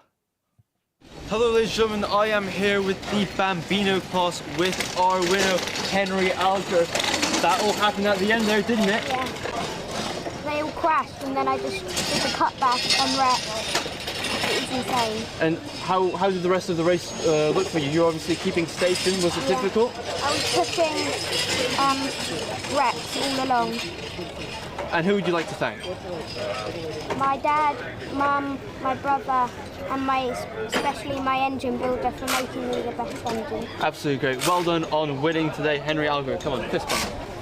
Yeah, great job. Right, now on to our second place driver, Rex Pulley. How did that go? It really all started to kick off there towards the end. Yes. It was very exciting, didn't know what to do, and they just crashed and came together.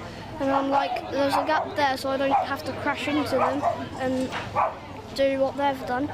And then just came away as the second. Was that all part of your strategy? Were you kind of looking out for that, or was that really all the pace you had? All the pace I had, I didn't know what to do because everyone was kind of breaking away. And then I was like, oh no, what shall I do? And then I was like, please take over, so they gain a little bit more slower, so then I can catch up. But no, instead they actually got to cap. Okay, and who would you like to thank? Tim Lorego, my engine builder, my dad, my brother, my mum, and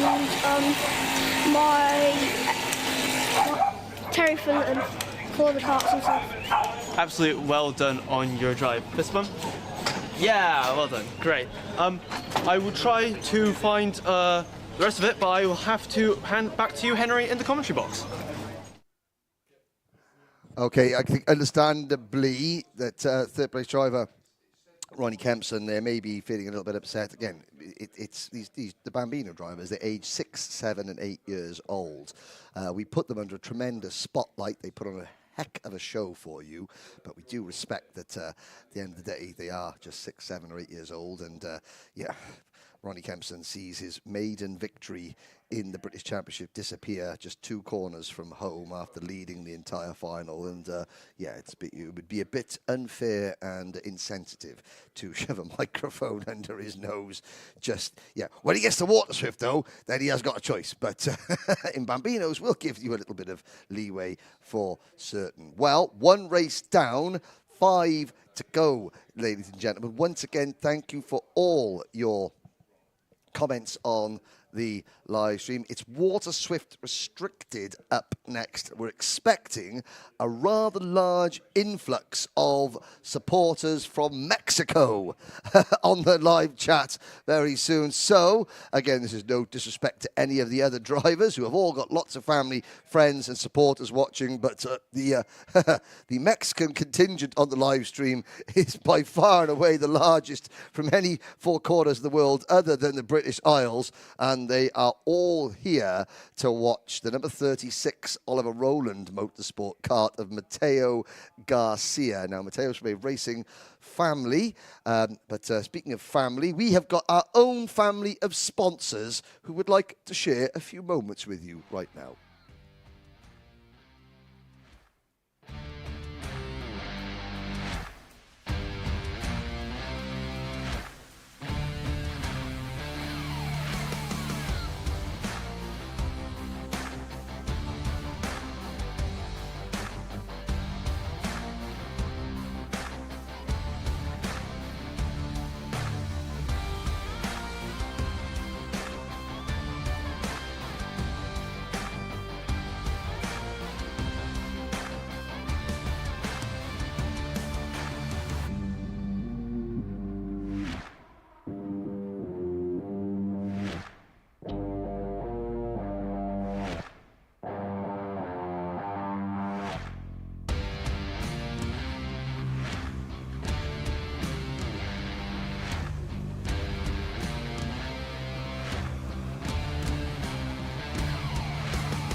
Welcome back, ladies and gentlemen. Now, during the paddock show, we were watching the comments on the live stream coming in. Now, somebody said, I like this paddock show guy, Mr. Ninja Fish. Whoever you are, you're not Ninja Fish, are you? It's not one of your pseudonyms. However, in 3 years of doing the paddock show, the one thing that nobody's ever commented is about the people presenting it. So I'm assuming, Magic, that Mr. Ninja Fish must have been referring to yourself. So what have you got to say to Mr. Ninja Fish? He obviously wasn't talking about me because I'm an idiot, and Anthony's never had anything nice said about him in his life. So it must be you. There we go. Say thank you. Checks in the post. There we go. That's good thing. Race number 2 on the programme, that is next. So again, thank you very much, Mr. Ninja Fish. If you would like to embellish on whether you mentioned me or whether you were talking about Magic being a nice guy, which he is, obviously. You know, everyone knows me that I'm not. And Anthony, well, I think it's been nice sharing the comment box for Anthony these last 3 years. Can't believe I'm not going to see him again now that you're here. Only joking, DJ. Don't panic. Don't panic. While he's not here, Anthony's nickname is DJ, as everybody knows, but that's because his middle name begins with a D. If you'd like in the comments, think, what do you think these? Because he won't tell any of us. He won't tell any of us what his middle name is, but it begins with a D. So get your guesses coming in. I think it's Dolores or Deirdre. Deborah. Daphne. Derek. Derek could be good. What do you think about Flemmy? Keep the suggestions clean as well, ladies and gentlemen. Because Anthony will watch this and he will go to the live chat because he's like that. And, you know, so what is Anthony Jordan's middle name? Begins with D. Derek, Daphne, Dolores, Diana. Oh, stand by me, Diana. There we go. Managed to get a quick song in before Magic went for the mute button. Next race is Water Swift Restricted, and it's coming up now.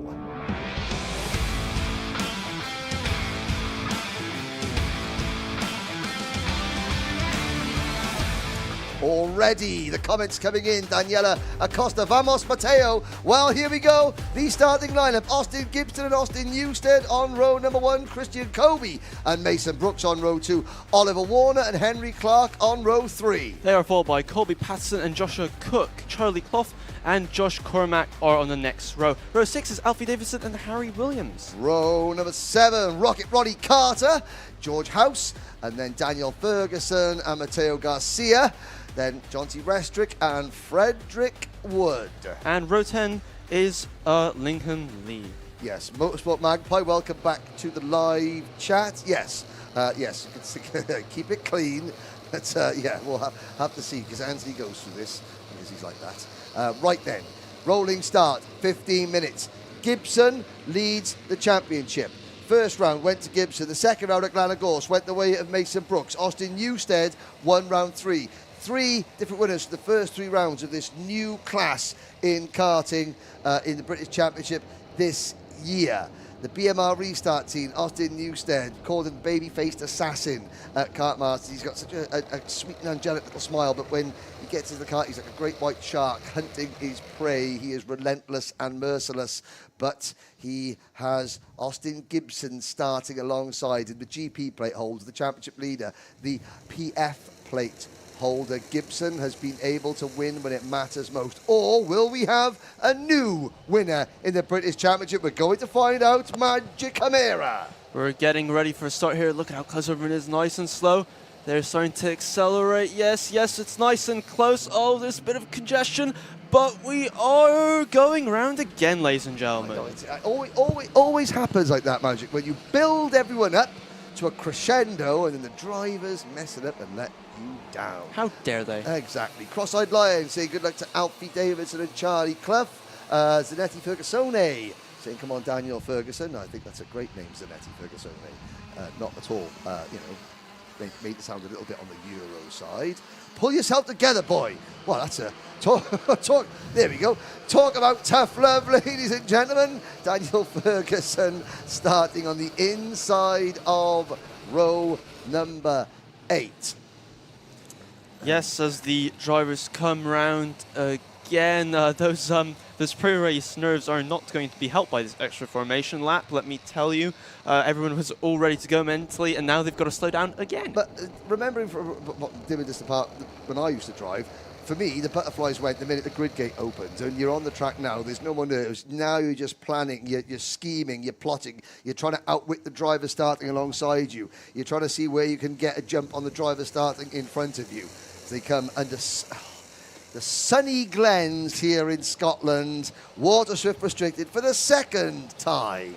We're getting ready to go again. Look at how wide they're coming off that corner. And are we going to go? It looks clean. It looks good. And we are racing, ladies and gentlemen. Into turn number 1, a good start from Gibson. Newstead slots into second. Now, this is where we had a couple of karts spin on the opening. Oh, and running very wide. That's the Evolved Motorsport of Joshua Cook kart, moving a little bit wide, bouncing over the grass. He managed to keep it pointed the right way. He's lost a couple of positions, though. 19 drivers head up the hill towards turn number 6 for the first time. I hate to say it, but I think we've already got a nose cone penalty in the pack. Didn't quite catch. I think it was one of the Oliver Rowland machines. Well, we'll have to see about that as it goes on, because it can be deceptive. You know, you can have a NASA panel work loose, and that bounces around and it makes it look like a nose cone, but we'll see. But again, we'll see what happens. Let's go George House, says Shifty Pyros. Ronnie's mum is cheering on Ronnie Carter, so is Katie Daly, she's cheering on George House. So again, a lot of these drivers getting plenty of support. Austin Newstead trying to push Austin Gibson away from the field. Yes, indeed. Front 2 not really breaking away from our third place man, which is Mason Brooks. Everyone's being reasonably well behaved, I'd say, so far. Yeah, so far so good. Behind them is Henry Clark in 4th. Irishman Christian Colby runs 5th. Josh Cormack is 6th.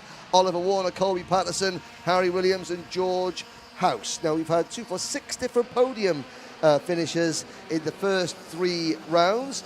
Gibson's had a first and a second, so has Mason Brooks. Austin Newstead's had a first and a third. George House had a second place finish. Alfie Davison and Colby Patterson have both had 1 third place finish. In the championship, Gibson would have 759 points at the moment. Newstead would be second on 717. Brooks third on 707. That's as if things finished as they stand right now, but with 13 minutes to go, that is highly, highly unlikely. I have to say I agree. So, where are we? So, we have the GP plate, Austin Gibson still leading. In second place, we have Austin Newstead, and in third, with the fast lap of the race, is Mason Brooks. But it's not changing. There isn't a lot of movement. You know, as we know, these are long races, apart from this battle between the 12 of Josh Cormack and Henry Clark, and it's a clean move. They're through. I believe they're teammates. Yeah, the Toby George Motorsport drivers swapping positions there. And of course, Josh Cormack in Micromax had that incredible 1-lap victory at Gladagorse in the rain a little while ago, and he's searching for his best result of the season in Water Swift Restricted, the Falkirk Tyre and MOT Centre sponsored driver. Now we have a new hashtag on the live chat. Chance La Fondo. I hope that. Yeah, Chance La Fondo, which is Spanish. I'm not quite sure what it means, but I think it means Vamos Mateo, go Mateo. Like I said, plenty of support for Mateo Garcia, who currently runs 17th in this race. Gibson and Newstead half a second in front of Brooks and Colby. Then 5th and 6th, the 2 Toby George teammates, with Patterson right behind them. And again, yeah, you mentioned Colby Patterson, the front, the nose cone of that car, it's got a bit of a dent in it. And that's not to say that it's dropped, but it's slightly dented. You can see that sort of divot in the front of the number 24 machine. Warner is 8th. In fact, Warner's been passed by George House. So George House in the number 77 kart is up into 8th position, with Warner 9th. Yep, that is the standings at the moment. Oh, bit of a look there from Henry Clark on Colby Patterson. It is as close as you like it out there. Obviously, with these relatively low, of course, horsepower engines, momentum is the name of the game. Out of turn number 4, 11 minutes to go. And Marcia Elaine Campbell, good luck to Mason Brooks. So I think Mason Herman's normally on there. Herman's normally watching. He's Dad Brooks, and then he'll come in and comment afterwards. But yeah, there's Mason Brooks in 4th place behind Ireland's Christian Colby. Out of turn number 7. Now, as we come across the line, now we're positioned, Madge, just above the start-finish straight here at the circuit. There is a static camera right just past the start-finish line, and Junior X30 final pole, so the Taylor Orange and some of his cronies are up to no good down there. That's a very expensive camera as well. Well, they're just waving it. And, yeah, again, if we watch next time by, if you do see some ginger hair or something like that poking out of it, that'll only be Taylor Orange. Well, moving back to our Whoosh Swift restricted race, we have still Austin Gibson leading, Austin Newsted in second, and third is Christian Kobe. The top 3 has not changed for a couple of laps now. Kobe set the new fastest lap of the race, 57.54, sorry, Magic. And he will hopefully be using that, but he's still got a bit of a gap. He's just half a second behind our second place driver, Austin Newsted. And that gap is going to come down very quickly because Austin Gibson has got the run on Newsted. Can Gibson go around the outside of turn number 8? He's going to try and cut underneath. No, that's going to slow him down. Kobe is there. So is Brooks. So 4 drivers at the front. The BMR restart, number 74 of Austin Newsted, the man in black, leads this race. There's a hand signal from... do you know what? One thing is really good. The drivers, they're ultra professional. Off track, they like having a laugh and a joke, especially with us officials. George House sets the fastest lap of the race. He's down in 8th position, 2.4 seconds down behind Henry Clark. Haven't mentioned the number 82 of Henry Clark, doing very, very well indeed. Yep, and now we've got to move for the lead. And it is Austin Gibson backs into the lead that he had taken off him just a lap ago. And is it a man? He goes back again. No, not that easily, says Newsted, and he's back through. And Kobe's thought about sticking his nose at the inside of Gibson as well, but then backed out of it. Mason Brooks doing a good job, just sitting there watching and waiting. Behind Mason Brooks, Colby Patterson. So Colby having a track walk during the lunch break with Harry Platten, and obviously Harry just sort of giving Colby a couple of little pointers, and it's working. Here we go. It's changed the lead. It's now an ORM 1-2. Gibson and Colby past Newsted. Will Newsted come straight back at them? Not going into turn number 4, maybe coming into turn number 6. Magic, all this great battling is bringing more people into the party. Cormac, Patterson, Clark, House and Warner back to 9th. Here comes Newsted to the inside of Kobe. Yep, Newsted is really not having any of this, is he? He will be second or first. He is not interested in any other lower position. Yes, and Christian Kobe as well, very aggressive at Shenington again. He's just got to temper that aggression. You know, he's got pace. Now he's got to just match that pace with racecraft and patience.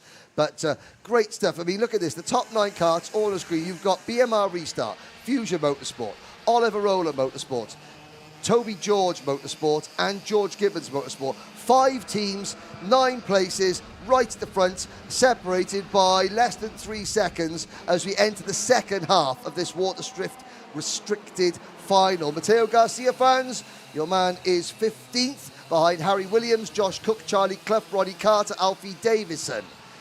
With Daniel Ferguson, Frederick Wood, John T. Restrick and China's Ling Han Lee next in line.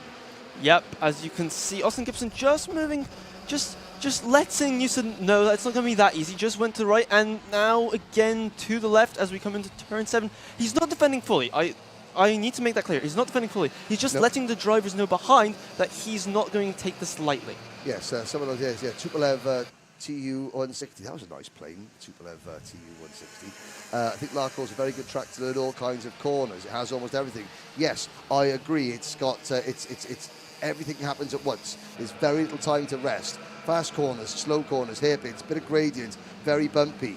You know, it's a real throwback. They don't make circuits like this anymore. You know, there was no CAD design involved in this, no computer. It was just like, right, where are we going to go? Where does the lie of the land take us? And Colby Patterson, 57.36 seconds. Yep, it has come down a little bit now. Currently, I say for the last half lap, but Newsted he's pretty hyper, isn't he? He's looking around, and it's another move. George House. Yes, and is he? Oh, gets pushed over the curb. The 12 of Josh Cormack gets squeezed wide, and that was flirting with disaster for Josh Cormack there. He was teetering on that curb. but he managed to keep it. He's fallen back behind the number 82 kart of Henry Clark. So Toby George Motorsport, it's not just Cormac in this battle, it is Clark as well. Joshua Cook has fallen back to 13th for Evolve Motorsport, but still Gibson, Newstead and Kobe beginning to stretch away now. Yes, they are. First lap has gone to Austin Gibson currently, but he can't get away from Newstead. Newstead's attacking again. Yep, again. The baby-faced assassin smiling as he goes past, but those eyes focused. And now Gibson coming straight back. Kobe also goes through. That was very, very good from Christian Kobe. He knew that Newstead wasn't going to be able to sort of cut back straight away, so he just slotted at the inside. And again, Austin Gibson did all the hard work. Christian Kobe moves to within a kart length of the race lead. Oh, here comes Newstead backing him though. And watch for the number 24 of Patterson, who has now moved into third place. So Oliver Rowland Motorsport running first, third and fourth, with Brooks in fifth and another ORM kart, that of number 77, George House, in sixth. Yes, that is the top 6. They're starting to not string out, but they're starting to get closer together. All this fighting for the lead is bringing more and more karts into it. Yes, behind the top 6, Henry Clark runs 7th. Then it's Cormac recovering in 8th. Davidson 9th. Carter 10th. Warner down to 11th. Followed by Clough, Cook, Williams, Garcia, Ferguson, Wood, Lee and Restrick. 10 seconds covering the top 14.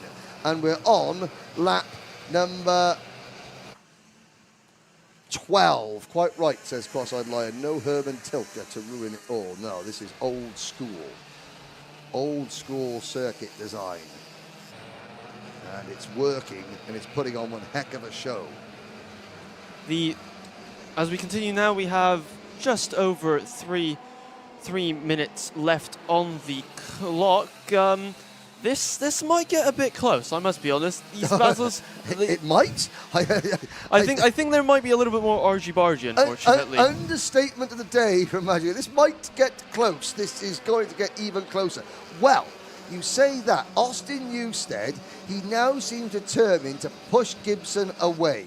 Kobe is not letting them go. Patterson and Brooks, there they are on your screen. They have to work together.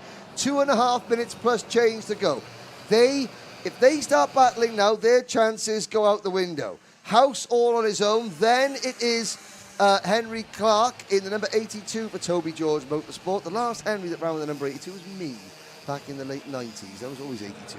People say, why 82, Henry? So my teammate ran 28, and we could just swap the stickers over. You know, so we didn't have to buy 2 sets of stickers. So we had one kart, he'd race one meeting, I'd race the next meeting, we just swap the stickers over. Simple. Fascinating stuff, Henry. But moving back to the race. Oh, Anthony is the commentary box.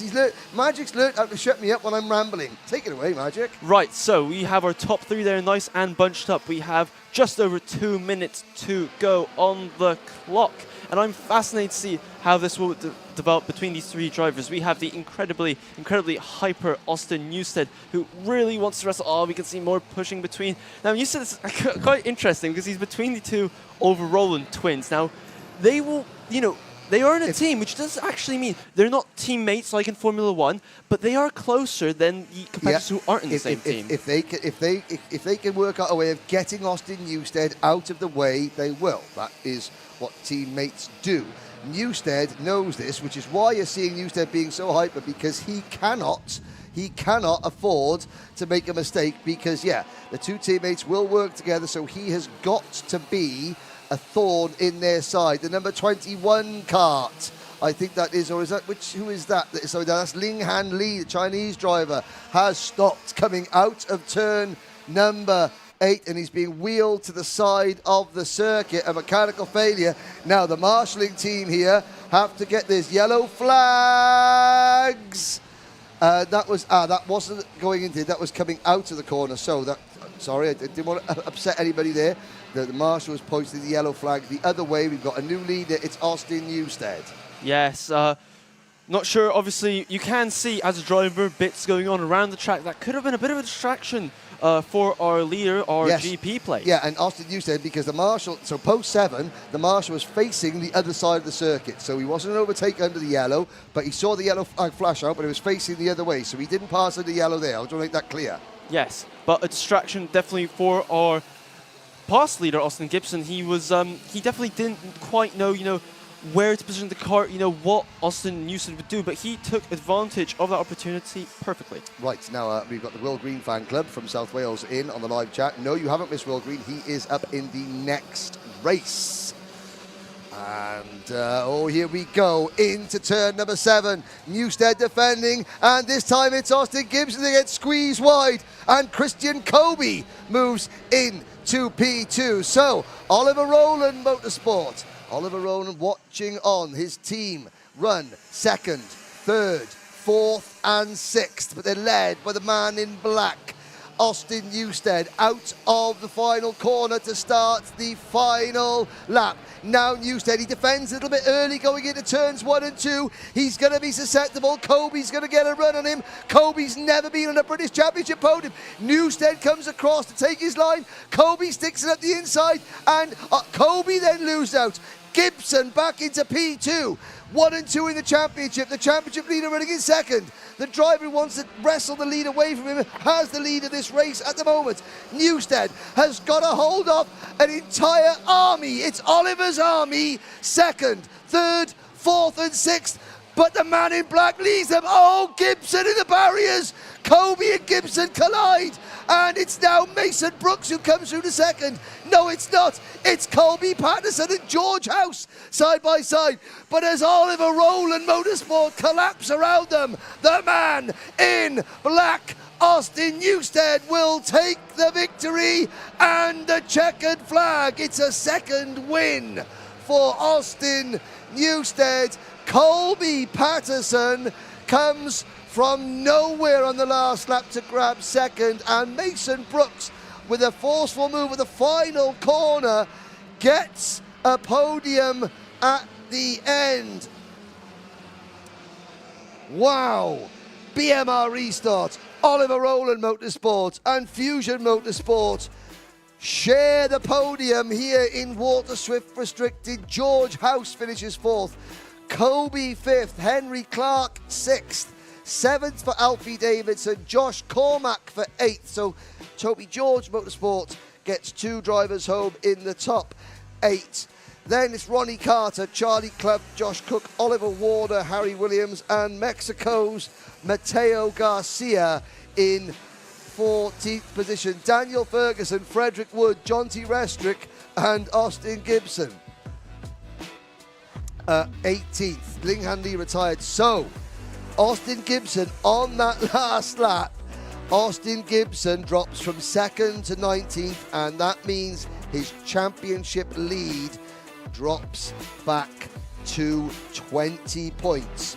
Austin Newstead on 720 points. Austin Gibson on 740 with 1 round to go at Rowra.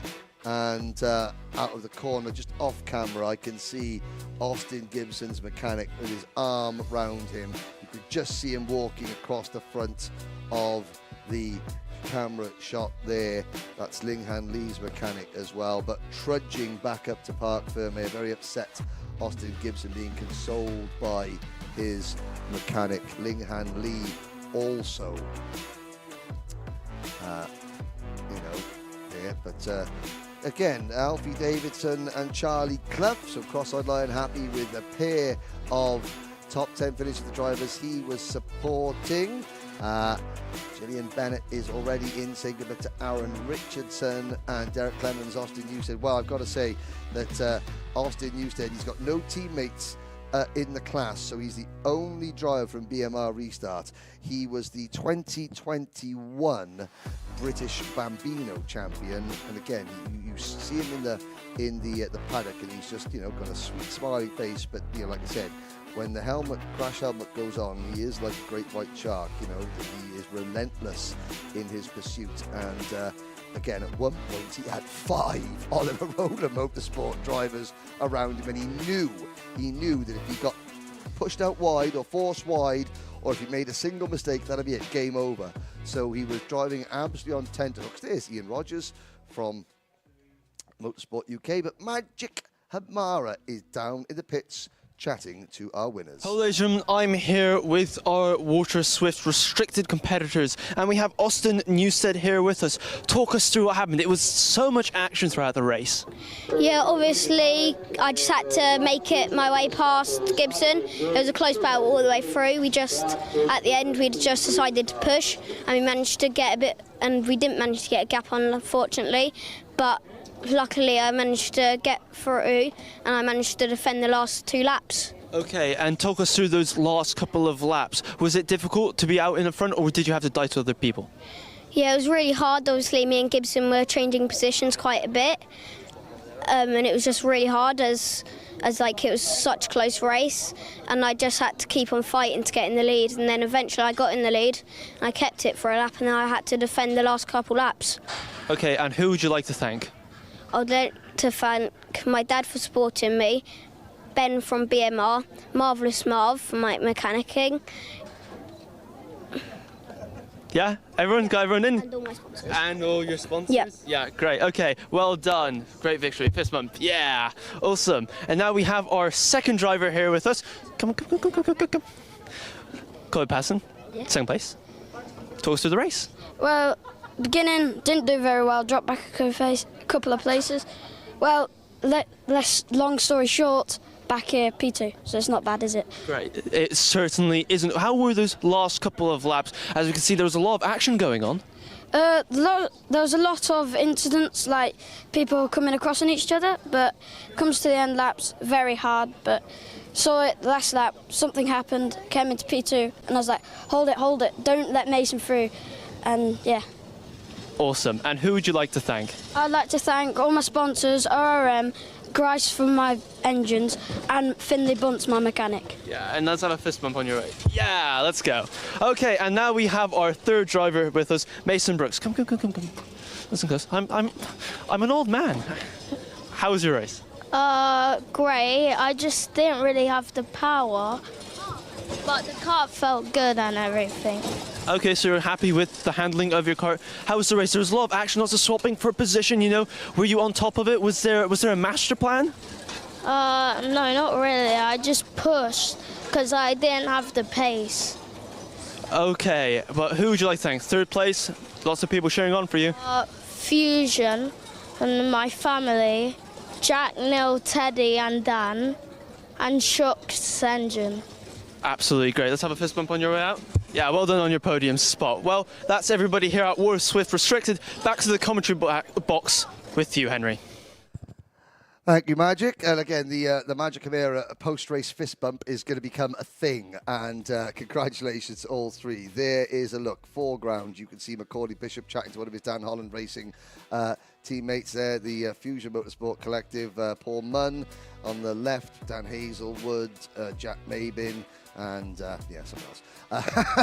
No, they're Fusion. And why are they watching? That's because they've got plenty of drivers in action in the next race, which is Water Swift non-restricted. The World Green Fan Club is ready. He will start from third on the grid.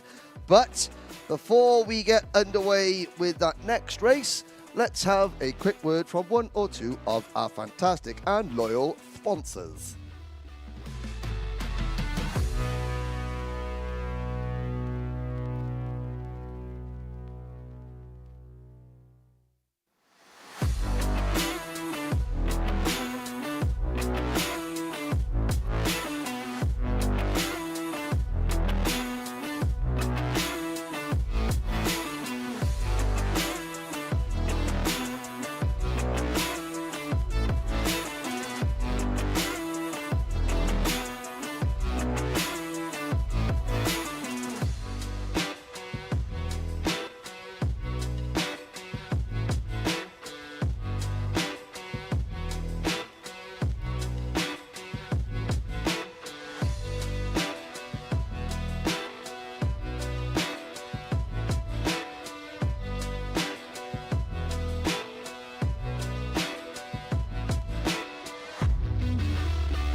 Welcome back, ladies and gentlemen. There are one of the 7 sisters just between the trees here. There's 12 of them, though. There's high-rise buildings that this circuit overlooks here. We're on the side of a glen in Scotland, just in a slight dip, in a sort of a, what's the word I'm looking for?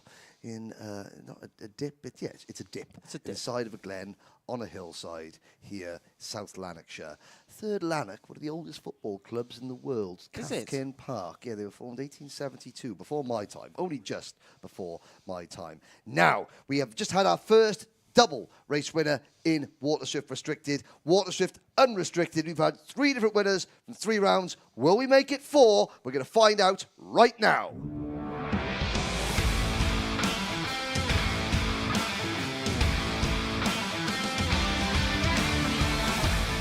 Here we go then, pole position.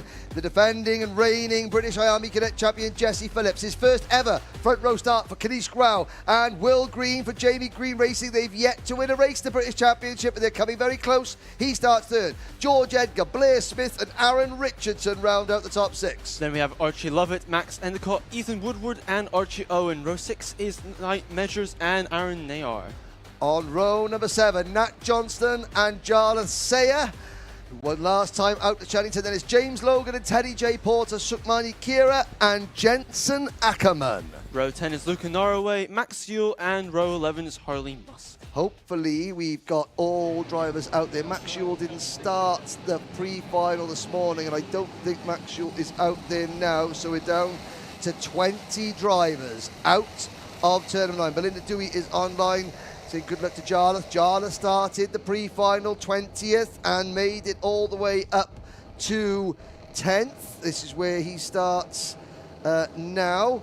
Just outside the top 10 actually, but he starts 14th, so we had a no-score penalty, but he's got the pace to make a move.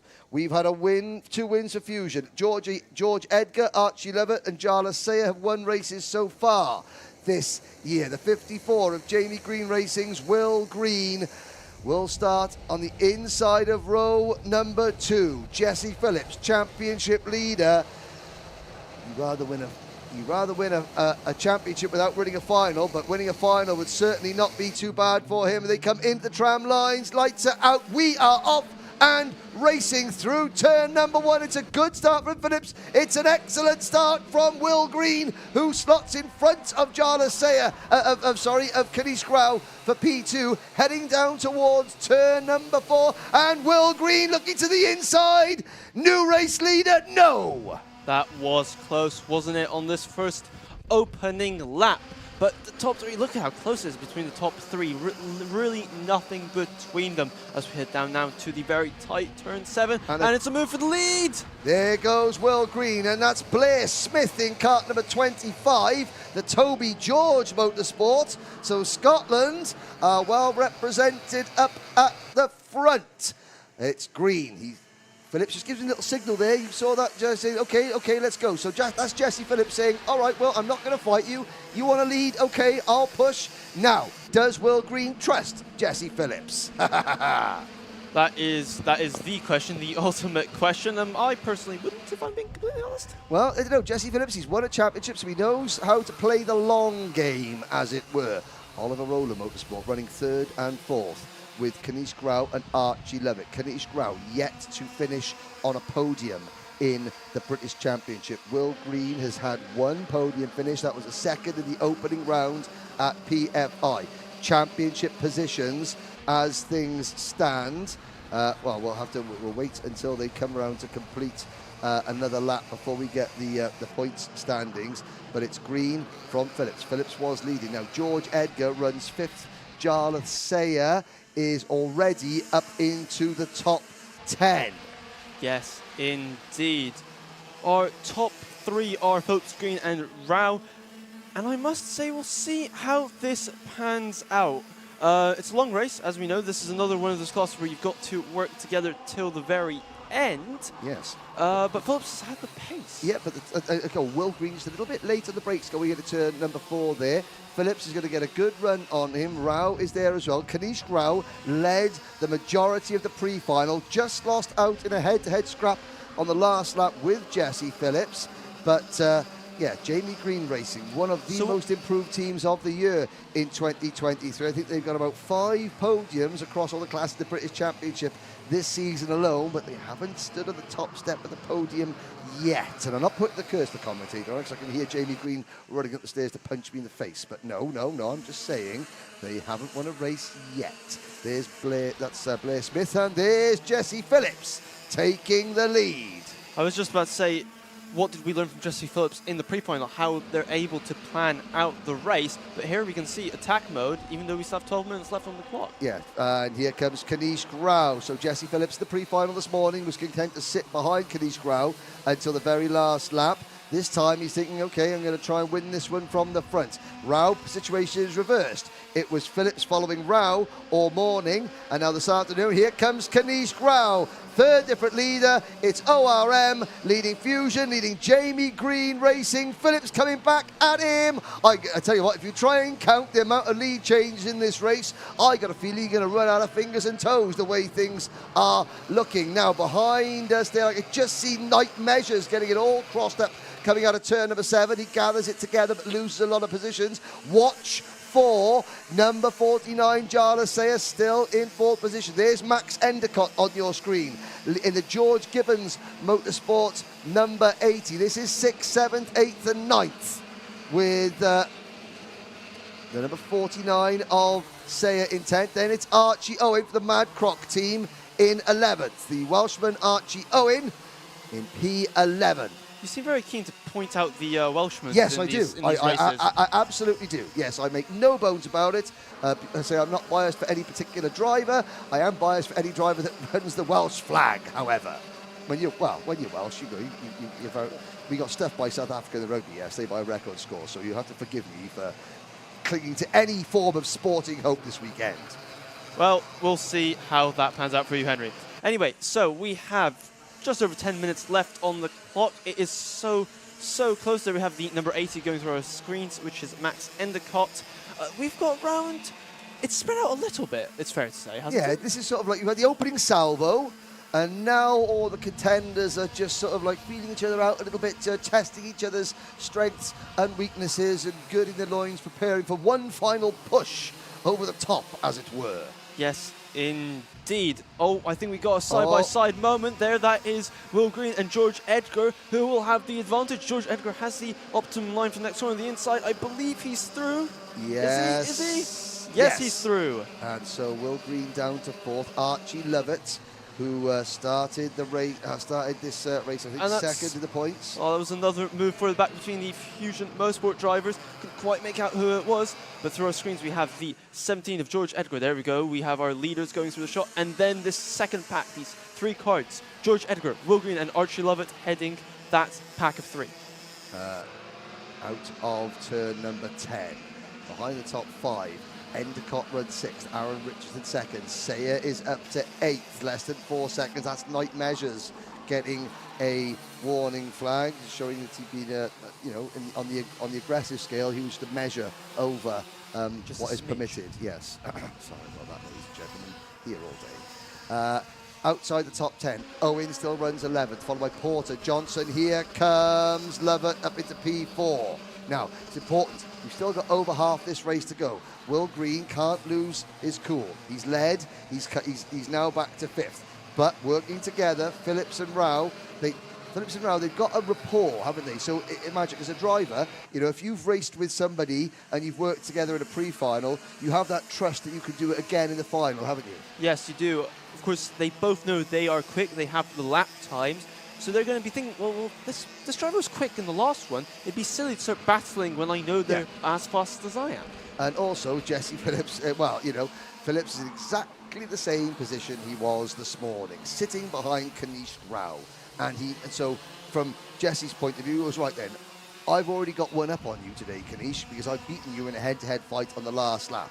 Kanish is thinking, right, I know what I did wrong on the previous lap, in the previous race, and I can't make the same mistake. Here is a trio of Fusion drivers. That would be the 16 of Richardson, the 49 of Sayer, and the 83 of Ethan Woodward, with the Toby George Motorsports number 25 of Scotland's Blair Smith in 10th position. And then it is the number 14 kart of Archie Owen running in the best of the Crop Promotions kart. Teddy J. Porter is next.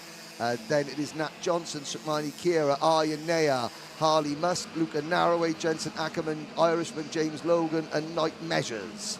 Yes, that is the positions at the present moment. Yes. So, I was going to say Night Moves, but that was a song by Bob Seger. Quite. Now, so we have Rao, we have Phillips, we have Edgar. And we'll see, we have 7 minutes. I keep mentioning the time. The reason for this is because the drivers can see the time. On the digiboard, when they go past, they can see the time. And that is in their minds all the time. Yep.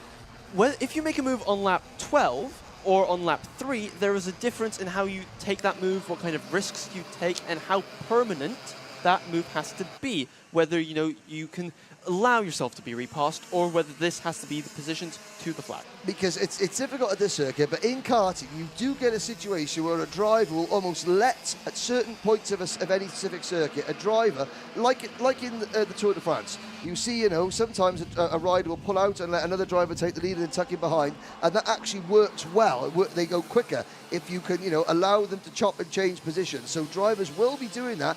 It's hard at this circuit, but that does happen in karting. You'll see drivers, yeah, you know, okay, you pass me here, I'll push you out of the next corner, and then I'll pass you, you push me out of the next corner, and that is how sometimes people work together. Yes, it is. As we can see there, we have the 88, that's Archie Lovett pushing George Edgar very, very hard. This top three, as close as they were, they are working together. There's no doubt about that. They know the time left. They can see the leaders are still in touching distance. As long as they don't battle, they have a strong chance of catching them. Now, here we go. This is 3rd, 4th, and 5th. Edgar, followed by Lovett, followed by Green. The gap between the top 2 and these 3 drivers is 8/10 of a second. Last time around, 55.94 for Archie Lovett, 55.99 the race leader. So these 3 karts are a fraction quicker than the 2 leaders, but they need to pick up that pace a little bit. They need to be a 10th or 2 quicker. 5 minutes to go, and still Phillips not moving. In the pre-final, he waited to the last lap. Rao knows he cannot leave so much as half an inch of a gap for Jesse Phillips. No, the psychological advantage Jesse Phillips has, they know that they've defeated Rao before. Yep. And Rao, meanwhile, knows that they lost out before, and that will actually be in their minds during this race. Oh yes, it will be giving Jesse Phillips, you know, cause for confidence. It won't be giving Kanish Grau any cause of concern, because he'll be thinking, all right, I know what I'm going to do. So, Jesse, if you try the same thing again, you ain't getting past me old chestnut. Now, Edgar and Lovett, as you can see, a bit of competition and cooperation between the Fusion, ORM and Jamie Green racing teams. They're all pushed there to catch the ORM number 22 of Kanish Grau and the number 26 of Jesse Phillips. Jesse Phillips has only got 2 wins in the British Championship, but he does have a title victory to his name. Yep, I think Archie Lovett just made a nice smooth pass on George Edgar to squeeze into 3rd position. Clearly he thinks, I want to be in front. I'm the fastest driver out of us 3. Let me lead the pack. Yeah. So with 4 minutes to go, George Edgar hasn't really got much of a choice. He has to now push Archie Lovett, because if Edgar goes back for the move, they'll cost themselves even more time, and that could be critical to their chances of success. Will Green, don't count him out yet for a place on the podium. They go through turn number 1. Over the curves, down the hill towards turn 4. There's the kink at 3. Hard on the brakes. Look how high those curbs are going through turn number 4. Now we wait. There they are, up the hill towards turn number 6. Lovett, head down. He's trying to crouch down behind the NASA panel to let the airflow go over the top of his crash helmet, so he cuts through the air that fraction of a second quicker. I will not speak out about this matter, because I had an argument about the aerodynamic properties and whether it really does make a difference, so I'll keep quiet on this one. If the driver thinks it makes a difference, then let that be. It will make a millisecond of a difference. But we've seen one race already decided by 200ths of a second. So if it makes 200ths of a second difference, then it works. Yes, but the old placebo effect can't be discounted either. Nope. It's a mental game, this. That's what you see with the drivers jumping up and down their seats sometimes. You know, if that wheel, the rear wheel, if the revolution goes a little bit quicker, if it gives them 1,000th of a second, so be it. Let them think it. Now, we had 2.5 minutes to go. Up the back straight again. Phillips not moving. Not moving from the rear bumper of Kanish Grau. The gap is well, it's grown a little bit. It's now 1.2 seconds between Phillips in second and Archie Lovett in third. Edgar does need to get a little bit closer to the rear bumper of Archie Lovett, just to give him a little bit of a love tap along. Just ease him forward a little bit. Just remind him that he's still there and that he's not going away. Exactly. Now, Will Green is in a dangerous position because he's starting to drop away. Edgar, you can see Edgar now on the rear bumper of Lovett, so he's going to push Lovett along. The gap comes down by 0.2 of a second between the top two, and then these two in third and fourth position. Green has got to now hang tough. He's got to sort of hunker down and just follow with 90 seconds to go. Yes, exactly 90 seconds still to run. Jesse Phillips, literally inseparable from Rao, has not gone away from that back bumper at all. In a moment, they'll be asking for a lift down the back straight. Yeah, there's goes Endicott in 6th, Smith in 7th, Sayer in 8th, Richardson and Woodward rounding out the top 10. Ahead of Archie Owen, Teddy J. Porter, Sukmani Kira, Nat Johnson, Aryan Naya, Harley Musk, Jensen Ackerman, Knight Measures, James Logan and Luca Narroway. Yes, indeed. So he's...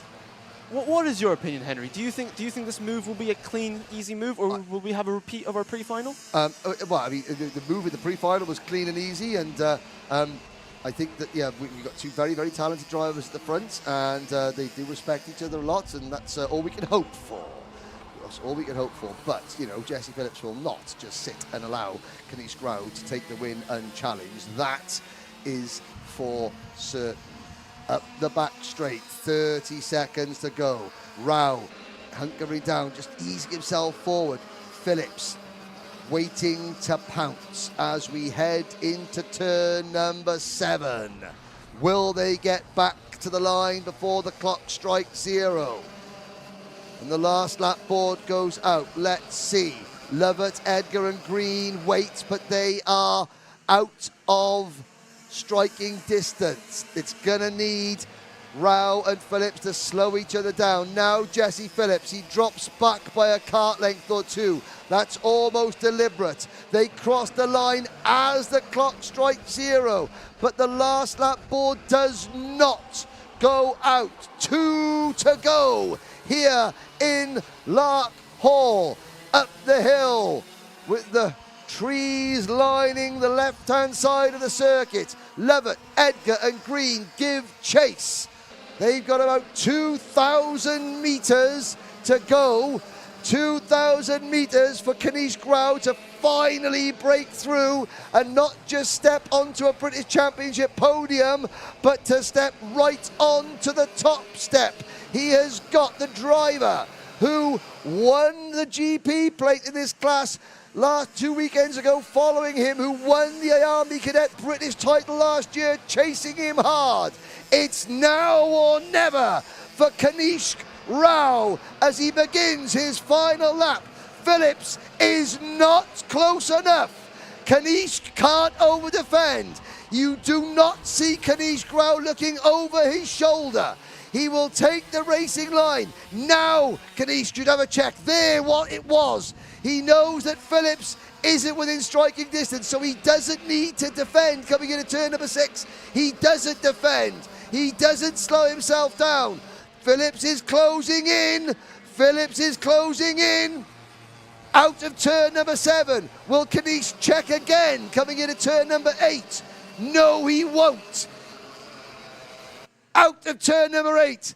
It's been 3 years. 3 long years of hard work for Kanish Grau, but with 1 corner to go, he will become a new winner in the British Championship. There it is for Oliver Rowland Motorsport by 0.17 of a second from the still championship leading number 26 kart of Jesse Phillips.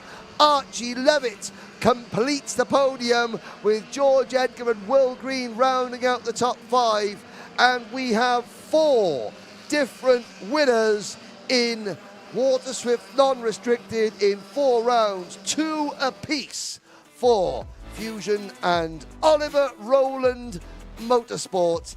There is your full provisional classified result. Behind the top 5, Max Endicott comes home in 6th position. Scotland's Blair Smith in 7th. Jarlath Sayer 8th, followed by Aaron Richardson and Ethan Woodward. Archie Owen is 11th, followed by Teddy J. Porter, Shukmani Kira and Nat Johnson. Then it's Harley Musk, Arya Nayar, Night Measures, Jensen Ackerman, James Logan from Ireland, and Luca Narroway rounds out the field. So, Phillips loses the battle, but Phillips is still winning the war. But that will matter not to Kanish Rao, who is a British Championship race winner for the first time in his career. And I've got a feeling that Magic Chimera will be giving Magic will give Kanish a very, very positive fist bump when he interviews him now. Hello ladies and gentlemen, I am here with the Water Swift competitors. As you can see, lots of very loud carts. Yeah, slightly distracting. I am waiting for our first place man to come and visit us, who held off for the majority of the race. I think here he comes now. Well done on your victory, Ranish Karau. Talk us through the race. So start was all right. Got to 3rd, and then a couple laps I was still in 3rd, and then I got to the lead and then just held the lead the whole race through until the last lap.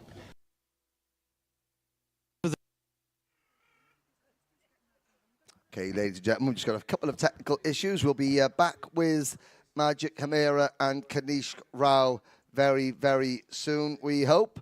There's obviously a lot of buildings and structures down there, which occasionally gives our camera crew a little bit of a problem. But yeah, we got the general gist already that Kanish Rao is extremely happy and relieved. The sun is now beating down at a fair old rate of knots. Here we're going to have 3 races to go already in the live chat. The Honda Cadet fan club are out in force. Kim Harris going to be cheering on the number 96 kart of Ralphie Branscombe, and I know that Earl will be watching as well, cheering on all the zip-mounted drivers, of which there are 4: Ed Spain, Ashley Hazer, Kian Sullivan, and Sebastian Burlington. But if Scotland are going to take a win, it could be in this race, because it's a Scottish 1, 2, 3 on the grid. And I think what we're going to have to do is, if there are a couple of technical issues, we'll run the interviews with the top 3. And what Alpha Live do at the end of the race weekend, they put the finals out on YouTube, and the podiums are clipped to the end of that. But I think that if we can't get back there live, we will record the interviews anyway, so that when you look on YouTube at the end of the race, then the finals will be there. But we are working feverishly to bring these to you. We do have a little bit of a time in the program, but I believe that someone has put another 50p in the meter, and Magic is back with Kanish. Hello ladies and gentlemen, I am here with the Water Swift competitors. Here with me is Kanish Rao. Talk us through that race. It seemed like a repeat of the pre-final where Jesse Phillips would get you back. Me and Henry, we were really, debating it. What did you think? Well, had an all right start, got into P3, and then spent a couple laps in P3, then got to the lead and managed to get a gap on 3rd and 4th, and then there was a little gap coming into the last lap, so I didn't have to defend that much, and that was it, yeah. Were you confident during the race that you'd be able to hold him off? Yeah, I was quite confident because I learnt from my mistakes in the pre-final. You learnt from your mistakes. And finally, who'd you like to thank? I'd like to thank my dad, Ollie, Callum, and the whole of ORM, really. Well done, fantastic. Yeah, let's go. Now, our next driver, Jesse Phillips. Jesse, we all thought maybe it might be a repeat of the pre-final, but you couldn't quite get in. Talk us through the race. Well, yeah, the race didn't go perfectly as planned, but still it's a P2 to take home. It's really good points from the weekend. And yeah, overall I'm happy with the weekend. You're happy with the weekend. Is there anything in particular where you struggled? What made you not be able to really push for that top spot? Oh, I thought Canese just had more pace in that final, but throughout the whole weekend I thought we had the pace. It was just the final that we could have improved. Okay, good to hear. And finally, who would you like to thank? I would like to thank the whole of Fusion, Jack for doing data, Jake, my mechanic, my dad for bringing me all the way up here, and Shocks for the engines. Well done. Fist bump? Yeah, okay. And finally, our third place man, Archie Lovett. Archie, you could see, you had a bit of a gap to the top two, but you had an interesting battle for third. Talk us through it. Yeah, at the start, I started 7th and ended up, because I was on the inside, it's a bit easier than starting on the outside. So I got up to 4th, and then I pushed George Edgar for a few laps and then overtook him, and them two were pushing. 4 wheels is quicker than 8 wheels is quicker than 4 wheels, so they managed to get a gap on me, and then I came through. Any particular reason why you couldn't catch the top two? Was the distance just too big? Yeah, and I haven't got the pace anyway, so. Okay, but still finished third, the bright side, yeah? Okay, who would you like to thank? Grice for my engines and the whole of ORM. Great to hear. Fist bump on your way up? And your dad, great, okay. Haven't been rejected for a fist bump yet, which is really good. Everybody seems to somewhat be able to stand me. Right, now back to you, Henry, for the next races. Don't worry, Magic. The seniors are still to come out there. There might be a couple of people, but no, that's 9 out of 9 for fist bumps. And we'll go for 3 out of 3. 3 finals, 3 commercial breaks. Let's hear from some of our sponsors.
Welcome back, ladies and gentlemen. Look at this magic. Sun shining. Now, I said we're in a dell, not a dip. It's a dell at the side of a glen in Scotland. Now, I forgive me for being a little bit, or remembering here, I'm showing my age, but the main line, the main London to Glasgow railway line is just behind the circuit. There's a great poem called Night Mail, which anyone should, it's about the overnight train that carries the post from London. This is the Night Mail crossing the border, bringing the check in the postal order. Letters to the rich, letters to the poor, letters to the girl and the boy next door, pulling up beat, took a steady climb, the gradients against her, but she's on time, and she would sail past, shoveling white steam over her shoulder, this circuit here, long before this was a circuit back in the 1920s and 30s. And was that every night?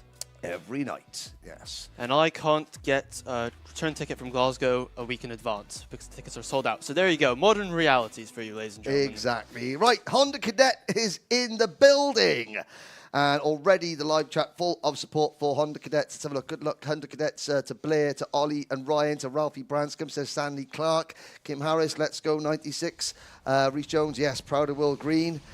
He's going to do a special autograph signing down the accounted for offices in Cardiff later this week. But here we go. Next final, Honda Cadet GX200 on circuit now.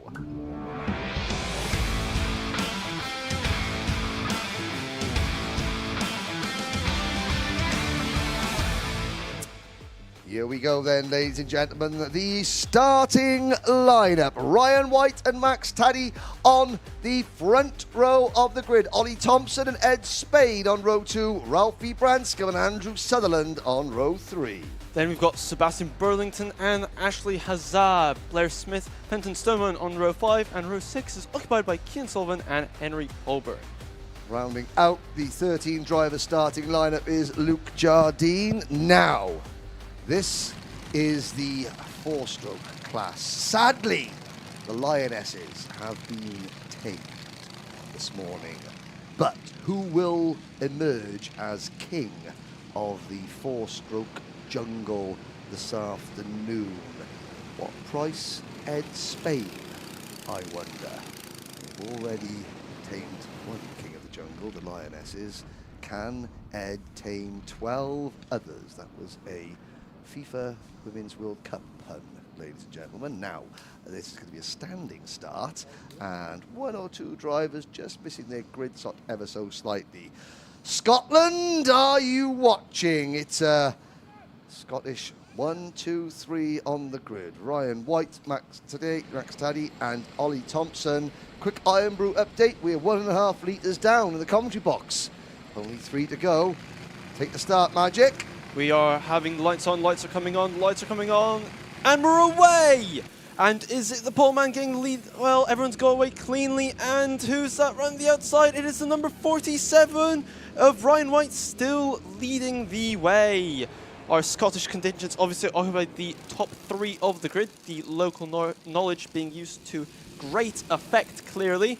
But we have Ryan White leading. We have another driver, I believe it is Max Taddy in 2nd place, the 66 indeed it is, and the 18 of Ollie Thompson. So yes, the 3 Scottish drivers are still leading the field.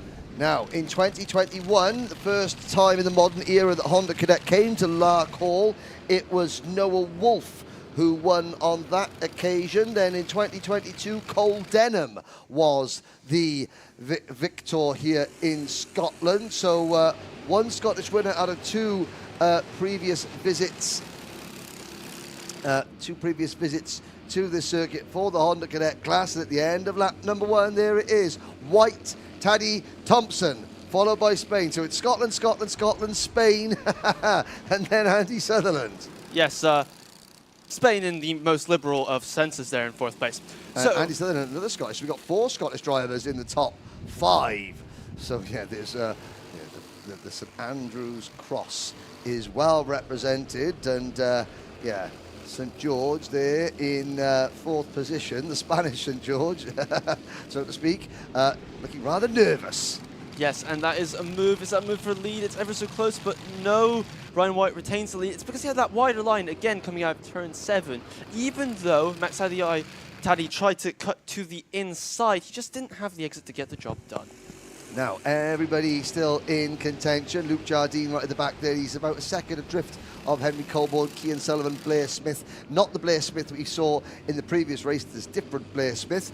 Again, another Scottish talent. So we've got, yes, 2, 4, 3, there's 5 Scottish drivers in this grid, at least 5. Cian Sullivan, I'm not quite sure if Cian is from these shores or not. I don't think he is, but well, I'm sure Cian's dad will tell me if I am giving him the wrong nationality, especially if he is Scottish. And from one Scotsman to another, it's now Max Taddy who takes the race lead. Max, who now leads the championship. Fenton Stoneman has got the fastest lap of the race, but don't forget, Fenton and Max came into this weekend tied in the championship. Taddy took another 4-point advantage after the heats and finished in front of Fenton in the pre-final. So, as we reach the halfway point of the Honda Cadet GX200 British Championship at the end of this race, then Max Taddy is looking to carry a nice handful of points advantage over Stoneman.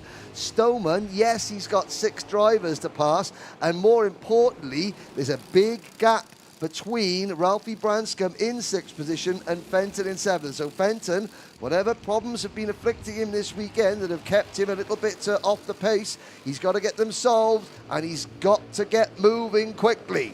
Yes, he does. Interesting point to work out. If you look on the right-hand side of our leading driver, you can see the blue and orange stripes on the helmet. There we go, on the engine, sorry, as we get a close-up. On the left-hand side or on the right-hand side, depending if we're looking on. Yeah. On the right-hand side, if we're looking from the front. Those mean that that is a pooled engine. So that is not one of Max Taddy's engines. That is one of the Motorsport UK engines, which has been provided for him because he's in the top 3 in the championship, which means that, you know, giving out engines, making sure everything is fair. So, okay, so that, again, you were learning something new all the time, and that was the idea. Oh no, number 11, Luke Jardine, out of the race. You can see he's got the black plates and the white number. That shows he's a novice driver. He's in one of his first 5 or so Motorsport UK licensed events. So Fenton Stoneman, Max Taddy, and 3rd place in the points standings coming into this round, Ryan White. So they'll be the 3 drivers with the Motorsport UK pooled engines. And I'm sure that Fenton Stoneman's thinking, well, I'm down in 7th. But Fenton Stoneman had the fastest lap of the race earlier on. Yes, the pooled engine drivers, actually 2 of them are in the top 3, which shows how equal these engines really are. Yes, indeed. Ed Spain now has the fastest lap of the race in kart number 72, running in 4th position. And again, when the sun shines, the graphics kits on these cars, they just glitter in the sun as we complete another lap. Now, Max Taddy has got a 4-point advantage over Ryan White in the point standings as we run. 369 points for Taddy, it's 365 for White, 360 for Ed Spain, and then 348 for Ralphie Branscombe. Fenton Stoneman on 347 has dropped from a joint 1st to 5th in the point standings. And Ashley Hazer, in fact, I think we were going to tell you what, if now you don't know this, Magic, but sometimes I talk to the disembodied voice in my head, and I say to the disembodied voice in my head, please show the people the point standings, and they appear just like that. It has nothing to do with the fact we're mic'd up to our producer James. Nothing at all. Nothing at all. Nothing at all, Magic. Don't ruin the illusion of the people. The people think. Now, of course, thanks James Fitzhugh, who produces all the rounds of the British Championship. So there is the championship standings as we run. So Max Taddy Ice, the maximum that Max can score after this race is 369 points. If we see Ollie Thompson, who didn't do the first round, so he's not going to feature in the front, if we see Ollie Thompson pass Max Taddy, then Max Taddy's points tally will drop by 3. It's 65 points for a win, 62 points for second, 15, then it's 60, 59, 58, 57, etc., etc. You score points at the end of the 2 heat races, you score 1 set of points. 65 for the best place driver at the end of the heat, 62 for the second best place driver, etc. Then you score points, another set of points for the pre-final, 65 for the winner, 62 for second, etc. And you score your 3rd set of points in the final itself. So in the course of 1 round, you're competing for 3 sets of championship points. And if the position stays as they are, Ed Spain will be third in the championship, meaning for the next round he will have the pulled engines. Yes, and Ralphie Branscombe, Fenton Stoneman won't. There is 6 seconds covering the top 10 and half a second covering the top 4. We've still got over half of this race to go. And yes, thanks to the magic of teamwork, yes, indeed. And yes, people aren't surprised that I have voices in my head if they know me long enough. But no, it's our producer James Fitchew who provides us. Well, it's Ian Rogers from motorsport-timing.co.uk that does all the back-end work, the technology, and then it's Alpha that brings all that technology to you, the viewers, wherever you're watching. Bring the technology to the people. To the people. By the people, for the people. Now, there are 3 zip carts, the 25 of Sebastian Burlington, the 48 of Fenton Stoneman, and the 17 of Ashley Haase. And they are running 7th, 8th and 9th, with Cian Sullivan in 10th and Blair Smith in 11th. And a bit of a gap back to Henry Colborne, and sadly Luke Jardine has retired. So we've got a 4-kart battle for the race lead. Then we have got Ralphie Branscombe and Andy Sutherland 5th and 6th there in their own private battle. And then it's this battle on circuit. But this is a great to watch, but they are dropping further and further behind the leaders. Yes, that was indeed. That was the 48 car. That was Fenton making the move to move into the lead of this little group of karts. They've got to work together, but they're not doing that, are they? No, they're not. They're not. It's, yes. Well, I think Earl's been on the live chat. I haven't seen Earl this weekend, so he's obviously not here to crack the whip, as it were. Now, out of the final corner, we start lap number... Let's have a look. We start lap number 10. Taddy, 0.15 of a second in front of Thompson, with White just a fraction behind in 3rd position. This battle on your screens now is going on 7 seconds behind the race leader. Fenton Stoneman has finally made it to the head of this battle, and he's pulling away a little bit. 5 minutes, he is going to need an awful lot of help. Awful lot of help to make it to the front of the field before this race is out. And Cross-Eyed Lion, thanks for joining us. Enjoy the rest of the racing later on when you return from whatever you have to do. Do appreciate your support. Here we go then, Magic. Ryan White leads Max Taddy. Now, Ryan White has the lead of the race. If I can summon the disembodied voice James Fitchew in my head, you will see the championship positions. They may not have changed, but the points have changed. In fact, they have changed. Now it's Ryan White leading with 370 points. Max Taddy down to 366. So, every time these two drivers change position in their battle for the race lead, the championship lead also changes hands. Indeed it does. We have over 4.5 minutes left on the clock, and it is as close as you like. Ryan White has his work cut out here, I'm afraid, to keep this pack behind him. You can see how he's seesawing at the wheel there. You know, he's looking back to check where they are. He knows they're there. It's just a matter of time for him, really. Now, so if Ryan White and Max Taddy, they have both got, look, they've both got the pooled engines, right? Just because they're going to stay in the top 3 in the championship doesn't mean they're going to get the same engine. It goes back into the pool, and they select a different engine, or they select another random engine. It might be the same engine, it might not be. They won't know that at the next round.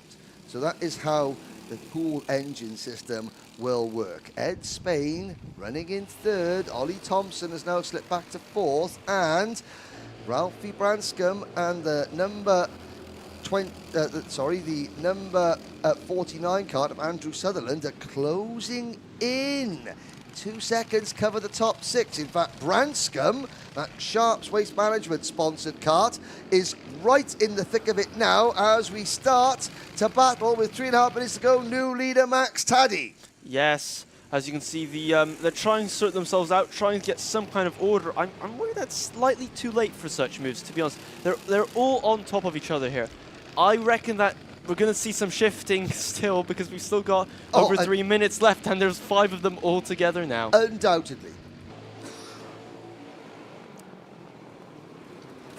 So through go the top 5 there. 1, 2, 3, 4, 5. Count them up, count them down. Tadia still leaves. White is in second, and Spain is in third, breaking up the Scottish contingents. The highest placed English driver is actually Ed Spain. Yes. The highest placed English driver is Spain.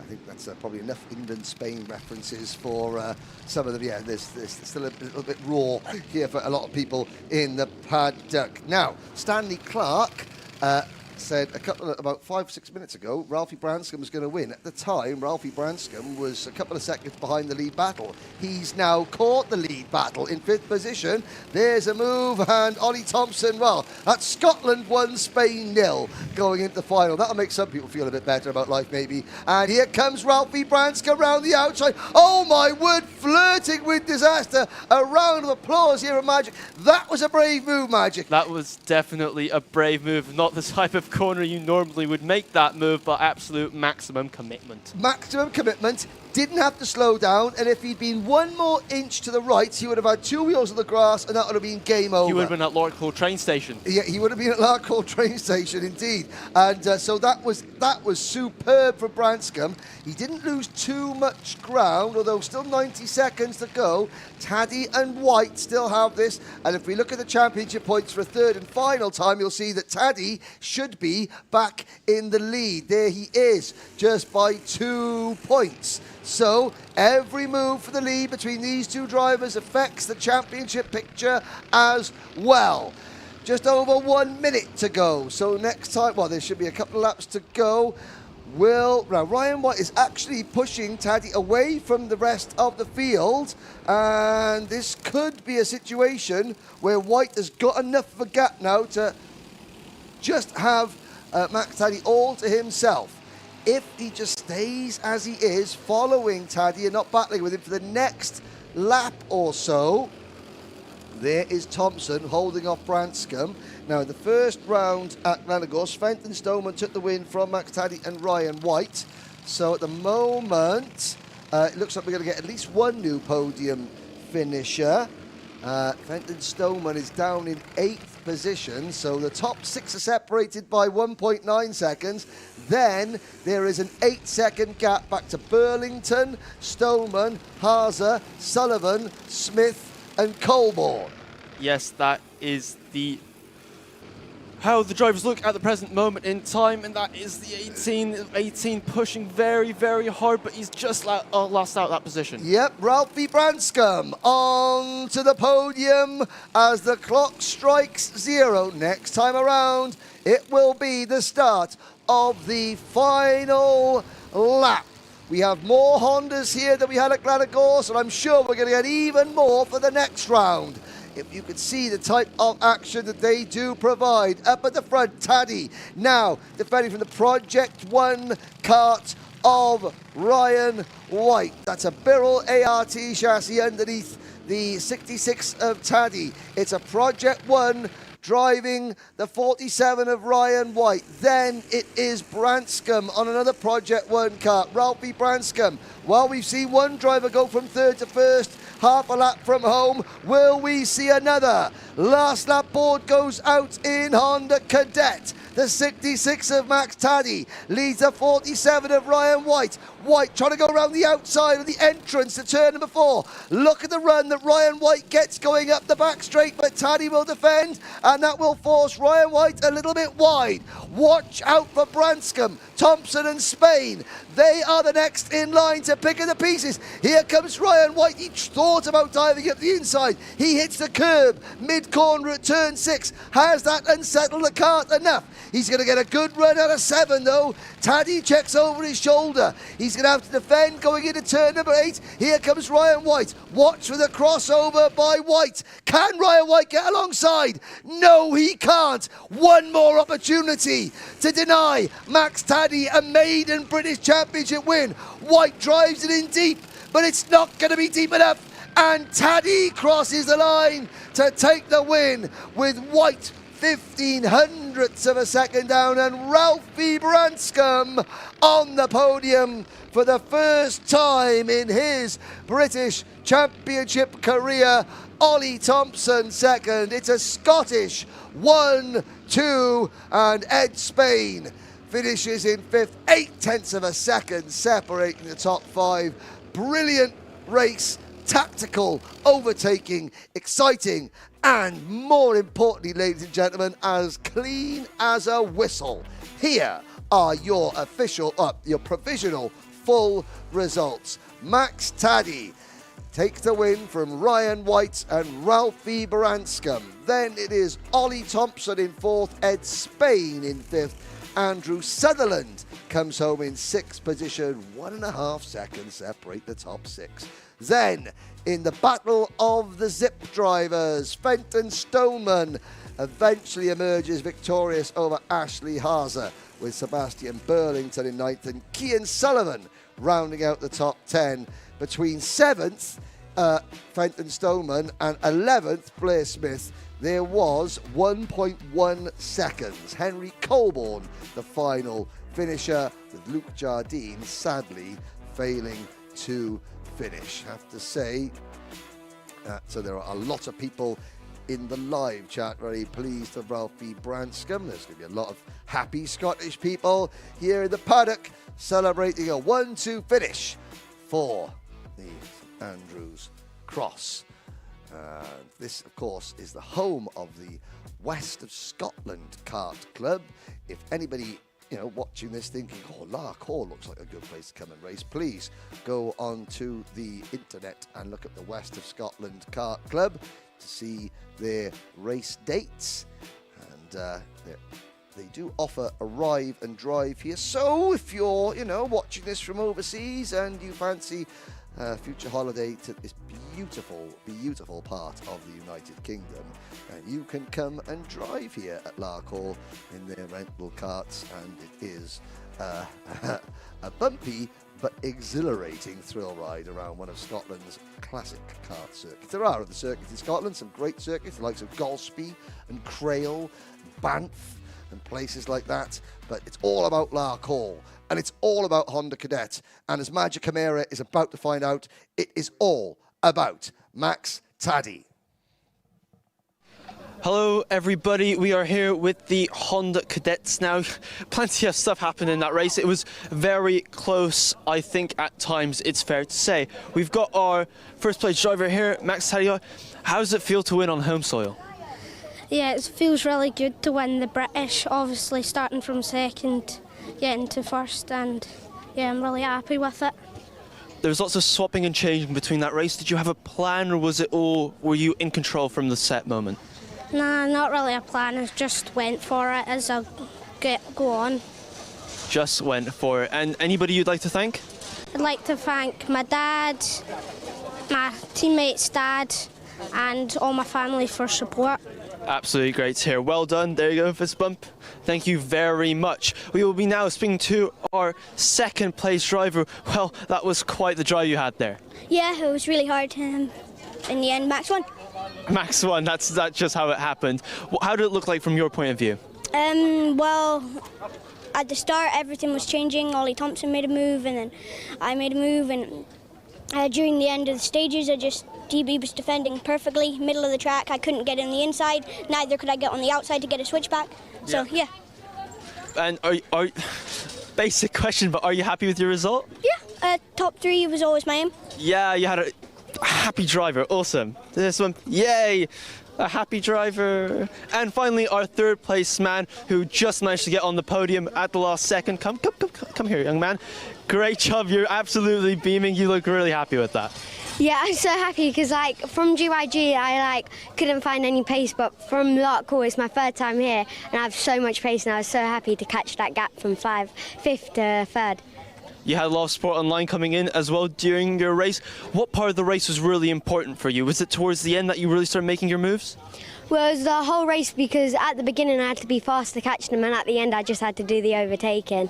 You just had to do the overtaking. Well done, Ralphie. Top job. Thank you. So that is your Honda Cadet drivers. You can see everybody pretty happy. So I think that's a good result for the Honda Cadets. Back to you, Henry. Thank you very much. So we've had 4 races, 4 sets of happy drivers, 4 complete sets of fist bumps. It's Junior X30 up next. I wonder. Hopefully we'll have 3 happy drivers at the end of it, and hopefully there'll be fist bumps and no fisty cuffs. But blue skies overhead. This circuit, which saw the likes of De Resta, of Franchitti, McNish, Coulthard, generations of Scottish talent began their careers here. If this tarmac could talk, what tales it would tell. We're sitting in one of the UK's most plushest new sort of hospitality viewing gantries. It was formerly the race centre for the W Series, believe it or not. So again, showing the West of Scotland Kart Club, the Moolsdale family, and the Scottish karting community really, really investing in the facility that they have here to make it a must-stop venue for all major championships. There it is, and this has been around the world with the W Series, and now it's finding a permanent home in the hills and glens of Scotland. Once again, it'd be remiss of me not to point you to the top right-hand side of the screen. Racing with Sue. This weekend, there is a pall cast over the British Championship paddock. Sue Potter, one of our holding area officials who has been part of the karting scene here in the British Championship and in the previous guys, the British Championship Super 1 series, passed away suddenly not long after Kart Masters 2 weekends ago. Her husband Ken is out on circuit as one of the race directors. Andy, her son, he's the mechanic for Jensen Graham in this next race. All the Fusion Motorsport karts and many, many others around the paddock are running with that Orange Heart Racing with Sue. And I don't mention the Super 1 series very often as well because they were before the modern era, but I know that John Hoyle and the rest of the team that still run the Super 1 series would also like to pay their respects to Sue, a universally popular member of our paddock. But, you know, Sue loved her karting. She would absolutely want us to be carrying on and in celebrating and enjoying the sport. That is what we are going to do. We have 2 races to go, ladies and gentlemen. Junior X30 and Senior X30. But before we get to them, for one more time, let's hear from some of our sponsors.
There is a look at the biggest grid of the weekend. 26 Junior X30 drivers set to start under sunny Scottish skies already. Predictions coming in. Brandon Nagelvoort, big P1 for Macaulay Bishop. George Quartermain supporting the Karts.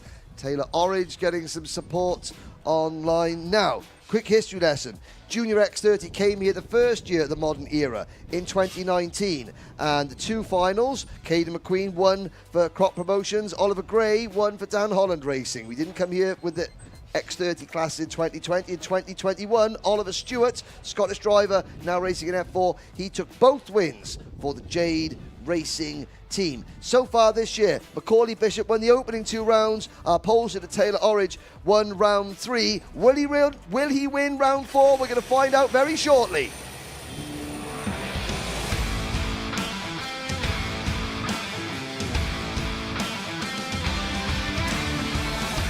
Right, very quickly, here's your starting lineup. Row number 1, the GP plate of Taylor Orridge and his Croc Promotions teammate, Lewis Bird. Harrison Mackie and Freddie Lloyd start from row 2. Macaulay Bishop and Cian Garrity go from row 3.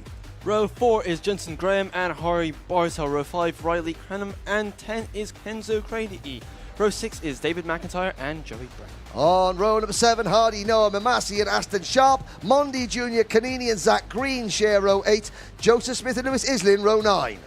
And row 10 is Samuel Branston and Henry Carter. Row 11, Samuel Woolley and Laith Khan. And row 12, Cameron Edmonds and Elias Vignola.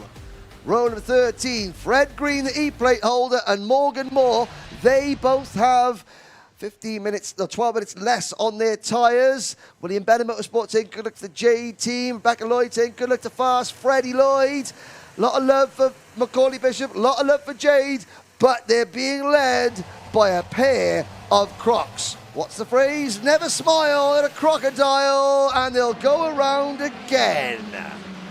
I think they were a little bit over-eager there, to be honest with you. The tram lines seem to be more of a vague suggestion than something they were sticking forward to. Yes, the tram lines, yeah, it's not a guideline, it's a rule.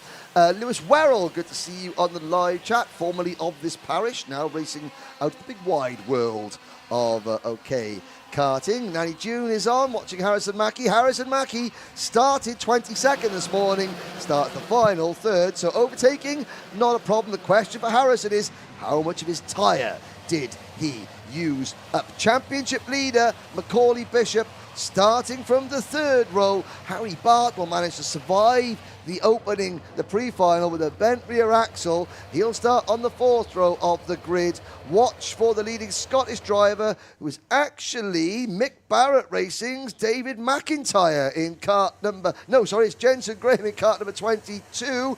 Morgan Moore and Fred Green at the back of the field. Oh, pull your belts up tight, ladies and gentlemen. Strap yourselves in. This one could get exciting. It definitely is. And are we away? Yes, we are. And the GP plate leads, and that is a Fusion Motorsport Kart through into 2nd place. Can you quite make out who it is? It's Harrison Mackie already there. Oh, in the back of the field there. Couple of drivers coming together, and the yellow flag's waving. Somebody in the barriers. Oh no, that's the number 15 karter, Joseph Smith. He returns to the circuit, and the rest of the field streaming on. There was 3 or 4 drivers coming together there towards the back of the field, and somebody getting run wide there. That's Harry Bartle, but it is Taylor Orridge and Harrison Mackie. Harrison Mackie hasn't finished on the podium in this class this year. There's another move. Is that Macaulay Bishop? Yes, it is. But he runs wide. Cian Garrity gets him back. But Orridge and Mackie have broken clear. Yes, they have. That's another move.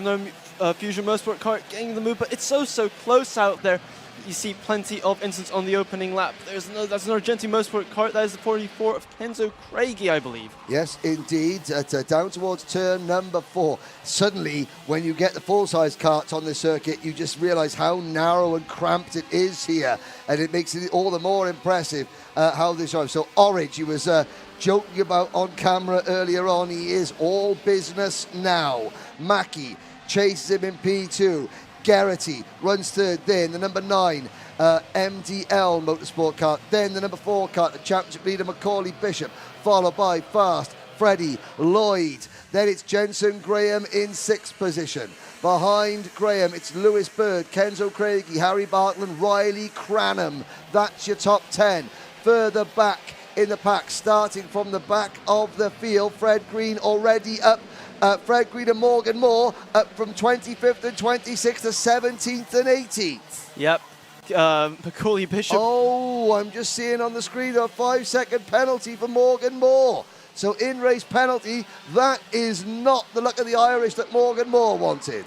No, it is not. Macaulay Bishop now putting big pressure on the 17 of Freddie Lloyd. Well, I say big pressure, actually a big push actually early on, which Fred Lloyd was not too best pleased with. But he is trying to stay with this top 4 group. Yes, he is indeed out of now.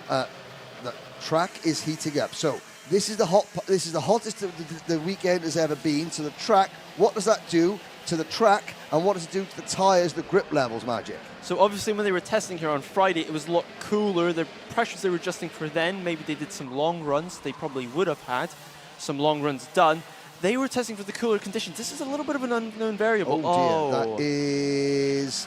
We'll have a little look, see who that is behind the barriers. I've got a feeling that is Samuel Branston, the Jade Racing number 58 kart. Yes, that unfortunately will be going no further in this final. Green flags as we head down towards turn 7, which means you can pass, or at least try to. And look at this battle. I believe that is Freddie Lloyd just getting past King Geraghty up into 3rd position. Yes, it is indeed. Of course, Freddie Lloyd took a big win in the IAME X30 Euro Series at Franciacorta a little while ago. Seems like a couple of weeks ago. It was a couple of weeks ago. And that has given him a boost in confidence. The same sort of confidence boost that Taylor Orridge got from taking his first British Championship win at Shenington last time out. He followed it up 2 weeks later with a win at the Kart Masters British Grand Prix, which is why he runs the GP plate. And he is... Well, he's easing away from Harrison Mackie ever so slightly, but the gap is still just 0.2 of a second. That certainly Orridge cannot relax yet. No, he cannot. So we have the GP plate still leading the way. We've got this battle for the top 3 and a bit of congestion. That's the 44. That's Kenzo Craigie trying to get stuck in there. It's ever so close. It is ever so close. So we have got Crop Promotions, Fusion Motorsport. Crop Promotions running in P1, Fusion Motorsport running in 2 and 3, MDL Motorsport in 4, Dan Holland Racing in 5, Croc in 6, then Fusion 7, Croc 8, Fusion 9 and Argenti in 10th, with the Jamie Green Racing E-plate of Fred Green now up into P11, 8 seconds off the race leader with 10.5 minutes to go. It's not possible, is it? It's not possible. You're not going to get Fred Green on the podium from the back of the grid, are you? Are you? I really don't know. But that was a rhetorical. Was that rhetorical there? That was a rhetorical question for the people at home to muse. Right. I thought that was direct. No. I wouldn't do that. There goes Riley Cranham up into 9th position at the expense of Kenzo Craigie. There's the E-plate. Just the back of that shot, the all-black kart. Why is it all-black? Hasn't it got a Jamie Green Racing sticker kit on it? It's because Fred Green has had a bit of a growth spurt and he's now over the class weight limit. So he's got to take the graphics kit off because it saves him about 500 grams. So he's a bit heavier than everybody else. So he's at a disadvantage that way, but he does have fresher tyres. Yes, he does at the very least. There we have the 73 going through our shot. That's Harry Bartel, who had that atrocious luck in the pre-final. That Ben Axel did well to finish in 8th, though, which kept him in this final. That's what's allowed him to stay up in the field, doesn't have to battle his way through. Well, Fred Green, look at this, coming out of turn number 6, going into turn number 7. He's ahead of Kenzo Craigie in the Argenti Motorsport number 44. Kenzo, of course, part of the Mercedes Formula 1 Young Driver program. Out of turn number 8, under the shade of the trees here. You can see the green and white Evolve Motorsport number 44 of Hardy Mamassi behind them. Hardy is in 13th position. Zach Green is there in the number 10 kart, the second of the Jamie Green Racing karts, and heading down the hill. Now we're going to try and see what sort of pace Fred Green has got, because he's going to have a lap where he doesn't have to try and battle and overtake everybody. So we'll keep looking at the sector times here, and that'll give us an indication. 8.5 minutes to go. Fred Green has lost another second to the race leaders, but really we're looking at still a top 5 finish potentially on. I have to say, Orridge and Mackie are driving very sensibly, Magic. They're not battling amongst each other. Well, at least not yet. Not yet, no, but they're allowing... there's a bit of a plastic bag there at the side of the circuit. Nobody wants to get that covering their radiator. But here comes Fred Green, out of turn number 10. You can just see, look at the difference between him and Kenzo Craigie behind him. Look how much taller Fred Green is in the kart. Now, if you're a taller driver, Magic, weight is one problem, but then the ability to move the seat round is another issue. Yes, it is. Obviously, he's got more of that body weight to handle. Obviously, you've got more weight over the back of the cart. The shorter drivers have less weight. They can move around their weight. They use this lead ballast, which brings them up to the weight limit. They can put more of it to the front of the cart on their seat. This is all within the regulations, but that changes quite actually noticeably the handling of the cart. Indeed, and into turn number 10. Thank you, Magic. Now, Orridge. We're not seeing Orridge look over his shoulder as much, so we're at half distance now. There is Orridge, Mackie in second, Lloyd with the fast lap of the race so far, a 50.32. Cordy Bishop, well, he's got a sponsor from Elbow Grease. He's going to have to get his elbows out to move past Keir Garrity and head up towards third place driver Freddie Lloyd. Where is the Dan Holland racing kart? And I think Macaulay was listening, because I think Macaulay might have just passed Keir Garrity for P4. And we've got a new race leader, Harrison Mackie. For the first time, he takes over top spot. Yes, I think there was just a little bit of a brush between them, which unscheduled alignment change on the Origins cart will not be best pleased about. But he's got now a gap. That because of that little kerfuffle, you can see it's opened up. He's got about 3-4 kart lengths, so he can have a breath. He's allowed one breath. Well, I think what happened, I think Mackie was committed to the move. Orridge thought about defending, half defended, a little bit of a tete-a-tete, and Orridge realised, okay, that's going to be an incident, so I'm going to let Harrison go. It has unsettled Taylor Orridge a little bit, though, because he's fallen right back into the clutches of Freddie Lloyd. Now, what can Fred do about the kart? Is, in a 15-minute final, can you give your tyres a chance to cool down, and does it work if you ease back a little bit, and then does that give the tyres a little bit of extra life? Yes, definitely. Even being behind somebody, you can brake a little bit earlier, brake a little bit softer, because then the toe behind somebody will bring you back up to them anyway. So you can take a couple of 5, 6, 7 lap breather effectively, and it does make a difference. It does. Okay, so maybe that's what Taylor is doing. We've still got 5.5 minutes to go. There is Fred Green, still in 10th position. However, last time we checked in, Fred Green was 9.6 seconds behind the race leader Taylor Orridge. He's now 9.3 seconds behind race leader Harrison Mackie. So the top 10 is actually getting, even though there's still gaps in them, the top 10 is actually closing up as we enter the final 5 minutes of this race. And what has Fred Green got left in the tank? Behind the top 10, Kenzo Craig there in the 44 kart runs in 11th, followed by Zach Green in 12th, Hardy Mamasi is 13th, Monday Junior Canini is 14th, Morgan Moore is 15th, but he's got a penalty to be applied. Aston Sharp is next, followed by Henry Carter, Joey Brown, Laith Khan, Lewis Islin, David McIntyre, Cameron Edmonds, Sam Woolley, Joseph Smith and Ellis Vignola. Sam Branston, the only retirement of the race so far. Now the three drivers together, so Orridge can't afford to rest his tyres now, because he's got a Fusion driver chasing him. He sensed the danger, makes the move for the race lead. Orridge back in front. Yes, he is. He's maybe thought about conserving his tyres, but then, as you mentioned quite rightly, sensed the danger inside that. No, he needs to go, and he needs to go now. So he does lead, but we have 4 minutes left on the clock, and the drivers behind are getting closer and closer with every passing lap. Yeah. This is going to be mighty close. Keir Garrity in 5th position is 1.5 seconds behind Taylor Orridge. In fact, that gap is going to be less. He's now 1.4 seconds behind race leader Taylor Orridge. So 5 for the win. Croc Promotions Fusion Dan Holland Racing and MDL Motorsport at the head of this field. Then there's a 1.5 second gap back to Lewis Bird. There is Bird in 6th position. 7th is the Fusion Kart of Jensen Graham.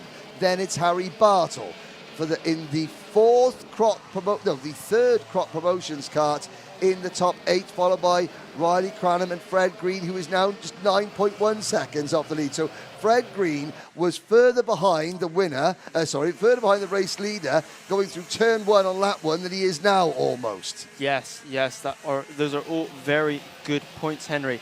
As you can see, the GP plate there. Oh, for the lead. It's got Oh, wow. Through turn number 1. Taylor Orange, can he keep it off the barriers? Flat out, 70 miles an hour through turn number 1. Mackie committed. Orange on the outside. Orange, he must have travelled about 40 yards. Well, no, he must have travelled about 10 yards with all 4 wheels off the ground there. And he still managed to keep it out of the barriers. And we've got a new race leader. It's Fast Freddie Lloyd. And here comes our championship leader, Macaulay Bishop. Bishop alongside Mackie for second. He takes P2. Bishop looking to capitalise. 2.5 minutes to go. Here comes Cian Geraghty. Oh, is there space? Oh, sideways. Oh, he's got it back. Bishop defends. Is he going to hold them off? Yes, he does. No outside heroics for the moment. Freddie Lloyd has a bit of a breather while these guys tussle in the background.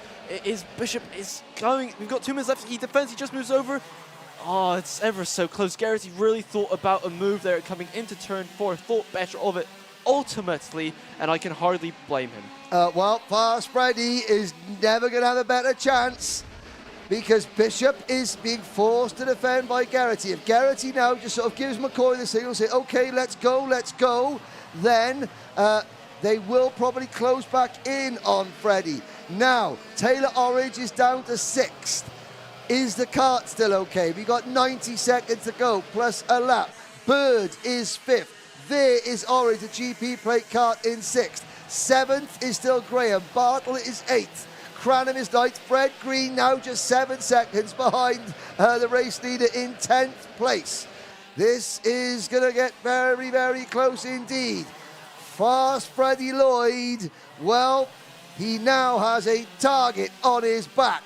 And Cian Geraghty, Macaulay Bishop are the 2 drivers hunting him down with Mackie up the inside. Harrison Mackie makes another really brave move to the inside on Cian Geraghty, and this time it works. Yes, it did. I was beginning to wonder whether perhaps Mackie had some damage from that earlier incident, but he seems to be still pulling all right to give himself a shot at a podium with just over 40 seconds left to go. Yes, indeed. So, Freddie Lloyd starts lap number 18. His lead, 0.64 of a second. Bishop, championship leader. Macaulay Bishop, he just doesn't, well, he does know how to play the points game, but it's not in his DNA. Macaulay Bishop's DNA is race for the win every time. He's looking over his shoulder. Harrison Mackie is closing in. The gap is up to 0.8 of a second. We talked about what it's like, what a difference it makes when a driver gets their first major win. Freddie Lloyd had that at Franciacorta in the IAME X30 Euro Series, so he knows now how to see one of these finals out. They will be coming to the last lap board now. 0.7 of a second, 0.75 of a second is what Freddie Lloyd has to play with. Will we see him defend? No, we shouldn't see him defend. Will we see him look over his shoulder? Maybe coming out of this corner. He'll have a glance coming up. There it is, just half a glance. He knows that no one is close. He gets his head down. He doesn't need to defend going into turn number 6. Bishop is having to defend from Mackie. This is Fast Freddie Lloyd's race to lose out of turn number 6. Freddie Lloyd's older brother Alex did an awful lot of winning in the British Championship before, but now Alex will not be the only member of the Lloyd family to have stood on top of a British Championship podium as Bishop and Geraghty battle for second. Fast Freddie is a winner. Second, it's a dead heat. Bishop gets it by 6 hundredths of a second. Geraghty in third, and Taylor Orridge recovers to a fantastic fourth place finish. Jensen Graham rounds out the top 5 for Scotland, with Harrison Mackie down in 6th, Lewis Bird 7th, Harry Bartle is 8th, Riley Cranham 9th, and Fred Green from 26th to 10th, ahead of Zach Green, so Jamie Green Racing 10th and 11th. Kenzo Craigie will finish in 12th position, followed by Hardy Noah Mamasi. Then on track, it's Morgan Moore, but he will have a penalty applied behind Morgan. It is going to be in 15th position on track, Lewis Islin for the Jade Racing team. Aston Sharp was next home. Mondi Junior Canini in 17th place, with David McIntyre 18th, Henry Carter and Joey Brown rounding out the top 20. Laith Khan, Cameron Edmonds, Joseph Smith, Samuel Woolley and Elias Vignola. But can't wait for this interview. Magic Camara is with Fast Freddie Lloyd. Hello everybody, I am here with the Junior X30s. If my cameraman follows me this way, come. Don't be shy. Let me show you. Okay, let's not get run over. Easier said than done. Here we've got the scrutineering base. Currently we have Kin being weighed there, obviously make sure that they are in the legal limits for the race. He'll be pushing on. The scrutineering checks will be later if we just pan around to our left. There we go, where the scrutineers are positioned, making sure the watch out, the car may run you over, which would not be good. Where the scrutineers do the checks to make sure that all the technical aspects are as they should be. We will see. That was a very exciting race, I should make it clear. There was plenty of action, especially in the closing laps. Obviously, multiple instances have you. The carts are coming here now. You can spot which drivers had the most interesting races just by the state of the side pods and the tyre marks over who had the worst of the territorial disputes, so to say. We will be shortly waiting for our first place driver. And here he is. Well, that was a close race, wasn't it?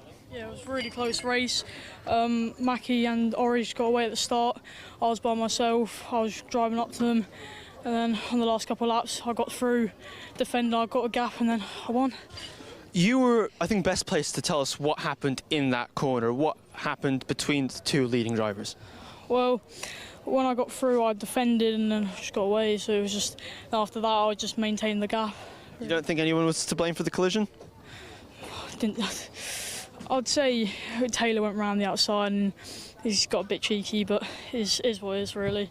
Well, there we go, a driver's viewpoint of what happened. He was there firsthand. But well done on your win. Anyone you'd like to thank? I'd like to thank Aventus Power, Fusion, my mechanic Luke Wingfield, and my dad and my family for supporting me.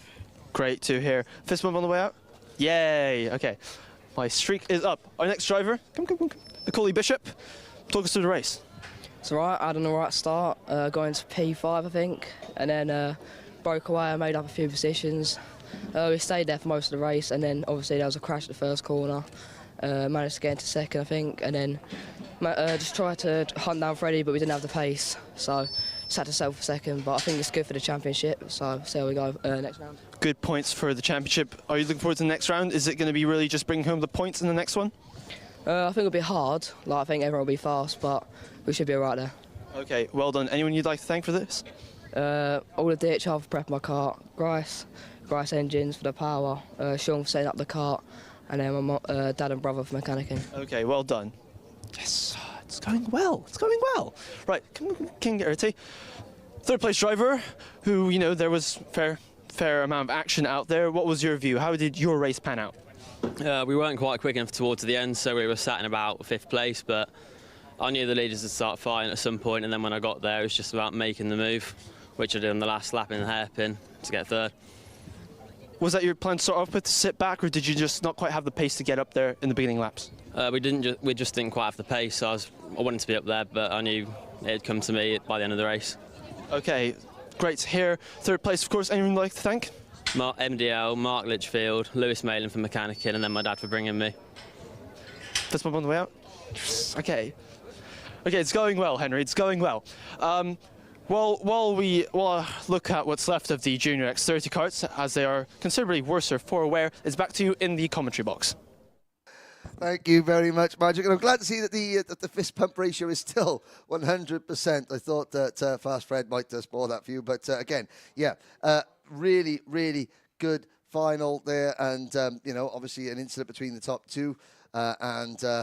Fred Lloyd there was able, again, it just shows Freddie Lloyd was only inches behind Harrison Mackie and Lewis Farrell. The reaction times of these drivers, world class, second to none, because Freddie didn't brake, because if he had braked to avoid it, then he would have been passed, but he kept it pinned and just managed to avoid the incident and yeah, came home a new winner. So that would be that's another new winner, and I believe that might even be Freddie Lloyd's first podium in the British Championship. We've had several drivers today not only score their first podium, but their first podium with a win. Kanish Rao and Freddie Lloyd. We've got one race to go, however, and that will be Senior X30. We've got one driver trying to make it a perfect weekend. That'll be Gus Lawrence. We'll be catching up with the final race today after one last word from our sponsors.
Well, one more race. We have had 5 action-packed, drama-filled finals so far.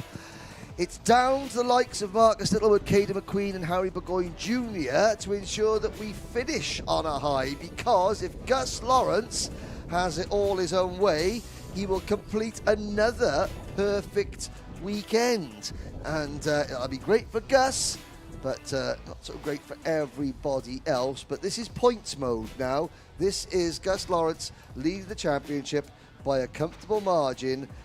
You know, when dropped scores come into play, for example, Macaulay Bishop unofficially now leads Junior X30 by 48 points before dropped scores over Taylor Orange. Lewis Bird third in the Junior X30 Championship. Fred Green fourth. Cian Geraghty is fifth. So, you know, when dropped scores are taken into account, I think the picture is going to be a little bit closer in Junior X30 because Taylor Orange has had a DNF and Macaulay Bishop hasn't. I mean, in Senior X30 though, Gus Lawrence has been the absolute picture of consistency. He has worn that #1 plate Kart. We've only had a couple of drivers. Danny Curl defended the British title in Senior X30 in 2019 and 2020. Now, quick history lesson. 2019, it was Thomas Turner and Danny Curl who took the wins here at Larkhall. 2021, it was a double win for Thomas Fleming for Dan Holland Racing. So far this year, Gus Lawrence, one at PFI, one at Glanagorse, and one at Shennington. Kalai Atkins, one at Shennington. We've got support online for Marcus Littlewood coming in from William Bennett. But yes, hope you have the tyres to get past Gus Lawrence. Race number 12 today. It's the 23rd race of the weekend here at Larkhall. It's Senior X30. It's coming up next.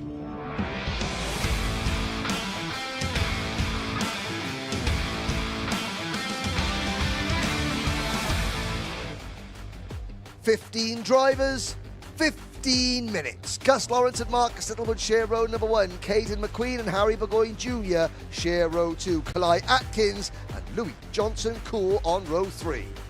Row 4 is Josh Agenbar and Evan Thomas. Row 5, James Pashley and Luke Taylor. Row 6 is Alistair Cresswell and Alex Duncan. The final drivers on the grid: Jack Nettleship, Harry Ewell and William Smith. This race could be decided on the first corner or the first lap. It is down really to how Marcus Littlewood, Caden McQueen and Harry Burgoyne Jr. conduct themselves and the type of start they get. Harry Burgoyne Jr.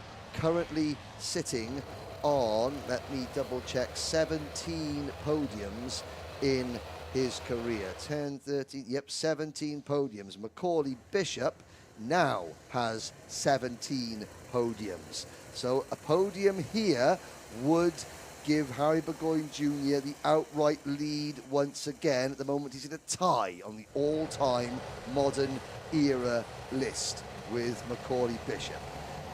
We come into the tram lines, the final time today, Magic Amira. And we're getting ready for start, are we? No, we are going round again. Yes, indeed.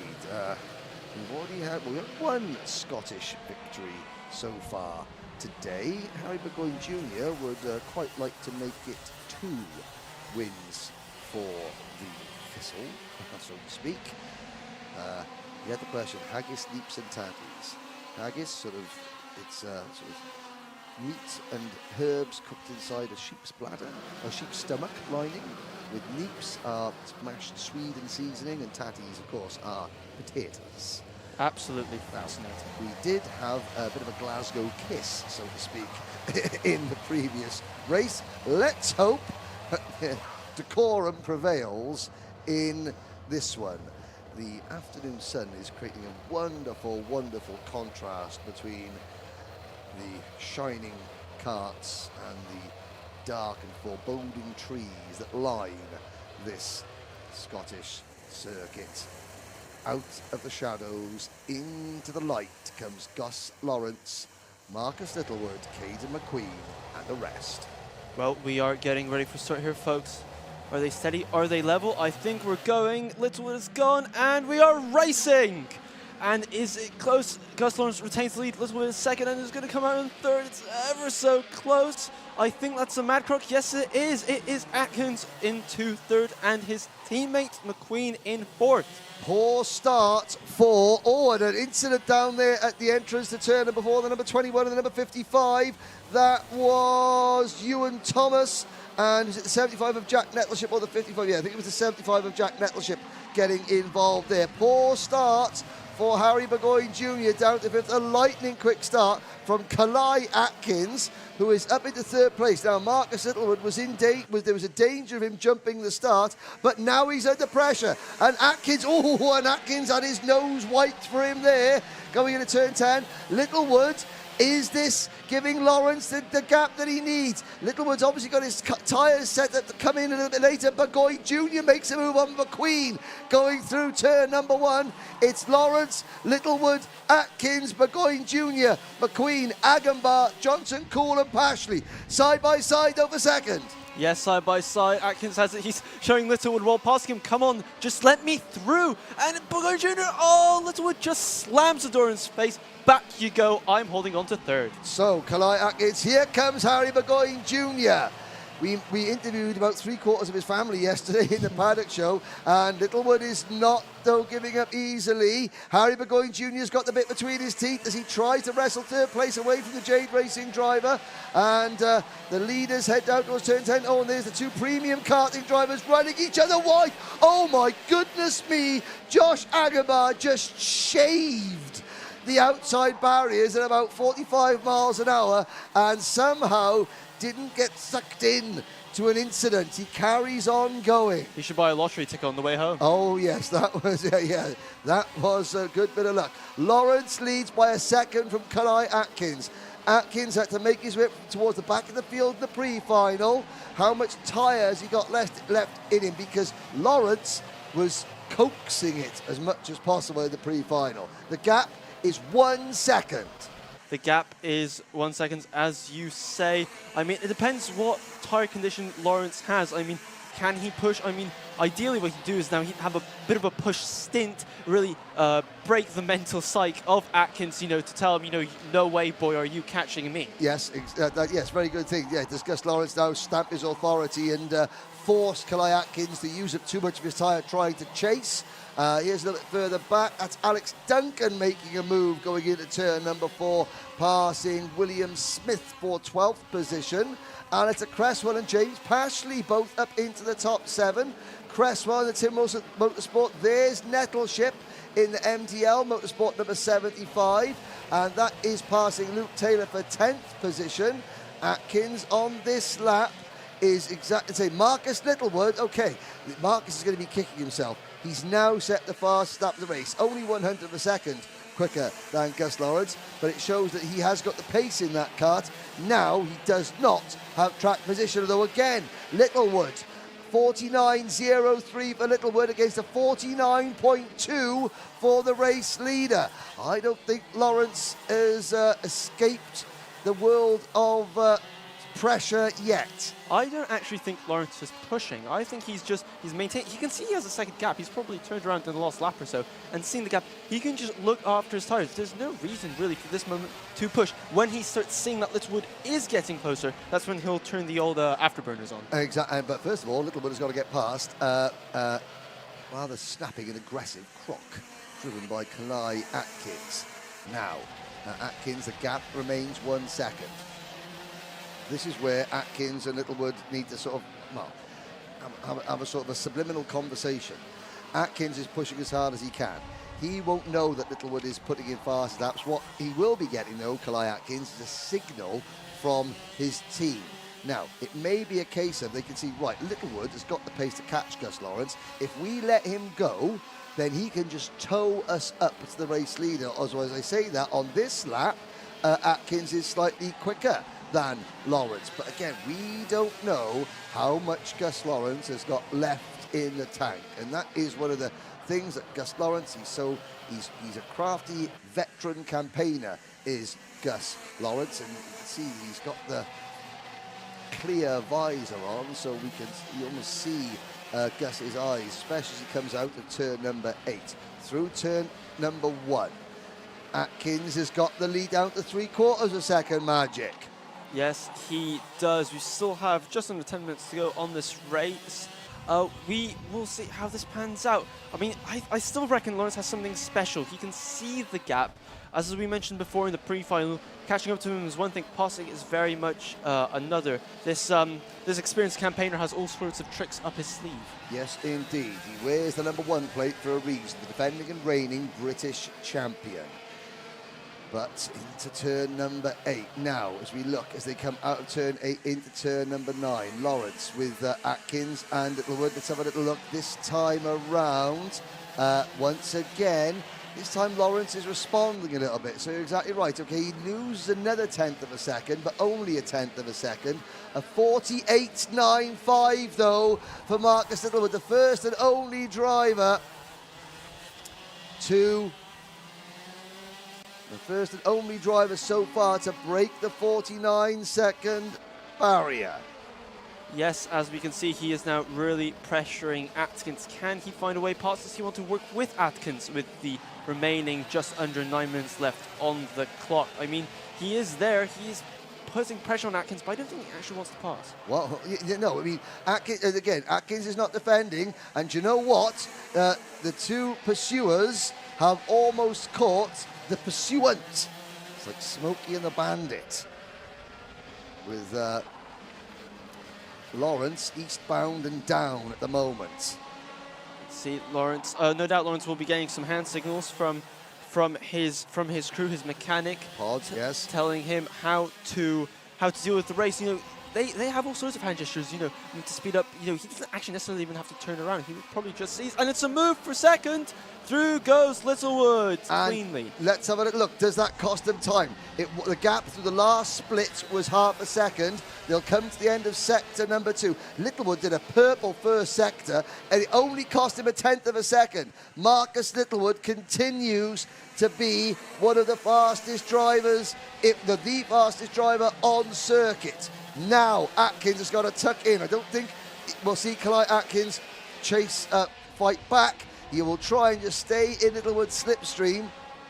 Yes. Marcus Littlewood, second last time out at Shennington. The only 2 podiums that Littlewood has had in his British Championship career so far, they've both come at Shennington. Interesting stuff there. Obviously, he is currently en route for second place, but no doubt will be pushing very, very hard as he goes through the very fast right-hander there. The turn 6 flick braking again. Interestingly, Lawrence has just set a personal best lap. 49.04 for Lawrence. So you were right. He was keeping something in hand. But what Lawrence has got left in hand, is it enough to hold off Littlewood, who continues to be quicker? This is going to be another very quick lap for Marcus Littlewood, a 48.99. He's back to 2/10 of a second quicker than Lawrence last time around. And Atkins is coming with him. The PF International team versus the Jade Racing team versus Croc Promotions at the front of this one. Yes, it is that close. We have just over 6 minutes left remaining on the clock there. We can see through the very fast. Are they working harder? Are they what? Through that fast right-hander, turn 6. Into 7, now braking late, using all of the curb on the exit. Lovely close-up shot there of Littlewood as he works his way. Look at how much of the track they use on the entry to turn 8, right out to the edge onto the grass. Turn 9, this little fast right left there. We can see Caden McQueen not really being able to get into contact with these guys there because he's in his own little battle. Yeah, this is the battle of the 4th, 5th and 6th position. McQueen in 4th, Burgoyne Jr. 5th, and James Pashley in 6th, the sister Kart to the current driver of, fast up now for Kalai Atkins. So I was going to say, Pashley doing extremely well. Johnson Cole 7th, Cresswell 8th, Agambar and Nettleship round out at top 10. Then it's Duncan, Taylor, Smith, Ewell and Thomas after his earlier excursion down at the back of the grid after starting off so well. He now finds himself back in last place. But the gap is now 3/10 of a second. Kalai Atkins has the fastest lap of the race. This is going to be very, very close. 5 minutes to go. And under the Scottish sun, it's like the heat is rising in what has suddenly become a very warm Scottish pressure cooker for Gus Lawrence. Can he, though, maintain his cool as Littlewood and Atkins continue to apply the pressure? You couldn't tell from Lawrence's driving, though. It's like he's on he is on a Sunday drive, technically. Yes. Yeah, but look at the way he moves the steering wheel. You can't even see it move. That's when you can see the age and the experience of a driver, when they can just make the car move without turning the steering wheel. Might have to move the steering wheel a little bit sharper soon, because Littlewood and Atkins are now breathing down his neck. Gus Lawrence has led every lap of every race so far this weekend. Pole position in qualifying, lights to flag win in both heat races yesterday, the same this morning in the pre-final. We thought he may have been having a little bit left in the tank and has been sandbagging ever so slightly. Well, it's time to throw out any sand he's got left in that cart and give it the full beans now, because Littlewood and Atkins are there and they are waiting to pounce on the tiniest microscopic mistake that Lawrence might make. Yes, they are. All of them are using all of the road right to the edge of the grass. There is no time now being left out on track. They are pushing to the max, and rightly they should be, because we only have 3.5 minutes left. Yes, we do. Across the line to complete lap number 14 and go on to lap 15. The gap has stabilised, however. Lawrence has maintained a metronomic pace, 49.0, 49.0. Last time around, Littlewood a 48.96, Atkins a 48.93. They're nearly 3 seconds in front of Caden McQueen running in 4th place, Burgoyne Jr. in 5th, Pashley in 6th, Johnson Cool 7th, and then a big gap back to Cresswell in 8th. This is as close as Littlewood has ever been, and now Lawrence is going to have to do something he hasn't had to do all weekend, and that is defend. Yes, is he? Littlewood's very fast through here. Is he going to have a look? No, thinks wisely of it. Wants to see where he might begin to plan out a move. When you're at this level, you can't just dive up the inside. The planning for a move has to take 1, 2, 3 corners even in advance before you can think of lunging it up the inside.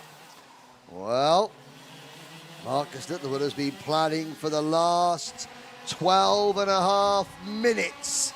Now, into turn 6, there's the move. New leader for the first time all weekend, Marcus Littlewood. What could Lawrence do to respond? Because Kalai Atkins is right there. Lawrence is going to have to move between attack and defence in equal measures. Yes, he will. You can see Littlewood is already just driving a little bit on the inside of the track. Oh, there's a little bit of pushing and shoving. And Littlewood, again, middle of the track, he is defending. He's, in his opinion, you know, I've done the job, and I am now going to sit in the middle of the track, and you have to try and get past me. Exactly. He's been chasing for 12.5 minutes to make that 30 minutes. He's got less than 2 minutes plus a lap to go. This could be a very, very wide Jade. And back before Marcus Littlewood joined the J team, he used to come to Kart Masters, and his graphics kit was homage to Ayrton Senna, and his team name, him and his dad, they used to be called Spirit of Senna Racing, because they're big Ayrton Senna fans. Well, they're going to have to summon some of that spirit now to keep Gus Lawrence at bay, because Lawrence is right there. And watch the crossover. This could be Kalai Atkins' chance. No, he ducks back in. Don't count McQueen, Burgoyne Jr. out either, because they're closing in. A minute to go, and it's game on the front. Any one of 3 could take it. What about McQueen and Burgoyne, who are closing in at a rate of knots? Yes, they are. It's ever so close. It's like a special dance, isn't it? One way, the other. Yes. It is like they're trying to impress somebody out there from, you know, Dancing with the Stars, quite frankly. This is a 12-wheeled tango with 30 seconds before the disco lights come on to signal the end of proceedings, as Atkins now takes P2, and he will give chase after Marcus Littlewood. He's led Littlewood before. Littlewood got back past him, but driver number 10, Marcus Littlewood, will cross the line with about 10 seconds left on the race clock. 2 laps to go. Yes, there are. I believe I'm right in saying this will be, if he carries on to the end, there's nothing given yet, but this will be his first win in the British Championship. This would be his first win in the British Championship, and it would be the Jade Racing's team first win in Senior X30 since October 2020 with Danny Curl. It's been a long wait. Is that wait about to come to an end? Out of turn number 7, Kalai Atkins is 5 kart lengths to go. The clock has struck 0. Out of the bank at turn number 8, downhill, they flick right. and left, flirting with the curbs but not hitting them. Now around turn number 10, the Motorsport Dash timing digiboard tells them it's the last lap. One more push for Kalai Atkins. Gus Lawrence sits in the championship lead in 3rd position. Here comes Atkins. What can the Croc Promotions driver do? Littlewood into turn number 6. He runs out over the curb, but not too wide. Atkins closes in. Atkins is going to have one last lunge. Littlewood checks over his shoulder once. He checks twice. He takes the line through turn number 8, and Atkins is not close enough. 3 looks over his shoulder. 4, the nerves must be coursing through him. Atkins is going to get the crossover. It's a drag race, side by side, and it's a dead heat. But the timing screen has Littlewood as your winner by less than 100th of a second. Marcus Littlewood almost lost it on the run to the line. Now, Motorsport Dash timing will get the photo cells out. We did a feature on the British Championship at the start of the year showing you the Olympic Games style photo cell technology that Motorsport Dash timing and the Wera Tools British Championship employ for just an occasion. The timing screens say it is a dead heat, but the photo cell says that Littlewood has it by less than 100th of a second. I'm looking to see Ian Rogers to give him the thumbs up. Littlewood is your winner by less than 100th. We thought the Bambinos would have the closest, but they were the best was saved to last. You cannot get closer than that. It took a photo cell dead heat to decide Senior X30, and for the first time in his career, Marcus Littlewood is a winner. What a race. What a fantastic performance by all 3 drivers. Clay Atkins' mum is congratulating the top 3 as well. She writes, that is what makes karting so special. 3 superbly talented world-class drivers racing each other with the utmost respect. No quarter asked, none given, and there was not so much as one bit of plastic that came into contact with another.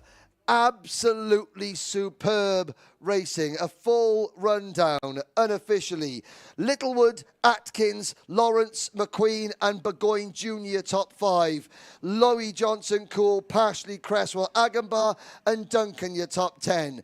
But Magic Chimera is about to speak to Marcus Littlewood. Hello everybody, I'm here with the Senior X30s, and was that an exciting race or what? Quite the finish. I think we will start with what is certain, which is the 3rd placed man, if we just call him over. We will wait for Gus Lawrence in a minute, or we'll have Marcus Littlewood, one of those two.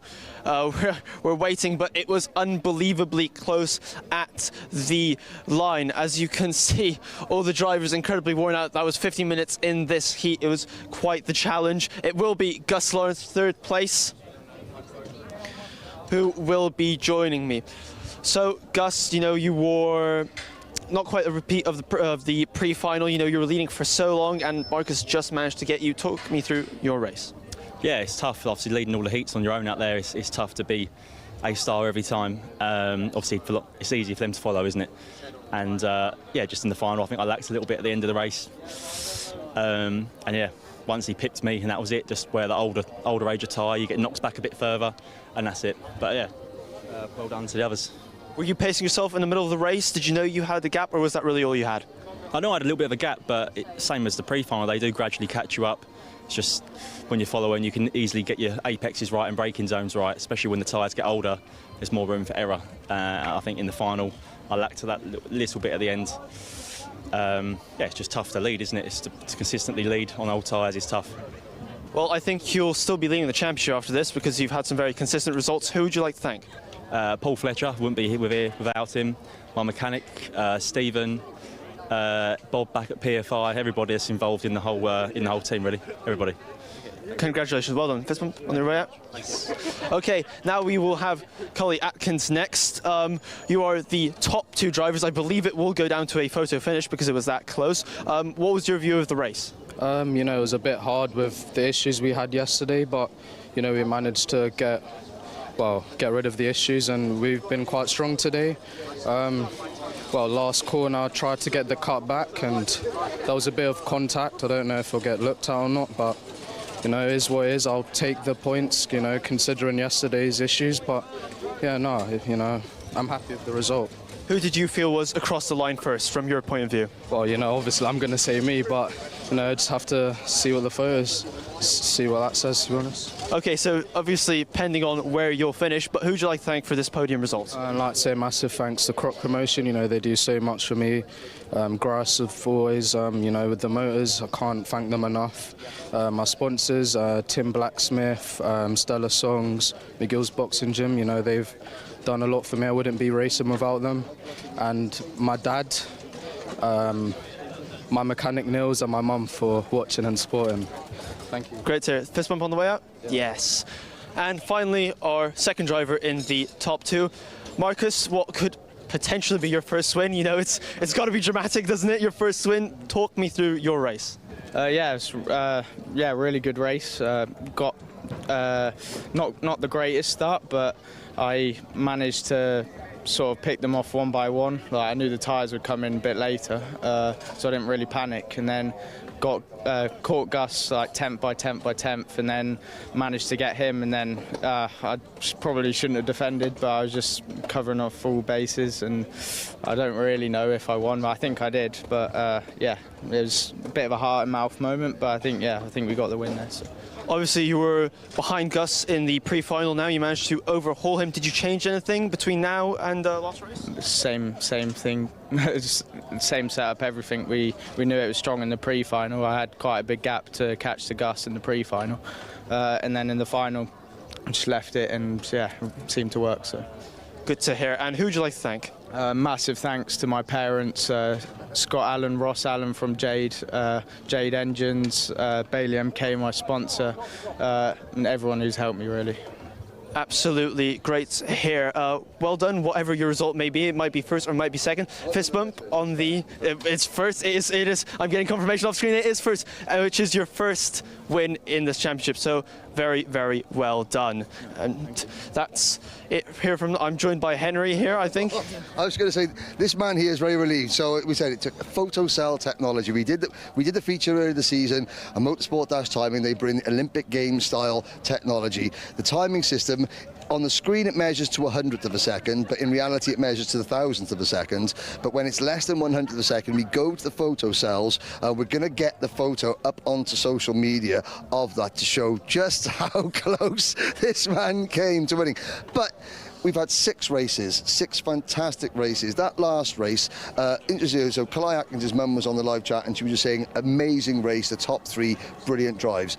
Respect, close action, and having to sort out a dead heat at the end. That is what this championship is all about. That's why this man is the 2023 Motorsport Academy Young Driver of the Year, and that is why the Wera Tools Motorsport UK British Kart Championship is the best anywhere in the world. Magic, been fantastic having you on board. I'm sure this will not be the last time we have you. I'm getting a little bit worried about my job security, ladies and gentlemen. But we're back here next week to do it all over again with the Rotax classes. We had 102 drivers for you this week. What a show they put on for you. We've got 130 of them next week. What will they do? Hopefully the sun is still shining in Scotland like it was shining on Jade Racing's Marcus Littlewood. Thanks very much for joining us. See you next week.